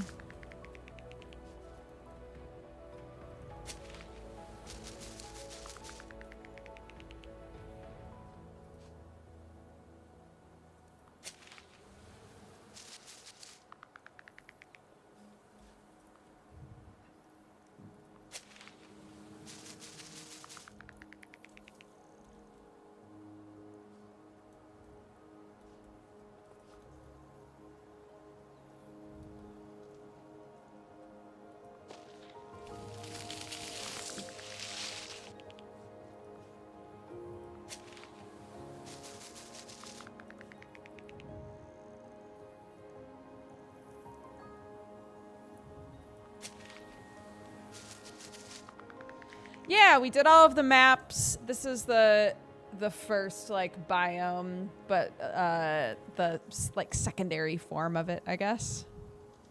And it's been very fun. It's turning out very pretty.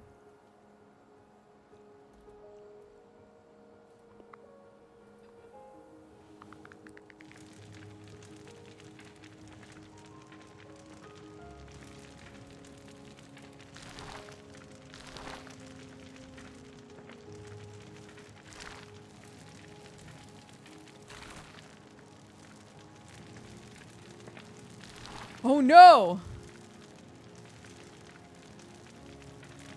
Stop. Stop.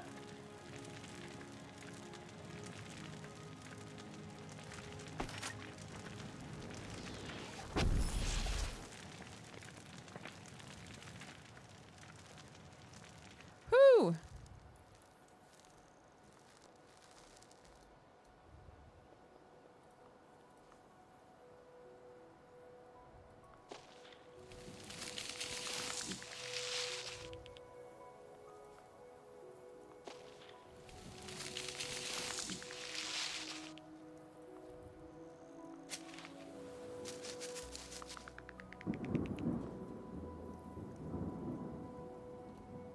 We got a storm a brewing. We're fine.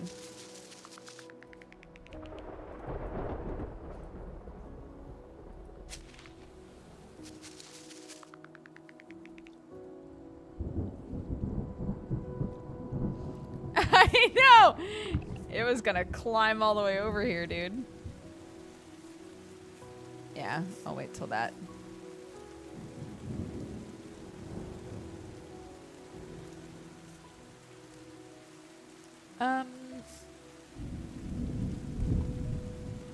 We still need the humidity to be quite a bit higher.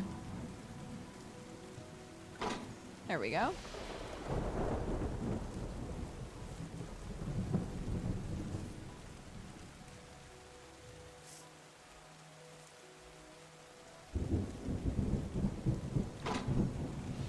There we go. Look! The salmon! We didn't really have, like, waterfalls the first time around, so when the salmon run happened, we couldn't see it anywhere, really. Sick. Yay! It's so cozy. Okay, before we start packing up, I put this down. I put his hat on. I put this down. Let's look at the animals.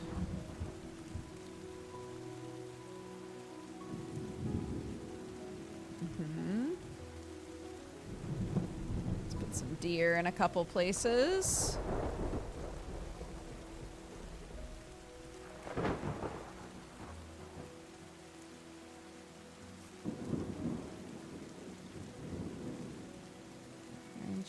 Oh, Finbos.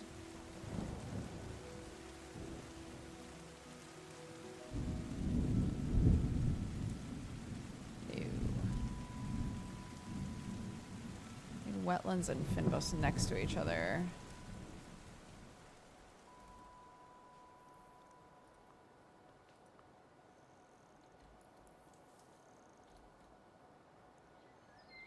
Oh, right there?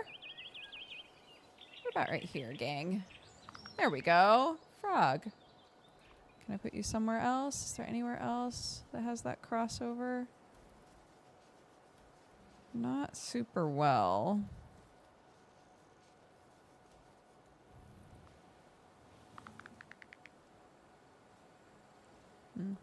Okay. A forest which contains a beehive on a hill. Yay!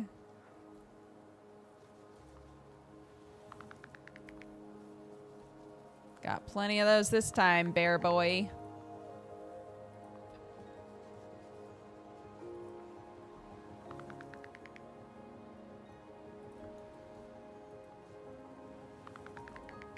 Geese, geese, geese.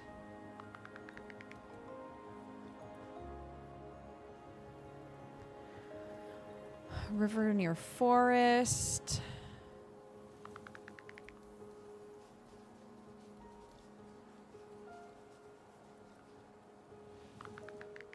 Oop. No. Okay, that didn't work. Not enough water.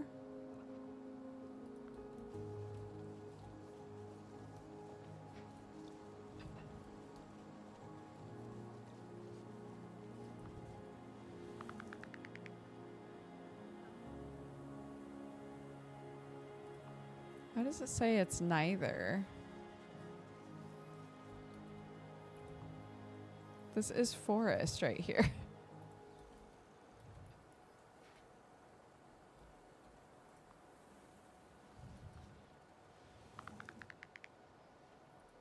Oh well. Near prey. Near woods and prey.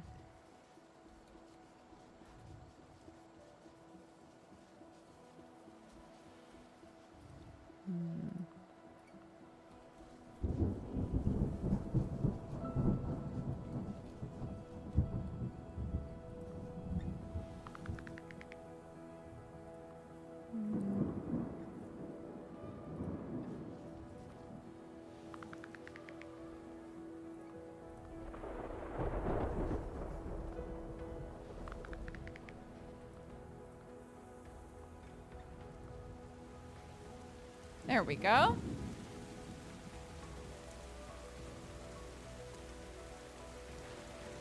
No. Okay, we got all of the animals this time.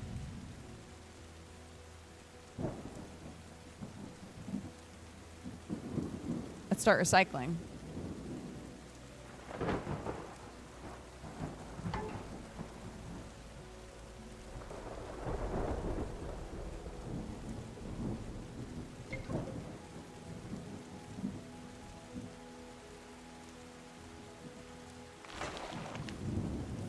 God, recycling is so much easier now. Somebody was like, the first time that we had to recycle things, they were like, don't worry, it's not always this cumbersome, I swear. And they were correct.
Getting there, getting there, getting there.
has to go on the ground, I guess.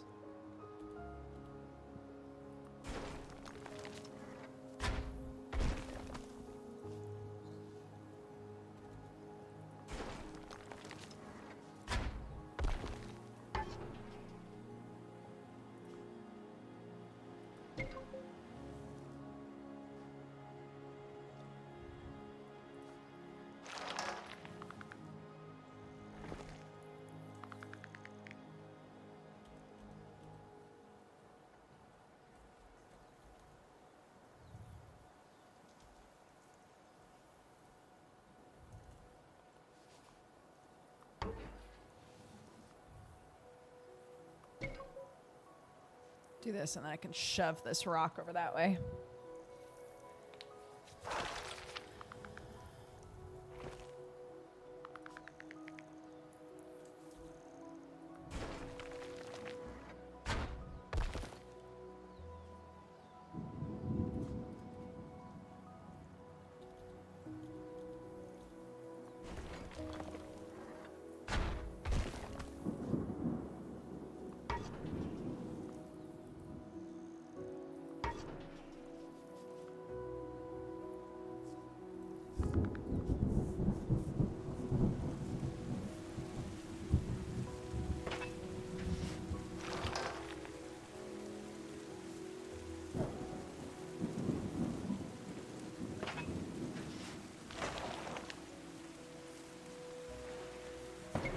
Okay.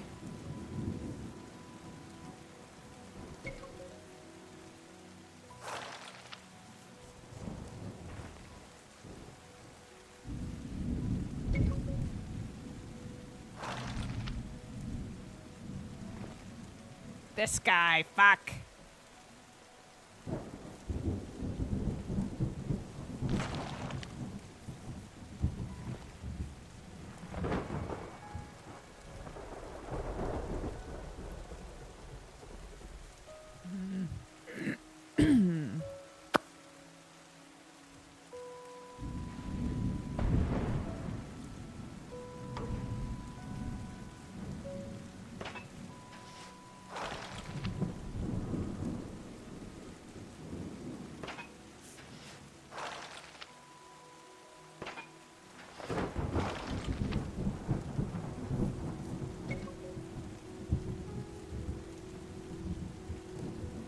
We're close. Oops.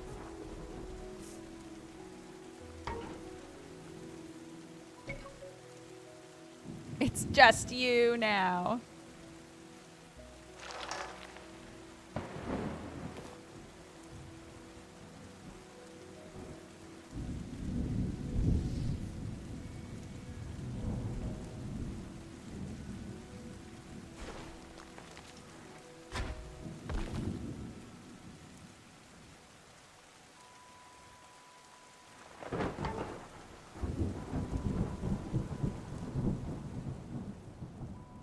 Really?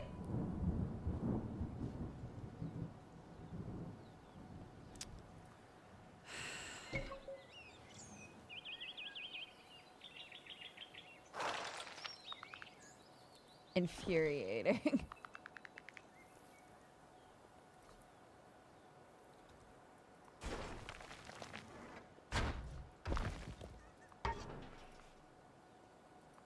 Alrighty.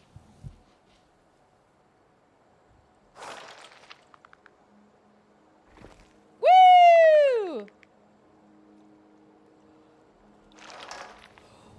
Ready. Bye. Crush it.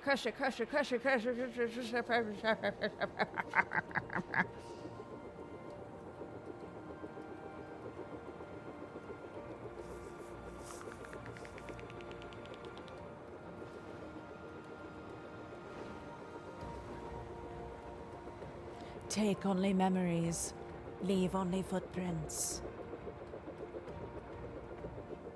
etc. Appreciate. Good bees, good geese. Oh no, deer, run! More geese, some frogs. Ooh, wow. Oh no, some deer infested by flies and locusts. Unfortunate.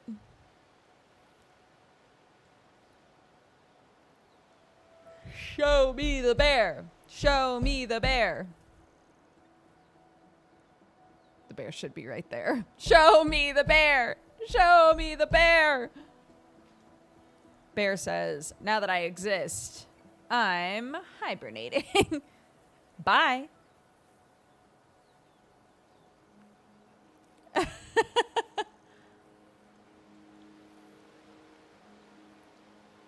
Pretty. Very nice.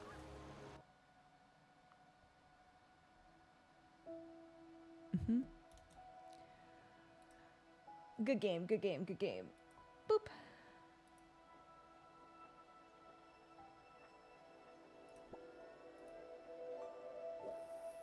Hello, everyone. Thank you so much for playing this with me today. Tonight is Deadbeats. I forgot to put that in the title. Tonight is Deadbeats. If you want to watch that, it's on twitch.tv/Brett Ultimus. You can do ! Deadbeats if you want to know about it. It's a D&D game. I play a cop. Can he still be called a cop? I don't know. That's for you to decide as the viewer, and definitely not for me to decide as the person who plays him. Let me read off our activity feed. I will also open up Raid Leader. Alrighty, let's see. What do we got going on here? Pigeon Studios Jen, thank you so much for the 4 months. Jesse Phoenix Art, thank you for the raid. I appreciate that. Court and Justice, thank you for the 32. Alex Ratman for the 85. Sven Sinitis for the 85 as well. Ed Von Schleck for the 6. Cookie Tanis for the 79, Swedish Mathematician for the 3, Shelf Loathing for the 78, Tommy Poo for the 23, Has No Potato for the 14, Stay Ashy for the 86, Ziraniva for the 58, TFK for the 53, and Nova of the East. Thank you so much for gifting a sub. I appreciate it.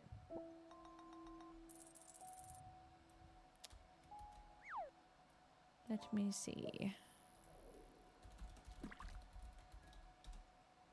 Just double checking that they're live.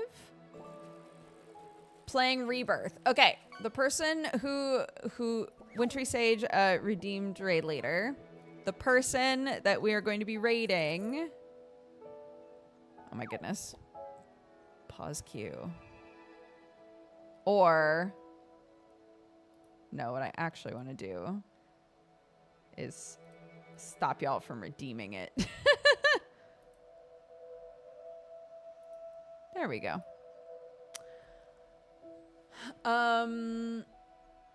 Okay, and now we'll resume. Yeah, if you don't want to watch Rebirth, if you've been avoiding it, then this is your heads up. The person that we're raiding is playing it. Let's see, we've got 16 people left in queue.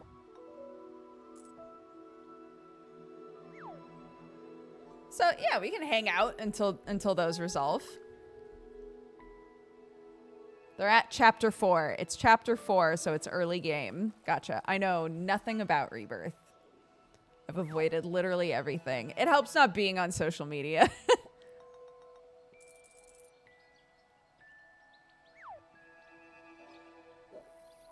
Makes a huge difference, I think. Huh.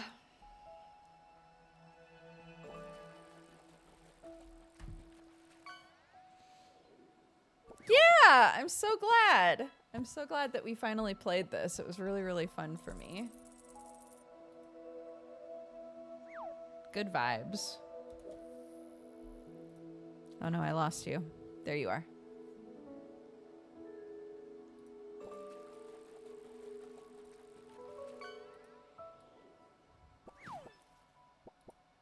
There we go. I keep looking for a coffee that doesn't exist. A coffee that isn't there.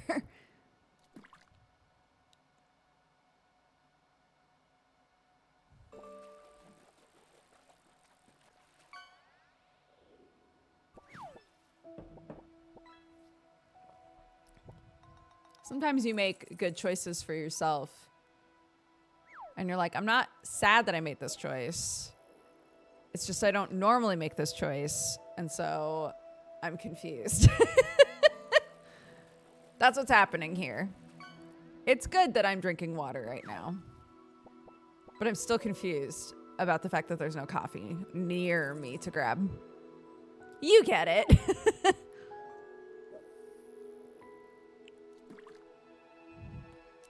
Sneaky Doge. What are you getting?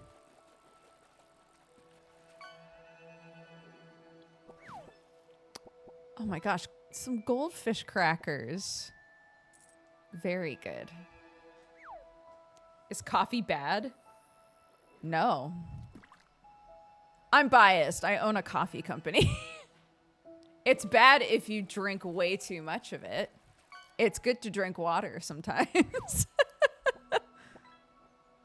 Are we just fishing now? I'm getting at Susie Sheep. Yeah! Sorry, she's only worth 1 gold.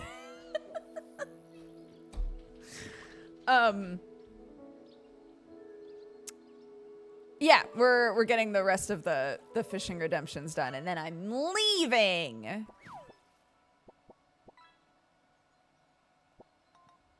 I hope my kid had a good day. Any of you who have littles in your life that did World Book Day and went to school in a costume, I hope that everything went fine. Her costume was literally like pajamas, and I'm still like, man, I hope nothing went wrong with this costume today.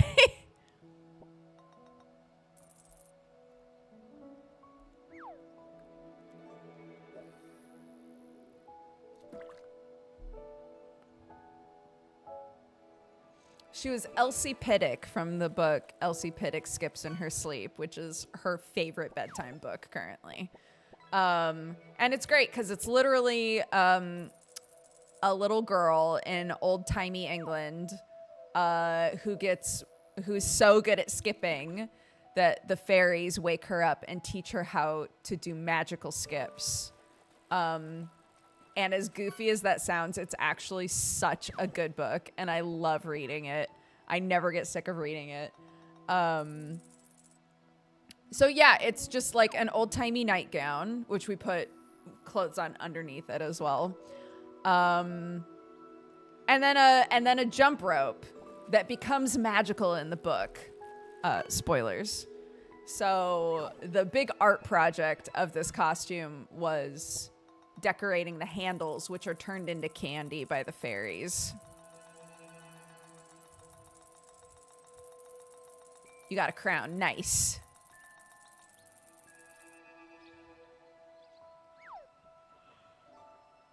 It was either that or Findus, for any of you who read the Findus books. Which also would have been fun. She just would have been like a weird cat.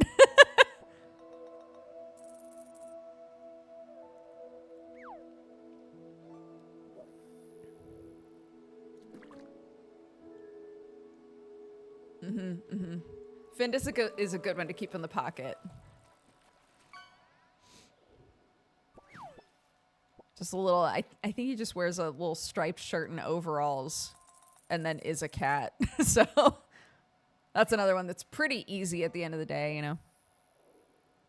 It depends on how animal she wants to go. Do you want to be Clark but with ears, or are you becoming Findus? You know, that's a question we would have to discuss in the moment.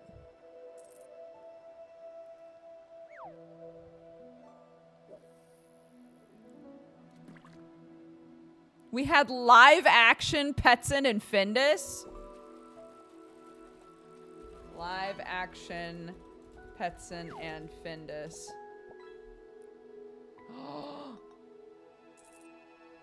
Oh my god. Wait, is Findus CGI? Incredible.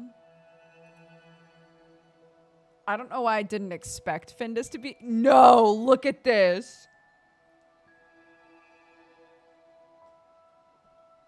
It's from 2014. It's 10 years old.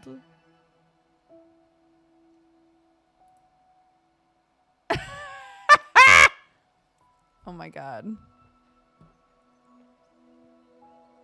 Anyways, now that I have that in my mind forever, thank you all so much for hanging out. Let's send you to Renee right there, who again is playing Final Fantasy VII Rebirth. So tread lightly if you're avoiding it, but if you're not, go say hi, spread love, spread joy. Wait! Also as a final thing, the leaderboards. Etkin and Messy Bristles and Stewie Wonder are our top 3. This is the top 20 list. It just scrolls it. Well done, everybody. Top catch is the Blue Whale by Messy Bristles. Amazing. Mm-hmm. I have to just let it scroll now. So.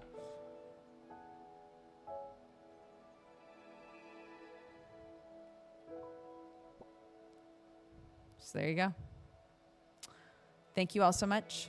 Have a fantastic rest of your day. And I'll see you during Deadbeats, or I'll see you tomorrow.